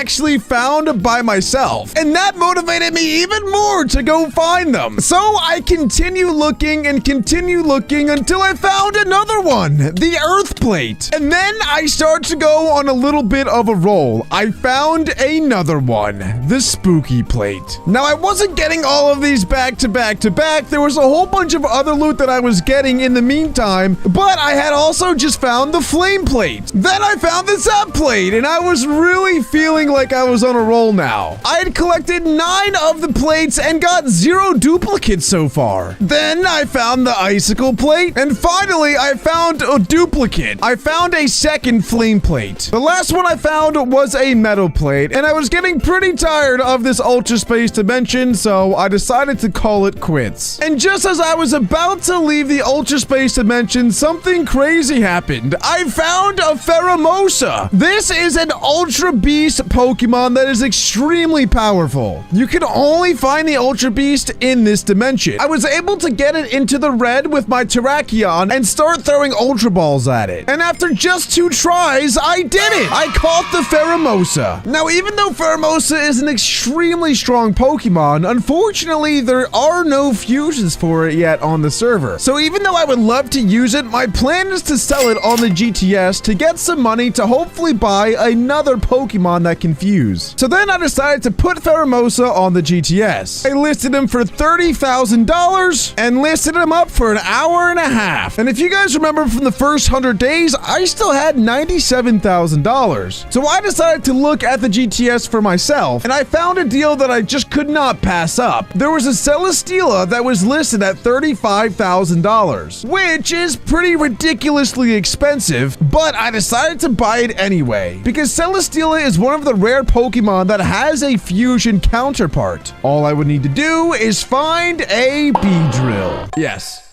a Beedrill. The thing that evolves from Weedle. And so I ran to the nearest forest to go searching for maybe the strongest Pokemon of them all. They are extremely rare and challenging to find. They're definitely not common at all. But hear me out, the fusion between Celesteela and Beedrill is actually insanely strong, because the fusion itself gets the ability Adaptability. And what that does is it takes stab moves, and instead of increasing them by just 50%, it doubles the damage of them. So any steel or bug type move that I use with the Beelastila fusion does double damage. And after just a couple minutes of searching, I found a level 6 Weedle. This little turd-looking Pokemon would eventually fuse with one of the strongest in the game. And just like that, we caught it. So I went straight to the training area and started getting him a bunch of levels. And after just the first fight, he got up to level 16 and evolved into a Kakuna. Then Kakuna evolved into Beedrill. Now that I had both of them, it was time to go to the fusion chamber to fuse the two Pokemon together. I put Celesteela on the left, Beedrill on the right, and clicked to confirm that I wanted the Celesteela fusion. And just like that, I got him! There aren't too many super strong bug-type Pokemon in the game. Celesteela is definitely one of the strongest, if not the strongest. Most of the Pokemon that I use are either Fairy-type or Dragon-type or Water, so I was actually extremely excited to use a Bug-type Pokemon because I don't typically use them very often. So I went back to the training area and grinded some more levels for my Celesteela. His last couple of levels, I gave him rare candies, and at level 100, he learned his signature move, Celestial Sting. It's a move that only does 55 damage, but it hits twice, so it pretty much does 110 damage. And because of his adaptability ability, that gets doubled, so it pretty much does 220 damage. In the first 100 days, I told you guys that if you typed in /warp siren, it would take you to this town to build whatever you guys wanted. And I never really got the chance to show it off to you guys. So here is the town that you guys built. I will admit some of it is, well, maybe not the best builds, but it is really nice to see our community building together. But anyway, the warp is still active, so if you guys do want to join this town and build your own home in the village, be sure to go ahead and join the Kyogre server and type in /warp siren to get to the town. In order to summon a Giratina, you have to capture all 3 of the lake guardians, Azelf, Mesprit, and Uxie, and they spawn in the river biome, which is pretty fortunate because my house is in a river biome. So my plan was to stick around my house for the next couple of days and see if I can get any of these bad boys to spawn. But not only do you have to catch all 3 of them, you have to get their happiness all the way up to maximum happiness and then smack them in the face with the ruby. And after you do that, you can fuse the 3 rubies together to get a red chain. And after you get the red chain, you then have to find a Grisius orb, which I actually already have from the first 100 days. And then you just have to find a time-space altar. And that is how you spawn in Giratina. Now, I know that was a lot of explaining and probably got confusing at some points, but it's all going to start to make sense after we start finding these legendary Pokemon. And so I decided to take action. I got out my best team I possibly could, which was totally not a throw team at all, and decided to enter the War Zone. The War Zone is an area where a bunch of legendary Pokemon spawn, but if you engage in a battle with another player, the winner of the battle gets to steal a Pokemon from you, which is why I decided to get a full team of level 100 Pokemon that kind of stink, and I don't really care if I lose them. And then I found another player in the War Zone, which was very scary because there was no way I could possibly win a battle with this team. So I decided to run as far away from him as I possibly could. Luckily, he didn't seem to chase me at all, so I felt pretty safe and pretty much in the clear. Now, the War Zone does have different seasons, so every 2 months, the meta changes, meaning there's different tiers of Pokemon that you can use every 2 months, and right now it's set to OU, and fusions are not allowed this season. If fusions were allowed, I would totally just bring my entire team of fusion Pokemon, come in here and just shred everybody. But for now, since I can't bring my fusions into the War Zone, I kind of am forced to just bring these throw teams. I searched and searched and found a ton of random Pokemon that had spawned, but was still struggling to find the ones I was actually looking for. I only had 1 minute left in the War Zone and was getting kind of desperate, so I decided to walk up to the other player, and it seemed like he was actually pretty friendly and didn't want to battle either. So together we waited around for some legendary Pokemon to spawn. And then his buddy joined, and he was wearing really scary armor and had a yellow glow to him, so I honestly thought that he was going to murder me. Luckily, he did not, but unluckily, I was running very, very low on time until eventually I did and got kicked out of the war zone. The next thing I decided to do was check the GTS once again, and what I found was amazing. There were tons of legendaries. There were 2 Palkias, 1 Registeel, a Magearna, but the one I was most interested in was the Suicune. You see, Suicune might not be the strongest individual legendary of them all, but he does have a fusion counterpart. So without much hesitation, I decided to purchase him.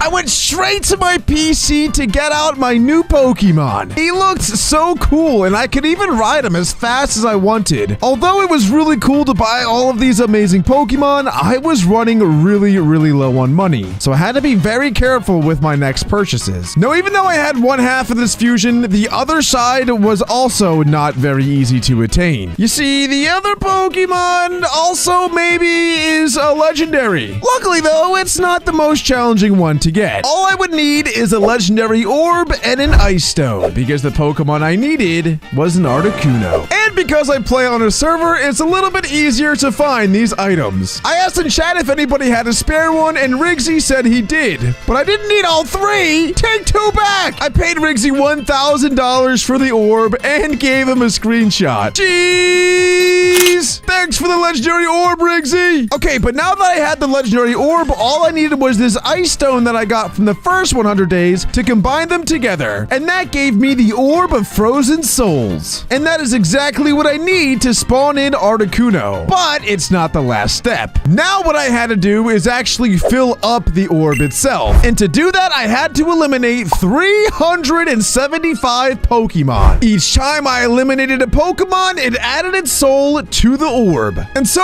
I went straight to the boss tower and started destroying Pokemon one after another. The reason I went to the boss tower is because every time you eliminate a Pokemon here, you get some pretty good items. This was a great way not only to grind money, but to grind levels for your Pokemon and to get a whole bunch of random items. I was getting so many items from the boss tower that I had to go home and clear my inventory multiple times. And after a while of grinding, you could see that the orb was starting to fill up. And after a little while later, it happened. I filled up my orb completely, and it turned into a bright crystal blue, which now made it time to go to the shrine area to spawn in an Articuno. Before I battled the Articuno though, there was one last thing that I had to do, and that was to find a Pokemon that could paralyze it. So after running around a spruce biome a little while, I found a Pikachu. In fact, it was actually perfect because Pikachu had the ability Static, which means that any contact a Pokemon makes with it might cause that Pokemon to become paralyzed. Not only that, but Pikachu is also very fast and can learn the move Thunder Wave. So Pikachu's only usage would be to paralyze the Articuno. Then I decided it was time. I walked up to the shrine, admittedly pretty nervous, and right-clicked it with my orb.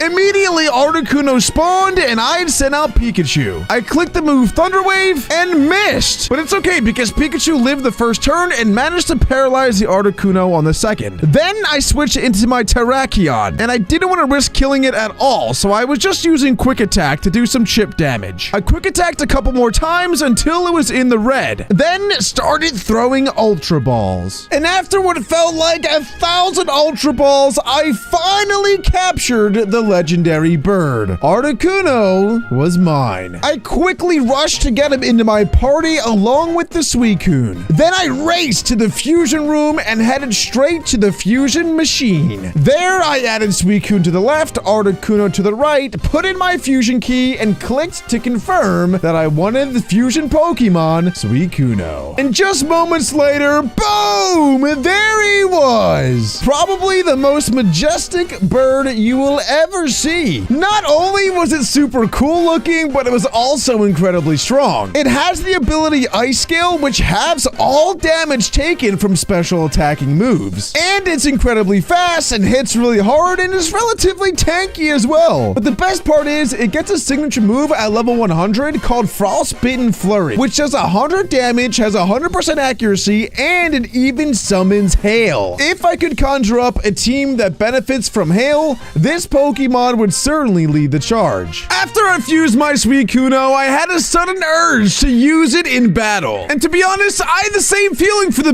Steel. The problem was I wasn't entirely sure where to use my Pokemon. That is until I stumbled upon the Battle Tower. The Battle Tower is a tower with a bunch of floors with trainers on every single floor. The catch is you can only bring 3 Pokemon, and the trainers that you battle also only have 3. The more trainers you beat, the more battle points you get, and with those battle points, you can go to the battle shop to purchase a whole ton of items, such as rare candies, PP ups, power items. You can even get fusion shards and fusion cores, and non-legendary IV boosts, along with a ton of different TMs and all of the Z crystals. The problem was I didn't have a third Pokemon to challenge this battle tower with. Now, you might be thinking, Sirud, you have a whole ton of other fusion Pokemon. And yes, while that is true, and I totally could use them, I figured that since this is an entirely new 100 days, I should probably stick to using the Pokemon from this one. And so I set out to find another 2 Pokemon that had the ability to fuse together. I checked out the list of all of the fusions, and what I thought the easiest one to attain that I haven't yet is the Hydreisaur. That is because neither of the Pokemon required are legendaries, meaning I can actually just find them in the wild. And not too much later, I'd found one half, a Bulbasaur. And soon after, I caught it. I quickly warped to the training area, put a lucky egg on the Bulbasaur, and activated an XP All. And with all that being done,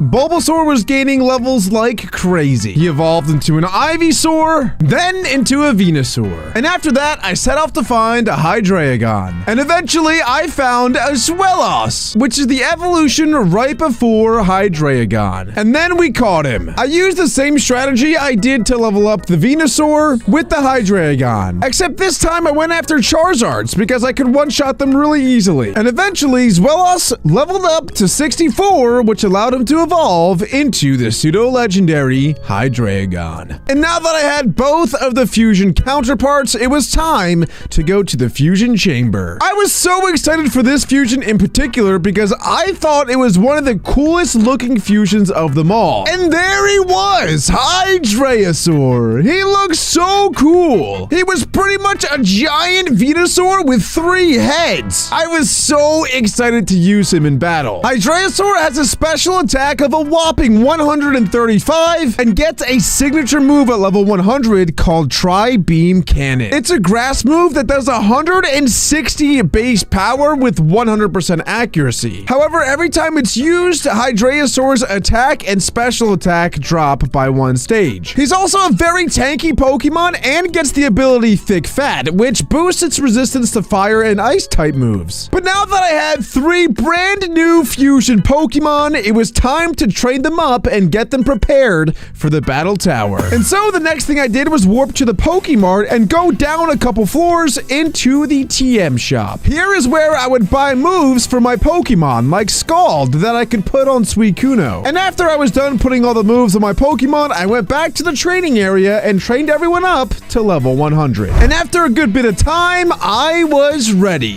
Steel ended up having Celestial Sting, Heavy Slam, Leech Seed Protect. On the Hydreisaur, I ended up putting Tri-Beam Cannon, which is its signature move, and then I gave it Fire Blast, Draco Meteor, and Flash Cannon, which it all gets from Hydreigon. Then for Suicune, I put Frostbitten Flurry, which is its signature move, combined with a Hydro Pump, Ice Beam, and Shadow Ball. Now my team is extremely offensive, but that is because these are all 3 versus 3. For the items, I ended up putting a Life Orb on the Steel, Choice Specs on the Hydreisaur, and a Choice Scarf on the Suicune. But with all that being said, it was time to challenge the tower. Now typically with the battle tower, you're not allowed to bring in any Pokemon that are over the Uber tier, which fusion Pokemon most certainly are. But let's just say I pulled some strings and was able to lift that rule. And so I added my 3 Pokemon, clicked confirm, and started the battle. The first matchup was against a Mamoswine, which I clicked Heavy Slam against with my Steel and destroyed it. Then he sent out a legendary Pokemon, a Qrem, but it was almost no match for my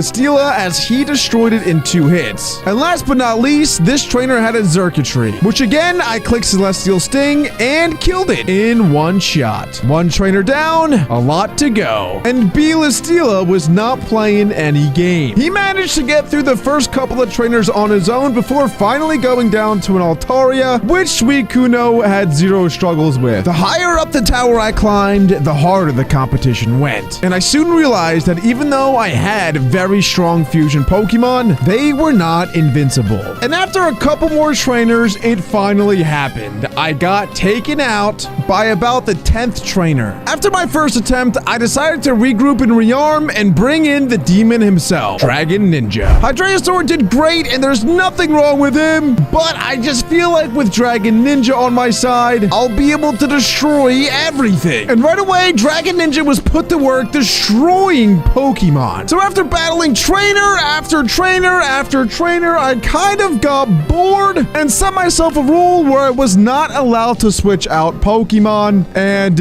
well, eventually that caught up to me and bit me in the butt when I ended up fighting a Blissey. And with my Belistila dead and only special attackers left, there really wasn't much else I could do, and I eventually took the L. But Dragon Ninja was absolutely insane, and he took my win streak from about 6 to 61. And as of now, I am in first place on the win streak leaderboard with 61 wins in a row. So for now, I am the best Battle Tower battler on the entire server. Let's go. I was about to go back to the war zone again to hunt for some more legendary Pokemon, but before I went, an epic boss Slowbro spawned. So I decided to take out Belistila and destroy him. This was actually extremely important because not only did I just get Slowbro's Mega Stone, but I also got my own Mega Ring as well. This meant that I can now Mega Evolve Pokemon, but I can only Mega Evolve the Pokemon that I have their relative Mega Stone for. So right now, I can only do Mega Slowbro, Which between us isn't really that good. If you guys do want to see Mega forms of fusion Pokemon, that is totally something that I can do, but the only way I'll do it is if there's enough comments and support on this video to actually do that, because that will be a ton of work. And so the very next thing I decided to do was go straight to the war zone with my throw team, but this time I went with the Pikachu so that I can paralyze any Pokemon that I want to catch. And boy, I'm glad that I did, because almost instantly after joining the war zone, an Eternatus spawned right next to me. So immediately I engaged it in a battle and Pikachu got to work. After I got it into the red and paralyzed, I immediately started throwing Ultra Balls at him. And on the very first try, I caught him. And so I instantly got out of the war zone and threw out my brand new Pokemon, Eternatus. Let's go! This thing was so epic. At first, I wasn't entirely sure what I would do with this Pokemon, because in this series, I only wanted to use fusions. But then I remembered, it does get a fusion. And not just with any Pokemon, but the god of all Pokemon himself, Arceus, which is a Pokemon that I'd been trying to get earlier on in this 100 days. An Eternatus fused with an Arceus is not only going to look amazing, but surely it's going to be incredibly strong. And so my next goal was to go and capture an Arceus. But that would be a lot easier said than done. I was genuinely worried that after I spawned in the Arceus, I wouldn't be able to catch it, because that actually almost happened with the Articuno, and Arceus is most certainly harder to catch than that. So I didn't want to take any chances, and the only way to not take any chances in a Pokemon battle when you're trying to catch the other Pokemon is to have a Master Ball, which is an item that I didn't quite have yet. But that is when I discovered that the command /bingo is a thing.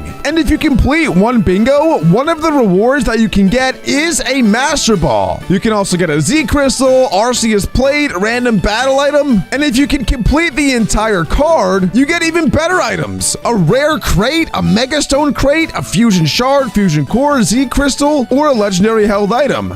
But I will say that you only have 24 hours to complete the bingo or the card itself. But anyway, after analyzing the card, I picked out which row I thought was the easiest to catch, and I went with the bottom one. Litleo, Bidoof, Patrat, Spinarak, and Ice-Q. So I set off to go and catch all 5 of these Pokemon in the hopes that I would get a reward that would help me catch the Arceus. The first Pokemon that I found on my bingo card was a Spinarak. I paralyzed it, threw a Pokeball at it, and not too long later, I caught it. Litleo's a pretty common Pokemon as well, so not too long later, I managed to find one of those. The next Pokemon I found was a Patrat. Then eventually I found an ice biome where I found the Ice-Q. you. And last but not least, I finally found the god of all Pokemon.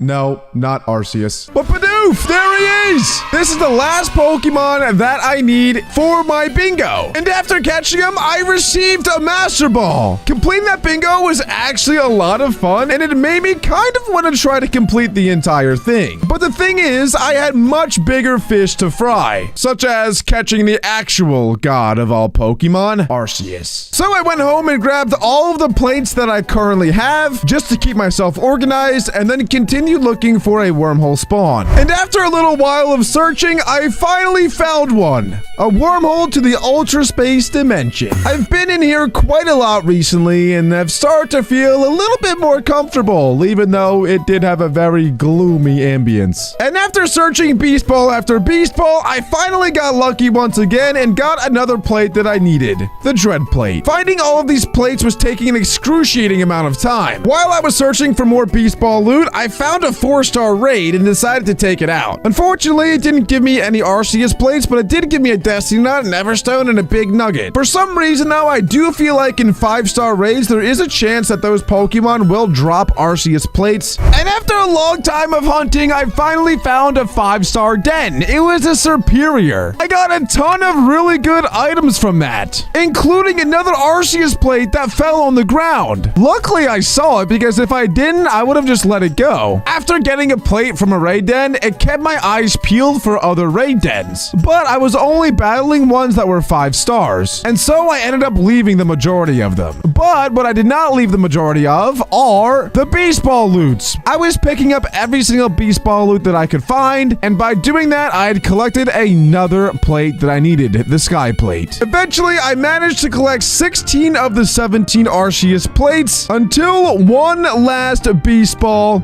gave me the final one that I needed, the Fist Plate. After getting a countless amount of duplicate plates, I've collected every single Arceus plate in the game. But I was so excited. Now that I had every single Arceus plate, all I had to do was go to the Chalice at spawn. I wasn't really nervous at all in this 100 days until about, well, right now. I don't know why, but walking up to the Chalice made me extremely nervous. But even with all the nerves, I decided to continue onward and place in plate by plate into the Chalice until there was just one remaining, the Earth Plate. I double-checked my inventory to make sure that I had my Master Balls ready until I finally decided that it was time to add a last piece to the puzzle. In 3, 2, 1, and there we go! The Azure Flute popped out of it! The Azure Flute is used to summon Arceus. So with it, I right-clicked the Chalice and selected Confirm. And there he was! An Arceus had just spawned! I took no risks at all and immediately chucked one of my Master Balls at it. And of course, without failure, the Pokeball captured. Arceus was mine. I was so excited! I had just caught the god of all Pokemon. This one felt a little bit different because I had to do so much work to get him to actually spawn in. Most other legendaries, you kind of just get lucky, but with a Pokemon like this, where you have to work for hours and hours to finally get him to spawn, it just feels a lot better. Part of me really wanted to keep Arceus as his regular Arceus form forever, but another part of me also really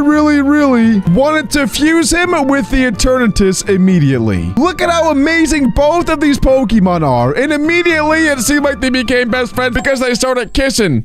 Either way, it seemed like both Arceus and Eternatus were super accepting that they were about to be fused together. And so, that is exactly what I did. I warped to the fusion room and ran straight ahead to the fusion chamber, added Arceus on the left side, Eternatus on the right side, put in the fusion crate key, and clicked to confirm that I wanted to fuse the two together. One god Pokemon from another to create probably the strongest and most amazing Pokemon Pokemon of all time, Arcernatus. He was humongous. I was not expecting him to be this big, but he looked absolutely amazing. There was floating diamond particles around him, and the color palette, everything about him was just so amazing. Not only that, but he had a base stat total of 775. He probably has the most OP signature move at level 100 called Divine Depletion. It's a move that does 120 base power with 90% accuracy, and the user regains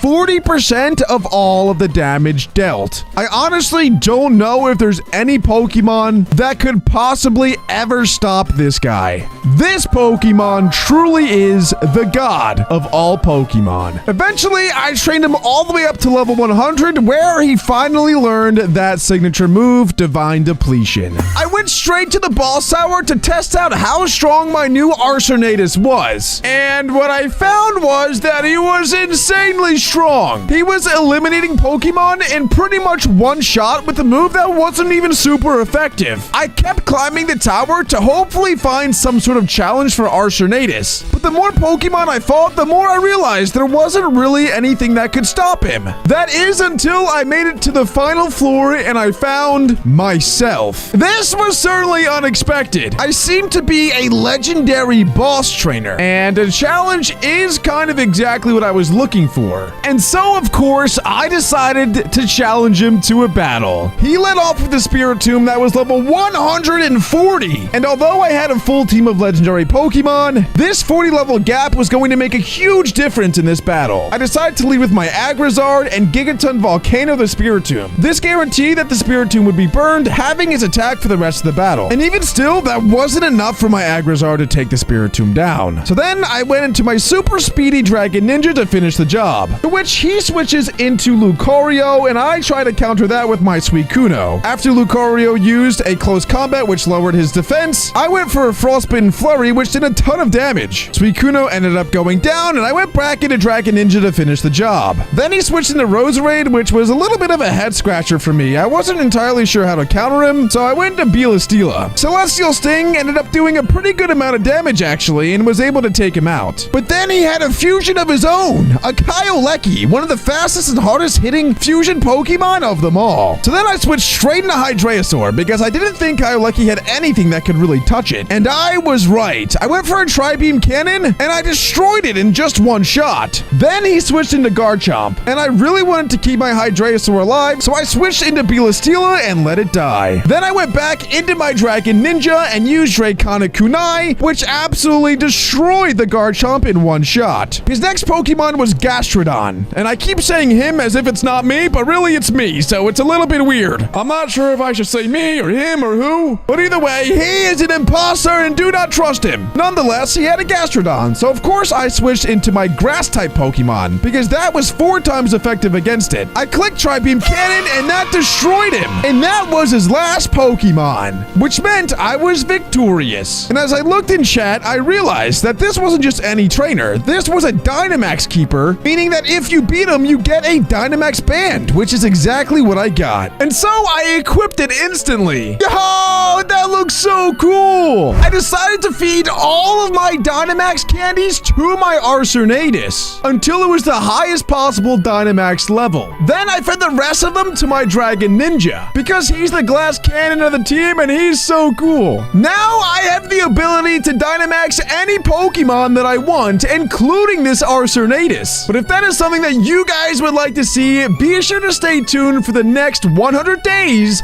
of Fusion Pokemon. I spent 100 days in Pixelmon Lucky Block. These Lucky Blocks are truly the epitome of Lucky Blocks. You can get extremely lucky and get a legendary Pokemon, or you can get extremely unlucky and get a Weedle. However, there are 4 different tiers of Lucky Blocks, ranging from common, uncommon, epic, and even legendary. In this challenge, I gave myself a common Lucky Block every single day. My goals in this video are to get a full team of legendary Pokemon, collect all 8 gym badges, and conquer a tier 3 dungeon. If you guys want to join me and break make Pixelmon Lucky Blocks for yourself. The IP to the server that I play on is mc.pokesmash.co, and the link is also in the description. And here we are, day number 1. As you can see, there's a Kyogre in the background because we were actually playing on the Kyogre server. And even though I already did join the server, I still don't even have a starter Pokemon because my starter Pokemon will be coming from this Lucky Block. It could be something extraordinarily good, or it could be incredibly bad. And as I said before, there are different tiers of Lucky Blocks, and there's about a 12% chance that upon breaking a Lucky Block, it will actually upgrade into the next tier. So that is kind of what I am hoping for in this first Lucky Block. But nonetheless, here we go. It is time to get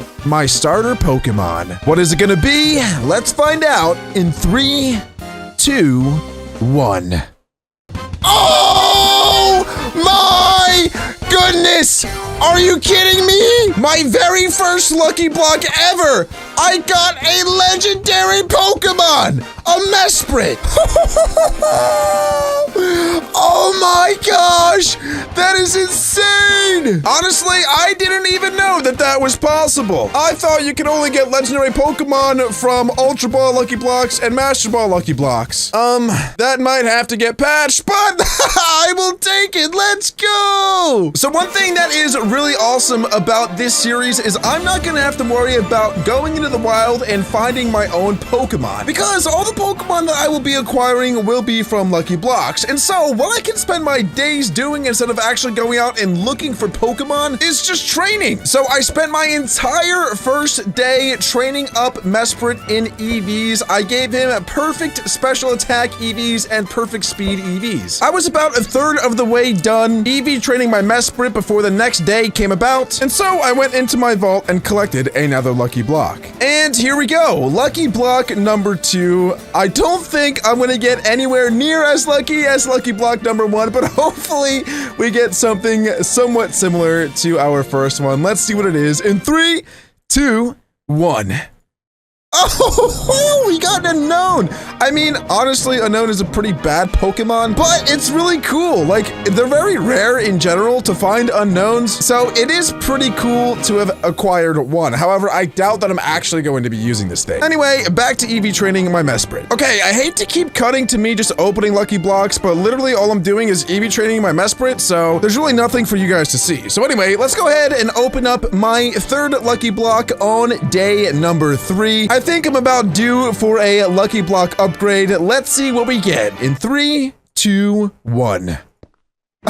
Okay, and now we've got ourselves a Wooloo. Again, definitely not a very good Pokemon, but it is certainly better than nothing. And there we go, the Wooloo has been captured. Now, one thing I do have to keep in mind is the gym typings, because one of my objectives is to defeat every single gym. And so the gym order is Electric, Psychic, Poison, Normal, Fighting, Fairy, Ice, and Water. So I'm going to have to build teams to counter each of those types. It seems as though there are Lucky Blocks everywhere, but really that's just the resource pack. And by the way, guys, when this video does release, these Lucky Blocks will be released to you guys, the public. And also, the resource pack will not be iron blocks anymore, so that shouldn't be an issue. Anyway, in day number 4, that is when I finished EV training my Mesprit. I accidentally put a point in attack and defense, but it is what it is. So now that my Mesprit was perfectly EV trained, it was time to get him to level 100. And the best way that I knew to do that was to go to the training area at spawn. And so I spent the rest of day number 4 pretty much destroying Conkeldurs and Seismitoads. I decided to take a couple days off from breaking Lucky Blocks just so I could strictly focus on getting Mesprit to level 100. And even though this took a couple of days, I certainly think it was worth it, because now that I had such a high level Pokemon on my team, I could battle other really high level Pokemon, which will help my lower level Pokemon grow a lot faster. And just like that, it was already day number 8. But Mesprit was level 100, so we've certainly gotten off to a really good start. But now it is time to open 5 more Lucky Blocks. Surely in one of these Lucky Blocks, I would get an upgrade and be able to open an uncommon Lucky Block instead of just a common one. Well, without further ado, let's go on and test my theory.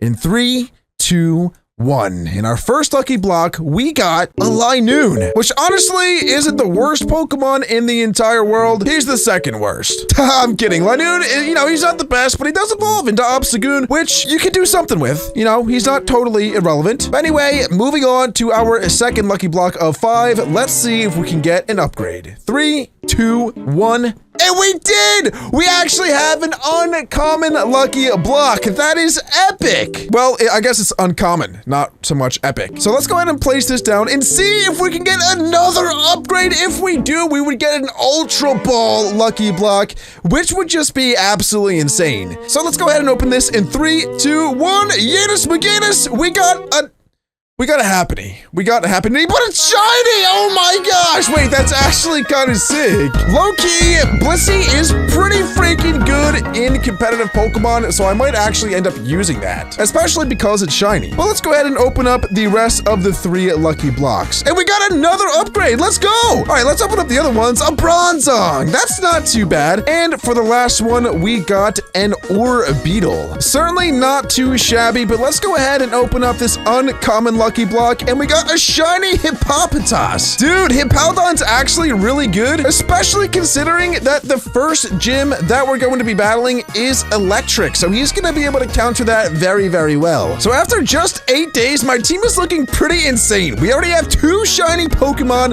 a Mesprit, and then some other just common Pokemon in our party. To help speed up all of the EV training, I went ahead and bought every single power item. Each of these power items has a different EV that they boost. For example, the Power Lens, every time you defeat a Pokemon, it gives you +3 special attack EVs. The next thing I did was go to the global trade system and purchase myself an XP share. Then I bought an XP All as well. These 2 items are going to be very, very helpful in leveling up the rest of my Pokemon. So I put the XP share on Hippopotas and went back to training. And just a few minutes later, Hippopotas evolved into a shiny Hippowdon. Look at how thick this boy looks! Hey, work it, boy! It was already day number 11, and I already had 2 Pokemon that were level 100, my Mesprit and my Hippowdon. However, I got really, really tired of just grinding levels, and so I asked in chat if anyone had a town that I could join, because I was really feeling like building my house. A player named Spirit Cuz invited me to his town, and what I saw was absolutely incredible. They literally had an entire city full of different plots and players to build on. They even had a giant Rayquaza statue that sat atop of a floating castle. And they had this giant building. I don't know what was in it, but every time I looked at it, it made my computer lag. So I decided to just not look at it. Whatever they had going on in there, I really want to find out. And just like that, I claimed one of the spare plots in the back of the city. Boy,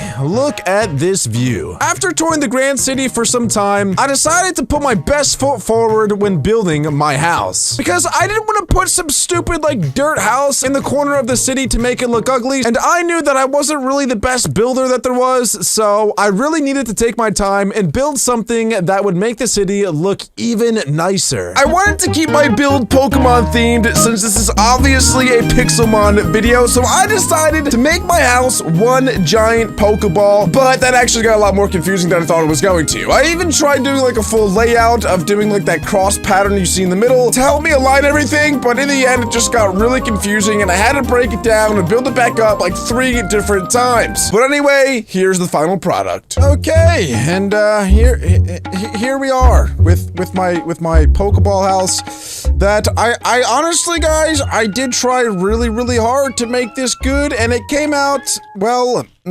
not so great. Well, the thing is, it took me so long to make that I'm just gonna keep it. I'm gonna stick with it, even though it's not the greatest thing ever. Especially when I turn around and look at this freaking thing, bro. Like, look at this, and then look at my stupid little house. Like, this is 1,000 million times cooler. Well, anyway, about 12 days went by since training up my Hippowdon to level 100 and building this house. And as a home welcoming gift, I decided to break all 12 of my lucky blocks right at the house. Okay, it's been a couple days since my last cut, but check out the brand new texture on these Pixelmon lucky blocks. This is only the common Pokeball tier. Hopefully we can get some upgrades from breaking up these 12 lucky blocks so that you guys can actually see the Great Ball lucky blocks as well, because they are just as insane. Also, it will allow us to get some even more amazing Pokemon. So without further ado, let's go ahead and break these bad boys. Yitis!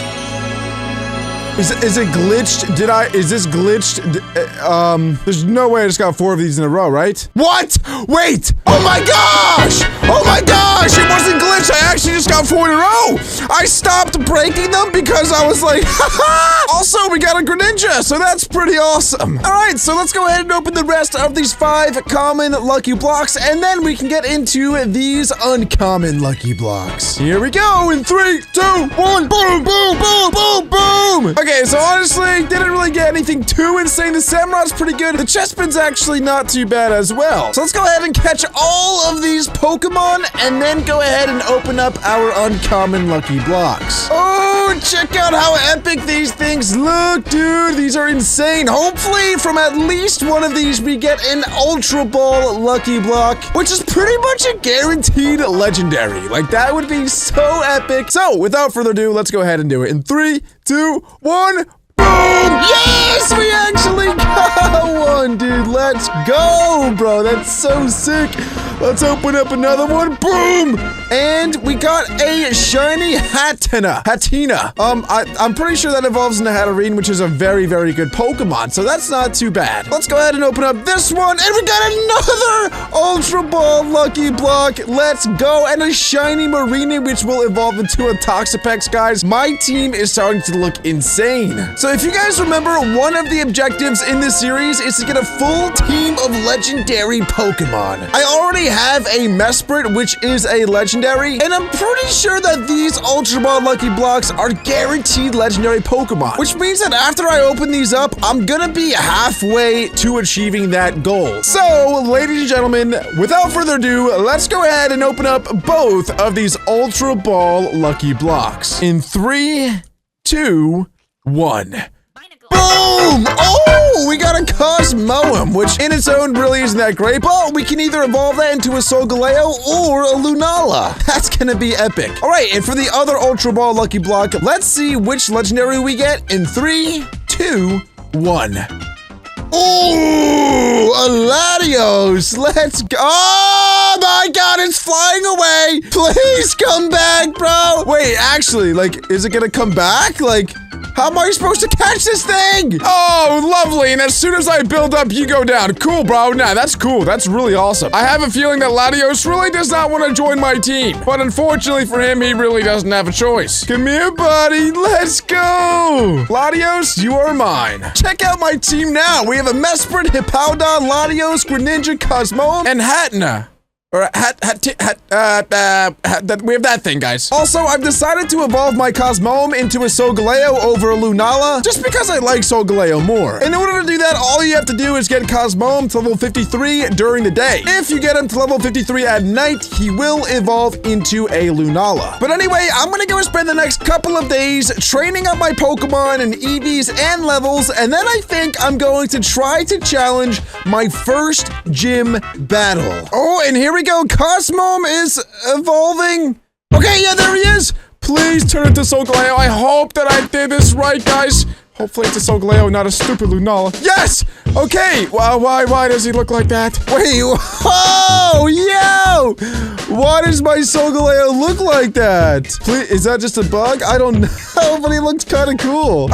Okay, there we go. For some reason, when he evolved, he was glitched out, but now, look at him, he's freaking beautiful. I would even argue that he is thicker than my Hippowdon is. Look at that cake, boy! Da-da! And there we go, ladies and gentlemen, we do have a full team of level 100 Pokemon. It did take quite a few days. Honestly, I don't know how many days that was. I'm gonna have to go back in my footage to double check, but it was definitely quite a bit. But anyway, instead of opening lucky blocks, I am going to challenge my very first gym. Because just like getting a full team of legendary Pokemon, one of my other objectives is to complete all 8 gyms. And now that I have a full team of level 100s, I actually might be able to do that relatively quickly. So if I type in /gyms, click on gyms, go to the electric gym and warp there, the only thing left to do is to battle this guy. As you guys didn't know, I'm like the best battler of all time. Not to brag or anything, but in this battle, I was able to set up my Solgaleo to pretty much sweep the whole thing. And just like that, I had managed to get my very first gym badge, the Electric Gym. And because of how easily I just destroyed that thing, I decided to move on to the Psychic Gym. 4 of my Pokemon were actually Psychic type themselves, so this battle was pretty tricky. But in the end, I was able to set up a couple of Calm Minds on Hatterene, and that was just too much for this gym leader to handle. Gym badge number 2 acquired. At this point, I had to go for the trifecta, and so I challenged the Poison Gym as well. Unfortunately, I did lose twice before I managed to get a pretty good run-in with this gym leader. In the end, it was a really close battle, but every single Pokemon on my team took part in defeating the Poison Gym. 3 badges down. Time was flying by. It was already day 49, but we had already made a lot of progress on some of our goals. Since we already have 3 legendary Pokemon, we only need 3 more to accomplish that goal, and we've already defeated 3 gyms, which means we only have to defeat 5 more. And honestly, if we can defeat the gyms relatively quickly, I might even challenge the Elite Four afterwards. But hopefully in these next 26 lucky blocks, I'll be able to get some more legendary Pokemon. So without further ado, let's go ahead and crack these bad boys open. Ah, look at that! I made like the spaceship from the Space Invaders game. Pew pew! Without further ado, it is time to get cracking. Let's do it in 3, 2, 1. Yatus Magatus! Oh my goodness. Okay, so we already got 1 Great Ball, Lucky Block, another one, and Infernape. That's actually so good. Miltank, that's pretty good. Electivire, Machoke. Oh my goodness, look at, oh my goodness. Wait, we're actually getting really, really good Pokemon. Holy crap, a Dracozolt as well. Okay, I'm gonna catch all of these guys just because they all deserve to be on a team. Let's go to so many Pokemon. And oh my goodness, guys, look at our PC now. It is pretty much full. Well, at least the first box is. But this is so good because it's gonna give our team so much variety. We already have 4 Pokemon that are Psychic types, so this is gonna allow us to switch it up and really make an even better and stronger team. Oh wait, I forgot, I got 5 uncommon Lucky Blocks as well. I guess we'll go ahead and open these bad boys up, and let's see what the heck we get from these. Oh, and they're all shinies. I guess that these Great Balls guarantee shiny Pokemon. Ooh, an Inteleon, that's actually pretty sick. A Wurmple, well, Wurmple, you're trash. Okay, but here's what I'm gonna do next, guys.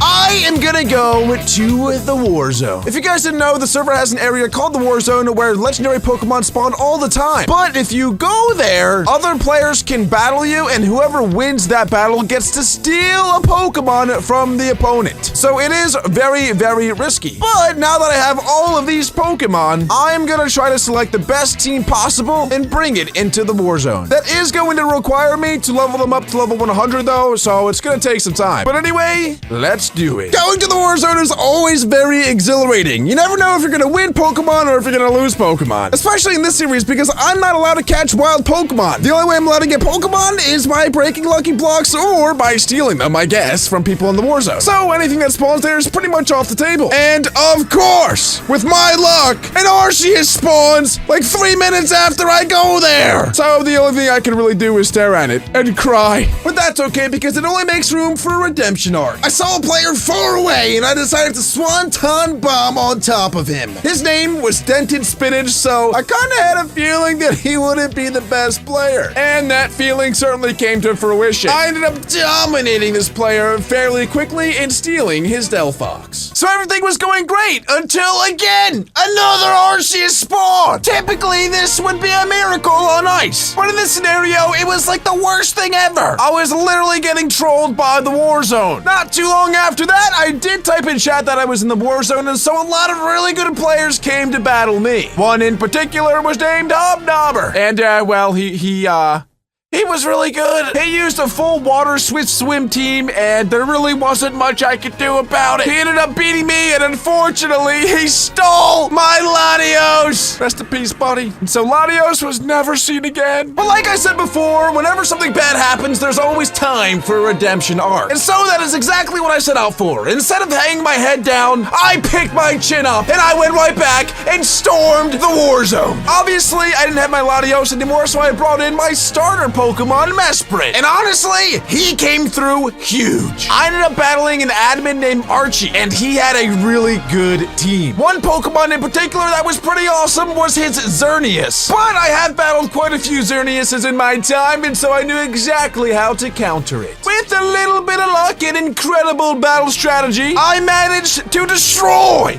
Archie, and I mean I pummeled him into the ground. He didn't even kill one of my 6 Pokemon. And so, obviously, I stole the one and only Xerneas, which now might be my best Pokemon on the team. It was now day 60, and I was about to open my 11 Lucky Blocks until I found this. This is a boss raid den, which seems to be Gyarados. And if you go up to these dens and right-click them, it shows you which tier den they are. And this Gyarados den is a tier 5 raid den. These are extremely rare. If I can manage to defeat it, I'll get some incredible rewards. So I decided to try out my new Xerneas and start this raid den alone. I got 3 teammates, a Delmise, a Togepi, and a Pikachu. I was really hoping that the Pikachu would be able to destroy this thing. Unfortunately, the Pikachu was trash. And, well, we all died. Yeah, we all died and we lost. That just goes to show how challenging these tier 5 raid dens actually are. That really upset me because if we were able to defeat that Gyarados, I would have gotten some really amazing rewards. But without further ado, let's go ahead and break these lucky blocks. 3, 2,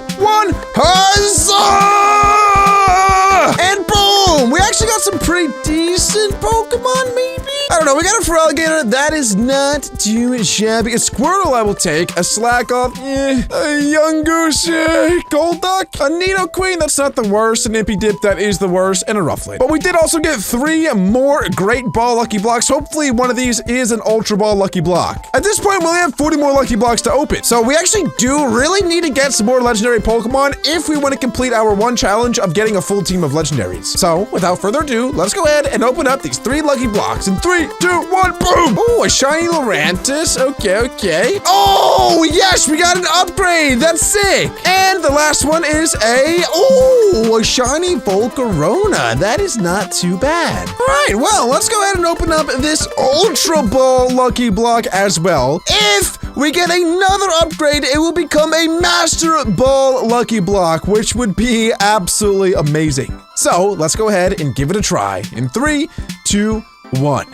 Oh, a Regidrago. Okay, that is definitely not too bad. I will happily take that one. So we now have 4 different legendary Pokemon on the team. We did have that one Latios, but unfortunately he's gone. But that's okay because we have Hippo and Frogger. Oh yeah, I did nickname our Pokemon as well. So we have Frogger, Hippo, Spirit, Regidrago, which I still have to nickname, Ra, and Zern. So I trained up the Regidrago to level 100, and then I went back to challenging the gyms. With my newly acquired team, this was actually much easier than I thought it would be. Without too much of an issue, we actually managed to beat the normal gym, the fighting gym, and the fairy gym. Now there was only 2 gyms left, the ice gym and the water gym. Coming off a couple of gym wins and some Warzone wins, I was feeling pretty confident. Confident enough to challenge our very first dungeon. But not only our first dungeon, it is going to be the most challenging dungeon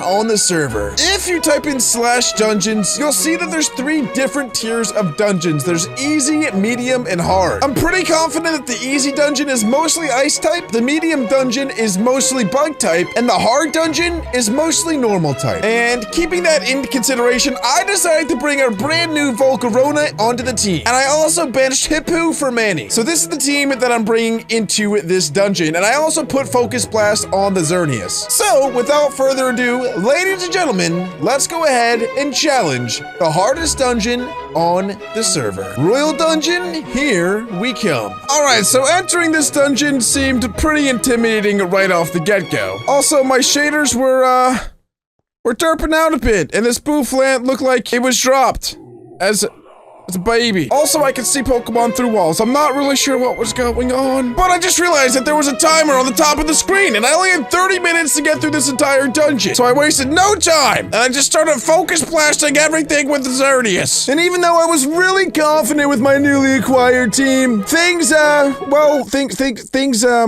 didn't go as great as I was hoping they would go. In fact, it only took about 8 or 9 Pokemon before my entire team got wiped out. And the thing is that there's 15 different rooms, and this was room number 1 that I didn't even get halfway through. So that was kind of embarrassing. I don't know whose idea it was to add dungeons into the game, but they are not fun. I feel like I just got bullied. And so I went back to doing what I do best. Absolutely pummeling the gyms. And so I challenged the ice gym leader, and well, I mean, as you can probably expect, I smoked it. Low-key, guys, Reggie Drogo is like really, really good if you just put a scarf on him and Dragon Energy everything. So then I went and challenged the very last gym, the water gym. And, well, guys, it kind of went, it went great. It went great. I smoked that one too. And just like that, we had completed our very first objective of the entire series by defeating all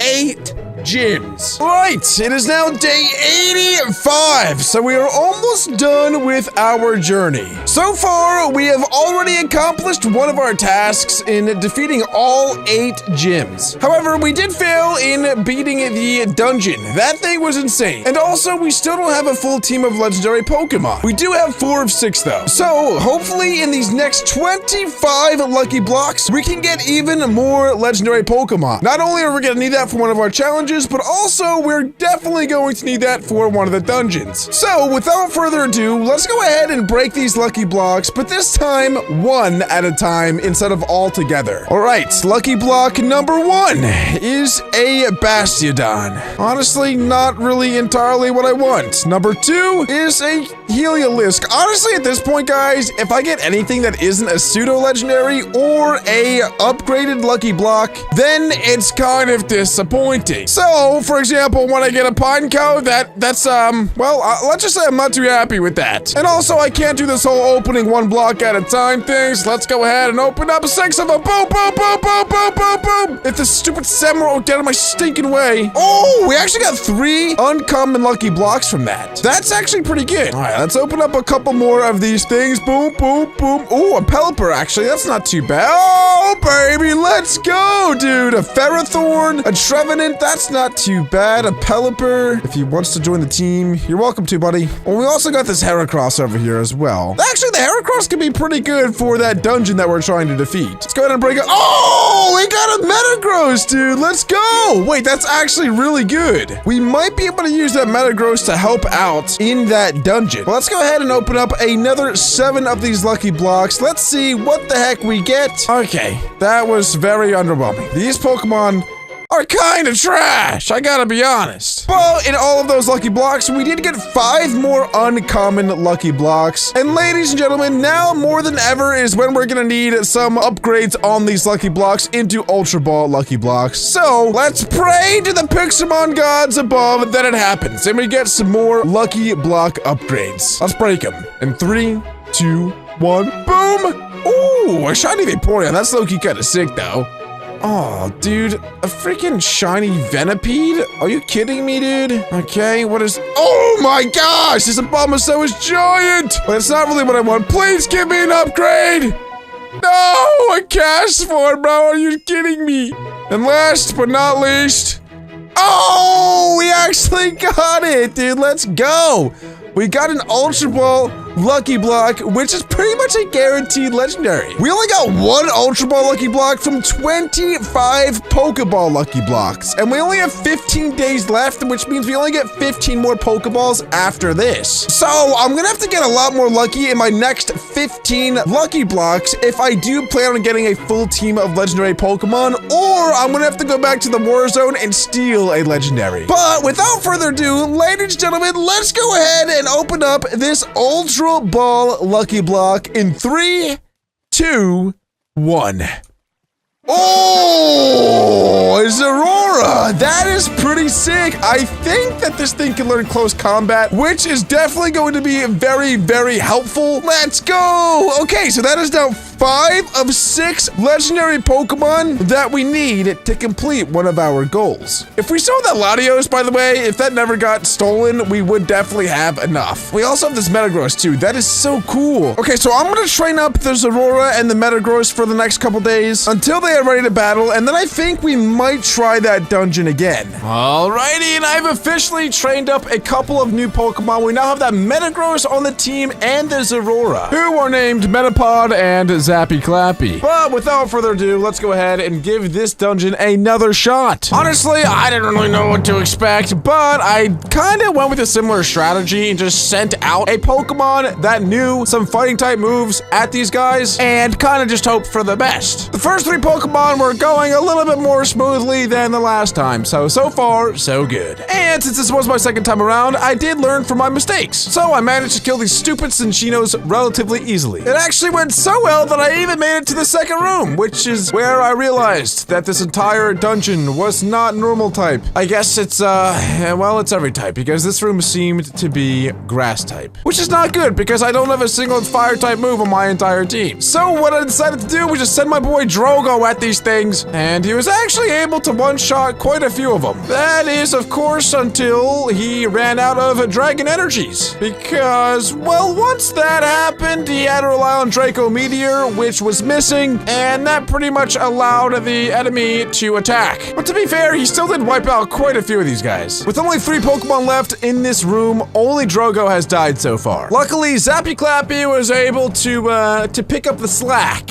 and we were able to make it past room number 2. And I was also greeted with a healer, so I decided to heal my team and continue on in the dungeon. The next room seemed to be a fighting type room, which actually wasn't the worst for me because I did have a Mesprit. However, my Mesprit was Spect and not Scarf, so if any of these things knew knockoff, I would pretty much be dead. The next room seemed to be a water type, which was perfect for Zappy Clappy. So I just ran around with him and Plasma Fisted pretty much everything I saw. And not much longer, we defeated that room. That was definitely the easiest room yet. We were greeted with yet another healer and got to move on to the next room. This room was pretty creative. It seemed like there was like a whole dining session with Alcremies and Slurpuffs, and it looked like Snorlaxes were actually eating them. It was pretty funny. I did notice that I only had 12 minutes left in the dungeon though, and only 43% completed. So I really needed to get a move on. I completed that room and sprinted to the next. I completed that room and got to another healer. At this point, I wasn't even thinking anymore. I was just sending Pokemon out and full sending it because I knew that I didn't have like any time left. Each room seemed to have its own unique typing, but I didn't care. I pushed through, I pushed forward, and I killed every single Pokemon in my sight. And then I realized I must have gone to a checkpoint because the timer went up to 33 minutes. So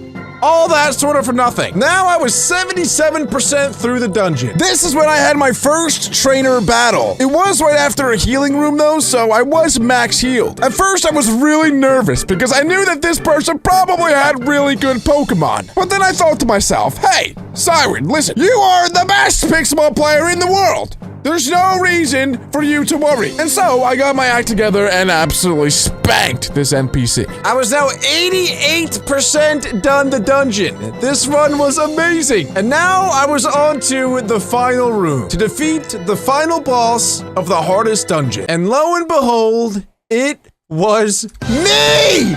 It's me, guys! What the heck? Oh gosh, this is gonna be insane. Well, without further ado, let's get it. Okay, he got the first blow by taking out my Metagross / Metapod. There is no need to panic because Zappy Clappy is the GOAT and he will carry us to victory. We really need Drogo to one-shot this thing and it switches out. That's okay though. We will kill it. We will kill it. Drogo is the GOAT. Go, Drogo, go! Go, Drogo, go! Go, Drogo, go! All hail Drogo. Honestly, Drogo has been the MVP of this entire thing. Drogo and Zappy Clappy are low-key, like, actually the best. Oh, we did a little double switcheroo, and it actually worked out perfectly in my favor. Oh my gosh, I think I'm gonna win. Here's a Hawlucha as his last Pokemon. I say he, but it's literally me. I'm battling me. What? I think? We did it! Oh my gosh, let's go! Oh My goodness, dude. Holy crap.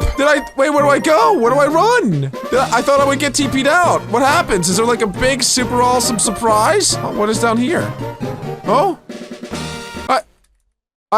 Well, I did it. That was maybe a little bit underwhelming. But let's go! Guys, I'm so proud of each and every one of you. You fought so hard. Metapod, Ra, Zappy, Clappy, Spirit, Drogo, and of course, Zern. You all did a wonderful job. But guys, I'm gonna need you for one last thing. I need you to put all your power together and give me all the luck that you can in these next 15 lucky blocks that we open. We still have not gotten a legendary Master Ball block. So please, put your hands up and give me all your power, just like a spirit bomb, okay? So let's go ahead and open up these last 15 lucky blocks. Come on, give me something. Okay, a Swablu, please, guys. I need something better than that. A Shellos, no, come on. Please give me an upgrade. A Colossopod. This is not how I want to end my 100 days. Please give me some Solgaleo. Actually, you know what? Let's try to do this on top of Solgaleo. Never mind, that doesn't work. Okay, please, guys, please, I need upgrades. This is not upgrades. Come on. Yes, okay. We got one uncommon lucky block. Please give us more. A Talo, no. Please. Yes, another uncommon. Come on, we need more. Come on. A Weavile. Actually, I really like Weavile, so I can't even complain about that. Come on, we only have 4 lucky blocks left. A stinking Magikarp, bro. Oh, no, this is not looking good. Okay, let's open one in the middle of our house. Come on, please be lucky. Oh, Hitmonlee. A Pyukumuku. Are you kidding me? Come on, 2 more. Please give me some more upgrades, please. Oh, a Flapple and a Fomantis. Guys, we are down to 2 uncommon lucky blocks. We need one of these to upgrade into an Ultra Ball lucky block in order to complete our team of legendary Pokemon. Please, Solgaleo, blesseth thiseth lucky blocketh with a upgrade, please. No! We got a Comfy. And so it all comes down to this very last lucky block. And where else better to do it than where it all started? Right here at spawn. Let's go ahead and crack this thing open. Please be an upgrade. 3, 2, 1. Yes! Oh my gosh! Oh, we actually got it. No way! Oh my gosh! I knew coming to spawn was the best plan. Okay, so now we have the last lucky block of the video. An Ultra Ball lucky block. Let's see what we get in 3, 2, 1. Oh! Let's go!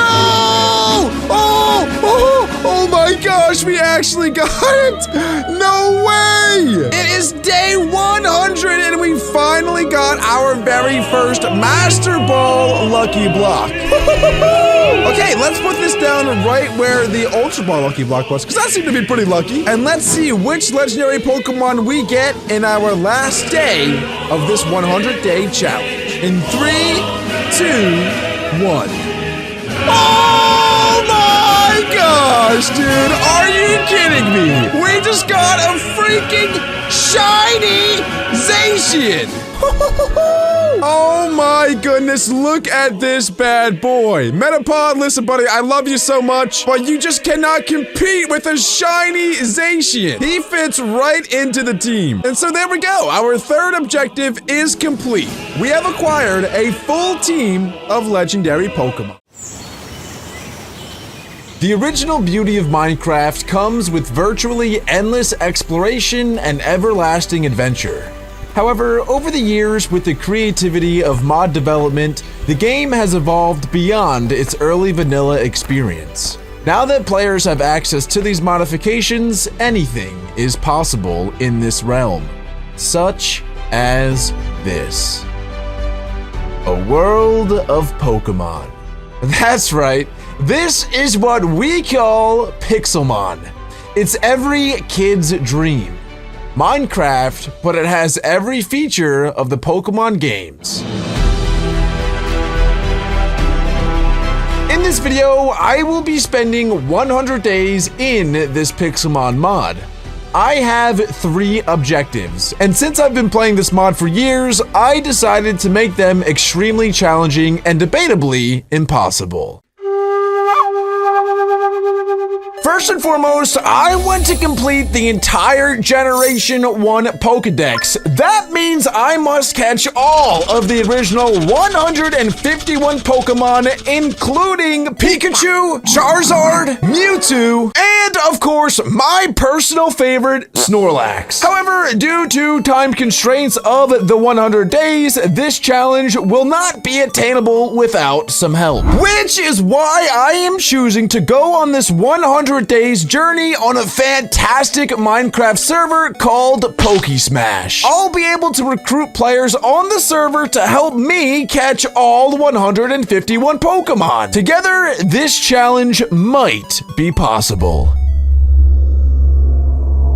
My second objective is to defeat a dungeon. These Pixelmon dungeons are fierce, but if defeated, they reap legendary rewards. The first dungeon is an ice dungeon, meaning most of the enemies will be of that type. If I can build a strong team to counter ice, I should be able to conquer the dungeon and overcome this challenge.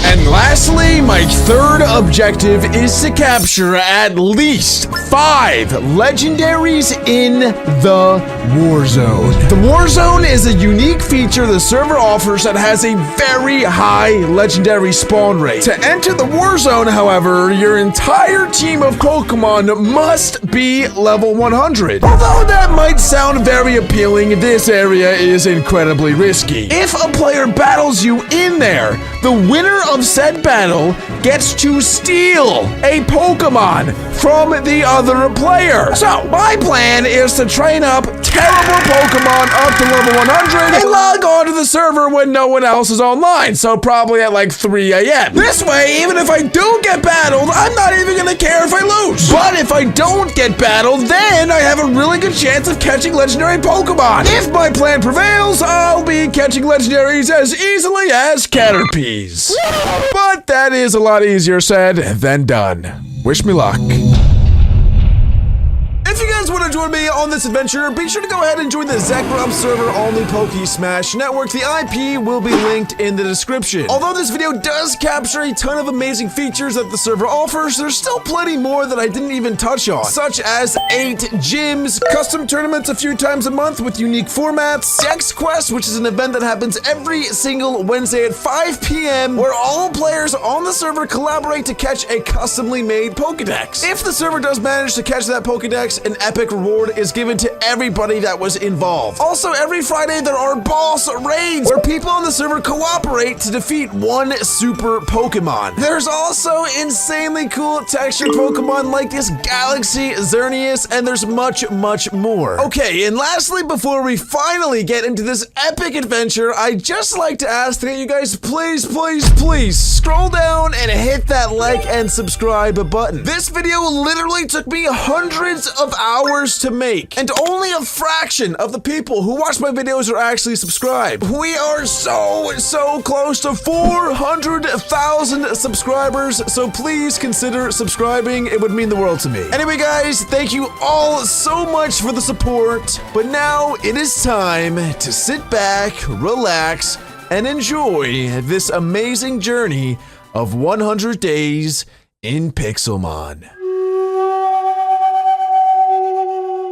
Alright, so day number 1. I decided to join the Zekrom server because it had the lowest population, which made me think that dominating the war zone would probably be easiest on this server. After I joined, I ran up to Professor Oak to collect my very first starter Pokemon. And even though one of my objectives was to catch all of the Generation 1 Pokemon, I decided to start with Scorbunny, who is Generation 8. This is because I actually have a super secret special creator skin with its final evolution Cinderace. You'll see what I'm talking about later on in this video. Anyway, after obtaining the Scorbunny, I decided to explore Spawn, and I found a ton of Pokestops. Pokestops are pretty much loot crates that refresh every single day. And I quickly found out how broken and OP these these things were. After about only 3 minutes of collecting items, I was able to spam XP candies on my Scorbunny and evolve him on the very first day. But as I was doing my rounds at spawn, I actually noticed in chat that there was a random Pokemon tournament starting soon. In these tournaments, the server will give you 6 completely random Pokemon to battle with. It's completely free to enter, but if you win, you actually get a pretty good crate key. So if I could win this tournament, it would be one of the best first days ever. But unfortunately, my entire team was terrible and they all died instantly. Anyway, after getting my feet wet on the server, it was time to start grinding. The first thing I wanted to do was accomplish my first objective of catching the original 151 Pokemon. I wanted to get this objective out of the way because I was honestly more excited for objective number 2 and especially objective number 3. So anyway, like I said in the beginning of the video, in order to complete the Pokédex, I would need to recruit as many players on the server as I could to help me out. So I decided to stream on YouTube for a couple of hours and get people online to send me any Generation 1 Pokemon that they could catch. Hey, guys! Am I live? I don't even know if I'm live. And as that was happening, I was also trying to catch as many Pokemon as I could so I could expedite the process. On my exploration though, literally one of the most unfortunate things ever happened to me. A legendary Zacian spawned right in front of me and I didn't even notice. But in chat, it said that the Zacian spawned next to someone named Gyro, so I TP'd to Gyro without realizing that the Zacian actually spawned on me. My entire chat was freaking out because they saw that the Zacian was in front of me and then I left it. But I didn't believe them. I thought that my chat was trolling me. If you guys are lying to me, like, grow up. I'm not even, like, grow up. I'm not even kidding. Like, nah. But eventually, one of the viewers actually DM'd me on Discord a screenshot of the Zacian from my stream. Oh my God, someone actually did it. Someone actually did it. Oh man, I was so upset. Wait. Someone sent me a screenshot of it. My gosh, who is that? So handsome. What? Sorry. Anyway. But look, there's the Zacian. But look! But look! A legendary Zacian has spawned in a forest biome. Fine, that's fine. Gyro is near it! No, he wasn't! I was near it! And then my stream, like, started to lag, and somehow this happened.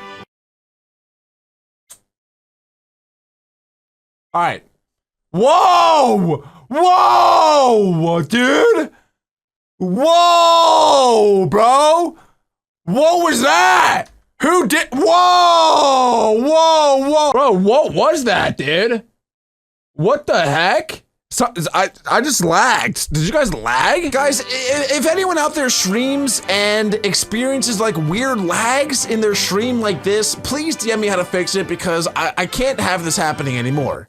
Thank you! Anyway, back to catching Pokemon. So after a couple of hours of streaming, as a community, we actually ended up making really, really good progress. I had over 4 boxes full of Pokemon, and we were only 20 days into our adventure. After making all that progress in my Pokedex, I decided that it was time to start my own town. If you guys want to join me, just do /warp Sirud and it will take you close to my house. The build that I went for was quite unique. I never really liked to build regular houses, and this one was obviously Pokeball themed, but when I was building it, I didn't really have any sort of structure in mind. And so it kind of ended up looking like a mini Coliseum Pokeball thing. I don't really know. But anyway, I didn't really like the way that it turned out. So later on in the series, I actually end up changing up the house quite a bit. But I didn't really show you guys too much of that because this video is supposed to be about Pixelmon. So let's get back to Pixelmon. Just kidding. I actually spent the next couple of days still working on my house. I built this little basement. I put boulders on the outside and just did a little bit of touch-ups here and there. But also, my favorite part is this.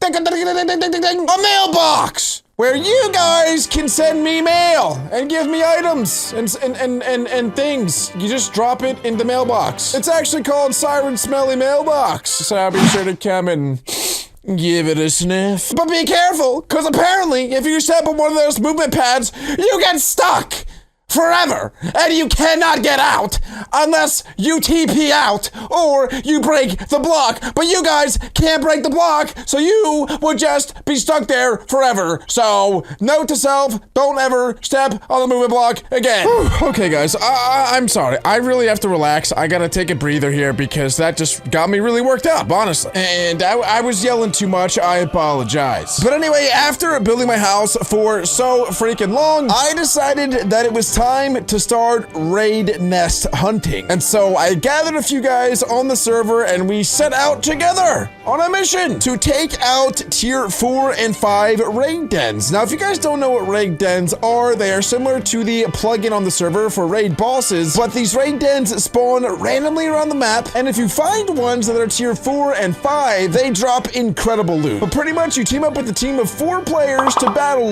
one super Gigantamax Pokemon. So here we are actually battling a Jellicent, and we end up actually killing it fairly easily. But after about an hour of grinding these dens, I found this. A tier 5 Ditto raid den. At first, I wasn't too intimidated until I saw that one of my teammates brought a Mewtwo. And if you guys didn't know, Ditto's only move is transform, and that transforms it into any Pokemon that it's battling. And so this stupid Ditto transformed into a Gigantamax Mewtwo. But luckily, we also had a level 100 Zacian on the team. And so after a long, hard-fought battle, we ended up finally taking out this insane Pokemon. And finally, after I got home, I decided that it was time to spend a ton of those XP candies on my Cinderace. Oh yeah, and speaking of the Cinderace, I mentioned this earlier, but check out how awesome he looks. This is the custom creator skin that was made just for me. I like to call him Sirud, but he's pretty much a Super Saiyan Cinderace, and I think it's freaking epic. If you guys want one of these, be sure to go ahead and join the Discord because we do giveaways of these Cinderaces every couple of weeks or so. Well, anyway, I end up spamming these candies on him until he gets all the way up to level 64. After I leveled up Cyrus, something amazing happened. I opened up my village to the public, and so the floodgates were open. But this was the start of a new era. The era of Cyrudville. I'd like you guys to put your hands together to welcome the very first settlers ever in Cyrudville. Shrimpy, Tahulu, Branda Boogie, Logie. That one kid, bad ideas. And then we have this guy, a tiny hyperspace who apparently doesn't know how to get in line. But anyway, this is one of the most prestigious villes of them all. Any citizen that resides in Cyrudville is instantly top of the food chain. This village started with nothing, but in just a few weeks, will certainly become grand. Okay, this is getting cringe. Let's get back to playing Pixelmon, guys. You know what I'm saying? All right, here we go. Back to Pixelmon. Next, I wanted to get my Cyrus to be the strongest that it could possibly be. And so I sold all of my items that I got from Raid Den hunting, and I bought him a completely new moveset. Then I wanted to get him to level 100, but the XP candies that we got from the Raid Dens were no longer effective since he was such a high level now. And so to level him up, I needed to get rare candies. And the best way I knew to get rare candies was to open up vote crate keys. In order to get these keys, all you have to do is vote for the server by typing in /vote. You can get up to 5 vote crate keys every single day. And so I opened up all 5 of my keys, and on the very last one, I got an aura crate key. Auras are aesthetic effects that you can apply to Pokemon that makes them look really, really cool. And so I was hoping that I could get a really cool effect that I could apply to Cyrus just to make him look even cooler than he already does, but I actually ended up getting something 10 times better. I got the rarest item that the crate had to offer. A random legendary Pokemon and a legendary aura. I could not believe it. There were so many legendaries in the game that I didn't even know what to hope for. At the time, I wanted an Arceus, a Giratina, or a Darkrai, but what I got was even better. I got a Rayquaza. This is debatably the best Pokemon in the entire game. And so I celebrated for quite some time, but after I was done fangirling, I added the legendary aura effect to the Rayquaza, and boom! Look at this beast. Tell me with a straight face that this is not one of the coolest Pokemon that you have ever seen. And if you thought today was already going well, it only gets better. For some reason, I decided to check the GTS, which stands for Global Trade System. I think that's what it stands for. Well, anyway, the GTS is pretty much a marketplace where anyone on the server can sell Pokemon. And what I saw on the GTS was astonishing. I saw a Solgaleo that was selling for $20,000 and a Genesect that was selling for just $12,000. Now, this was my first time buying anything from the GTS, but this seemed insanely cheap, and so I just bought both of them. The guy that sold them to me was named Callum. That's something that you should keep in mind for later on in the video. For purposes I won't say now. Well, anyway, my team was really coming together now. And to cap off this epic day, I entered a random tournament that the server was hosting, similar to the one earlier in this video. This one went a tiny bit better because I did win my first battle, but then in the second round, well, let's just not talk about the second round. But losing that tournament did not bring my morale down. In fact, that day as a whole really inspired me to step up my game and push forward to finally complete my very first objective. If you guys remember, my first objective for this 100 days is to complete the Generation 1 Pokédex. And honestly, at this point, I myself have probably only caught like a total of 50 Pokemon. But as you can see, as I scroll through my Pokédex, we're almost done, dude. Without your guys' help on the server, I would be in nowhere near completion. I only needed 2 Pokemon left. For some reason, it was a Pinsir, which I thought was a pretty common Pokemon, but the last one was a Snorlax. It was meant to be, because Snorlax is like one of my favorite Pokemon. And so I set out on an adventure to catch those last 2 Pokemon. Luckily, the Pinsir didn't take too long to catch. It only took like a day or 2. But the Snorlax was a different story. It turns out it's really easy to find Pokemon in general, but then it becomes very challenging when you're trying to find a very specific singular Pokemon. And so for the next couple of days, I had 0 human interaction. I just set up camp on the top of a tree. And after burning one too many marshmallows, it finally happened. I found the beast. I spotted a Snorlax down in a valley underneath me and pounced. And it didn't take too long until he was mine. And that moment right there was the moment that I completed the first objective of the series.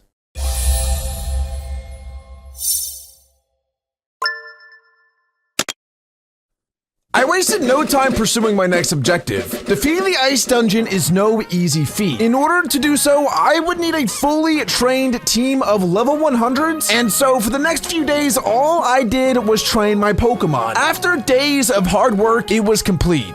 My 4 main Pokemon were now all at level 100, but I still had 2 slots left to fill my party. And although I had a ton of great Pokemon in my PC, I felt bad using the ones that I didn't capture myself. So after rummaging around a bit, I thought it would be a great idea to select Snorlax in my 5th slot. Partly because he's actually pretty good, but also partly for the memes.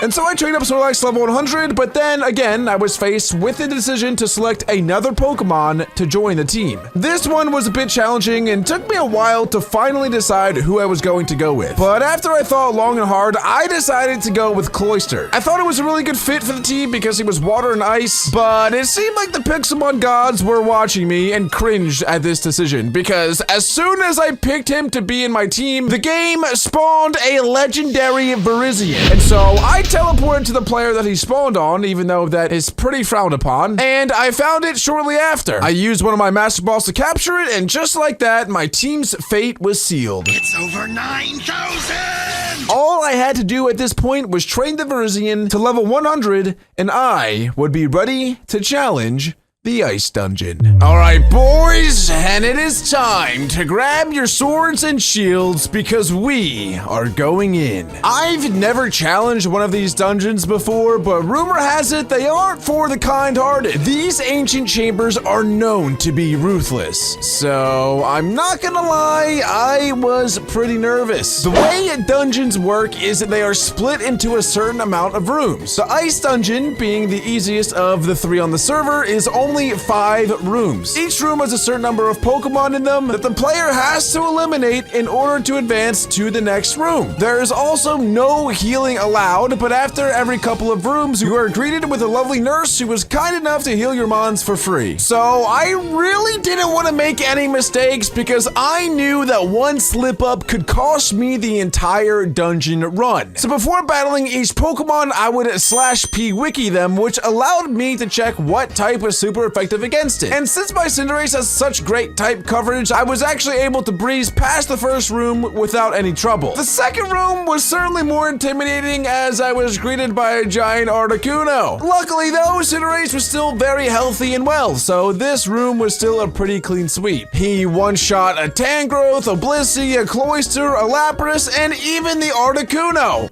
This dude's a beast! Then I got healed by the nurse and moved on to the third room that Qrem was guarding. Solgaleo tried his best to take it out, but was unable to. Rayquaza was there to clean him up with an extreme speed. Keep in mind, I can't revive my Solgaleo until I get to the next healing room. And I literally just came from one. Not a good start. Cinderace and Genesect were able to take care of the rest of the room, but 2 Azumarill did chip away quite a bit at the health of Cinderace. Going into the 4th room, my team was already wounded going into the hardest room yet. I was greeted by a nasty Lugia, Celesteela, and Dragapult. Honestly, I didn't think we stood a chance. But then I gave myself and my team a pre-battle pep talk that got everyone juiced up.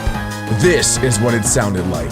Please, guys, please kill them before they kill us all. And actually, that seemed to work because we took down the Lugia and then Cinderace one-shot the Celesteela and Snorlax one-shot the Dragapult. The rest of the room was still quite challenging. In fact, we only had 2 Pokemon left by the end, but that's okay because we did it and it was obviously thanks to my pre-battle speech. Luckily, before going into the final room, we were able to heal up our Pokemon one last time. And now, fresh as ever, the gang was ready to rumble. But this was by far the hardest challenge yet.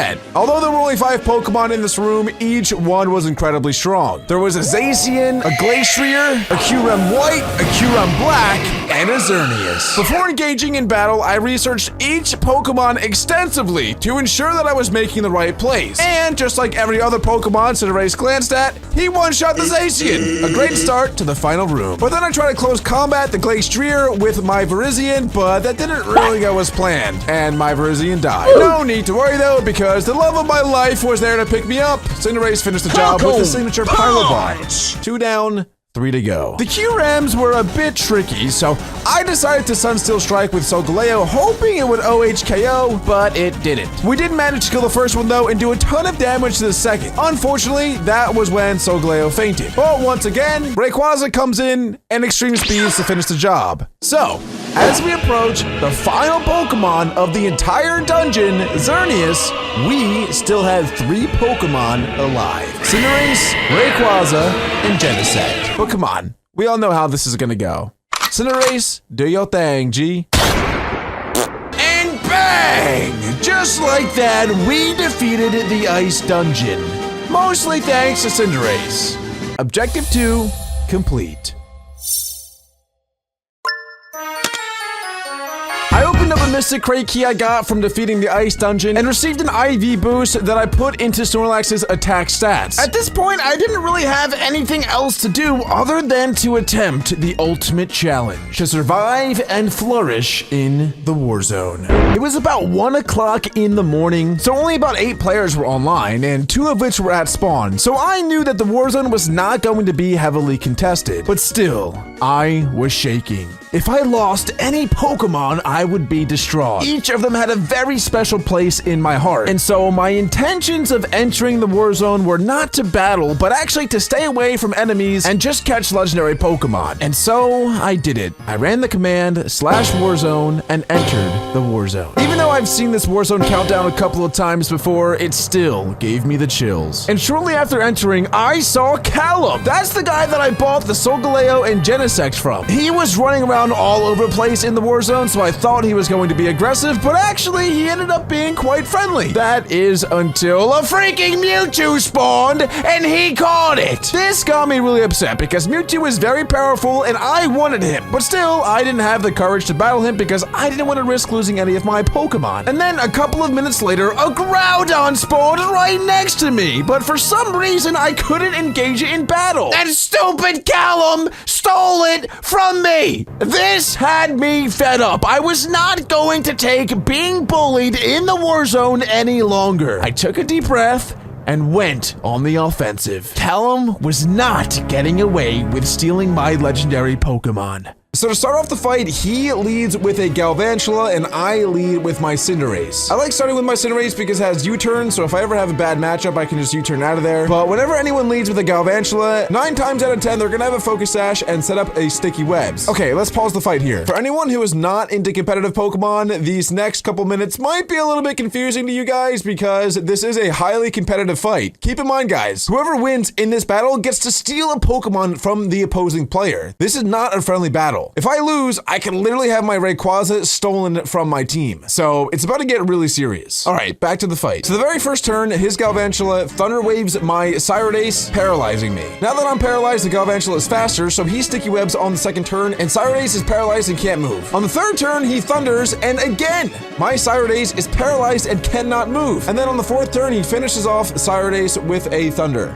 Not a good start. But it's okay because I switch into Rayquaza who E-speeds and kills the Galvantula. He goes into Weavile who is 4 times effective against my Rayquaza, so of course I have to switch. I go into my Genesect who does eat a lot of damage, but then I extreme speed with the Genesect to one-hit KO the Weavile. He then goes into Mega Swampert, so I hard counter that by going into my Virizion. Then he switches again into his hidden ability Rocky Helmet Ferrothorn. Since I used Leaf Blade against the Swampert, it actually landed against the Ferrothorn, which did absolutely nothing, and in fact did a lot of recoil damage to me. So my Virizion ends up dying, and then I switch into my Rayquaza. I try a V-Create against his Ferrothorn, but he protects. And since he protected the first turn, I'm expecting that he's gonna switch on the second turn. So I use Earthquake, and my prediction was correct, and he switched into a Swampert. So even though it did a decent bit to the Swampert, I still have to switch out because I cannot afford to have my Rayquaza die. So I switch into my Snorlax, who actually does surprisingly well to tank some hits against the Swampert and also set up some Curses. Curse is a move that lowers your own speed, but it increases your attack and defense. For some reason, he switched into Ferrothorn, so it kind of just let me set up a couple more curses, but eventually he switches into Conkeldurr, who pretty much hard counters Snorlax. After eating one Mach Punch from the Conkeldurr, I decide to hard switch into Rayquaza, expecting another Mach Punch to come, which is exactly what happened. Then, of course, Rayquaza one-shots his Conkeldurr. He then goes back into Swampert, which is the exact same matchup from before, where I'm pretty much forced to switch. So at this point, I had to decide to either let Snorlax or my Genesect die, and I decided to let Snorlax die because Genesect had E-speed on it, which I thought could come in handy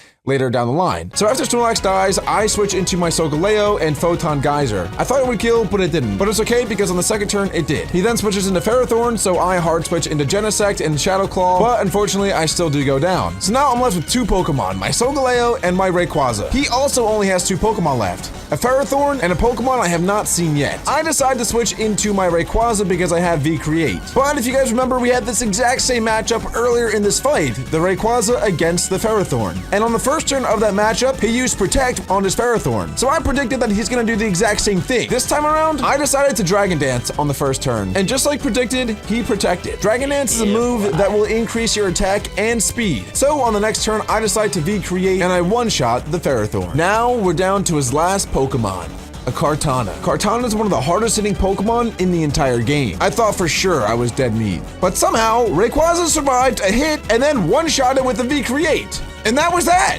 My first ever Warzone battle. I won. And since I won, that means that I got to steal a Pokemon from him. So I decided to steal his Kartana. I swapped out Virizion for the Kartana, and now my team was looking stacked. Then everything started to snowball effect. Everything that could have gone well did. And Callum knew that since I'd beat him in the war zone, it probably wasn't the best idea for him to challenge me. And so I had the war zone all to myself. I'm counting the legendary that I stole from Callum as one of the 5 legendaries that I wanted to capture in the war zone, which means that I only had 4 to go. And shortly after that battle, a Hoopa spawned next to me. Since I had 5 Master Balls, it was no problem catching it. 3 to go. And then for the first time since being in the war zone, I actually found somebody other than Callum. It was my village mate, Branda Boogie. And although we are friendly in the overworld, the war zone is a different beast. No one is safe, and I could not let anyone steal any legendary spawns from me. And so I did what any other reasonable trainer would do, and I initiated a battle. At first, I was sweating uncontrollably, but I soon realized that he was using a throw team, and so I beat him with ease. However, in the middle of our battle, a freaking circuitry spawned. So I rushed through the fight, and after I defeated Branda Boogie, I stole his Dragapult and then caught the circuitry.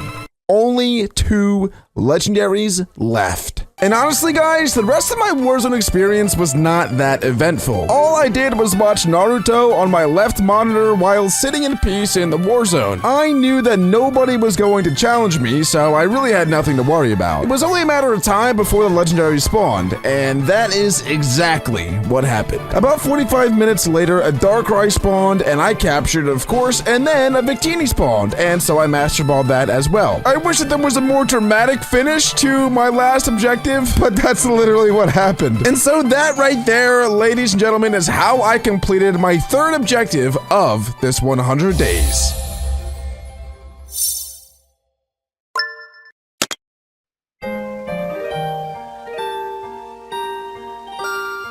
Thank you guys so much for joining me in this adventure. I really enjoyed logging this journey and creating this video. If you did enjoy, please consider leaving a like and subscribing. It really helps me out and will let me know if you guys want to see another video just like this. Also, I hope to see you guys join the village on the server. Let's make Sirudville the best to ever do it.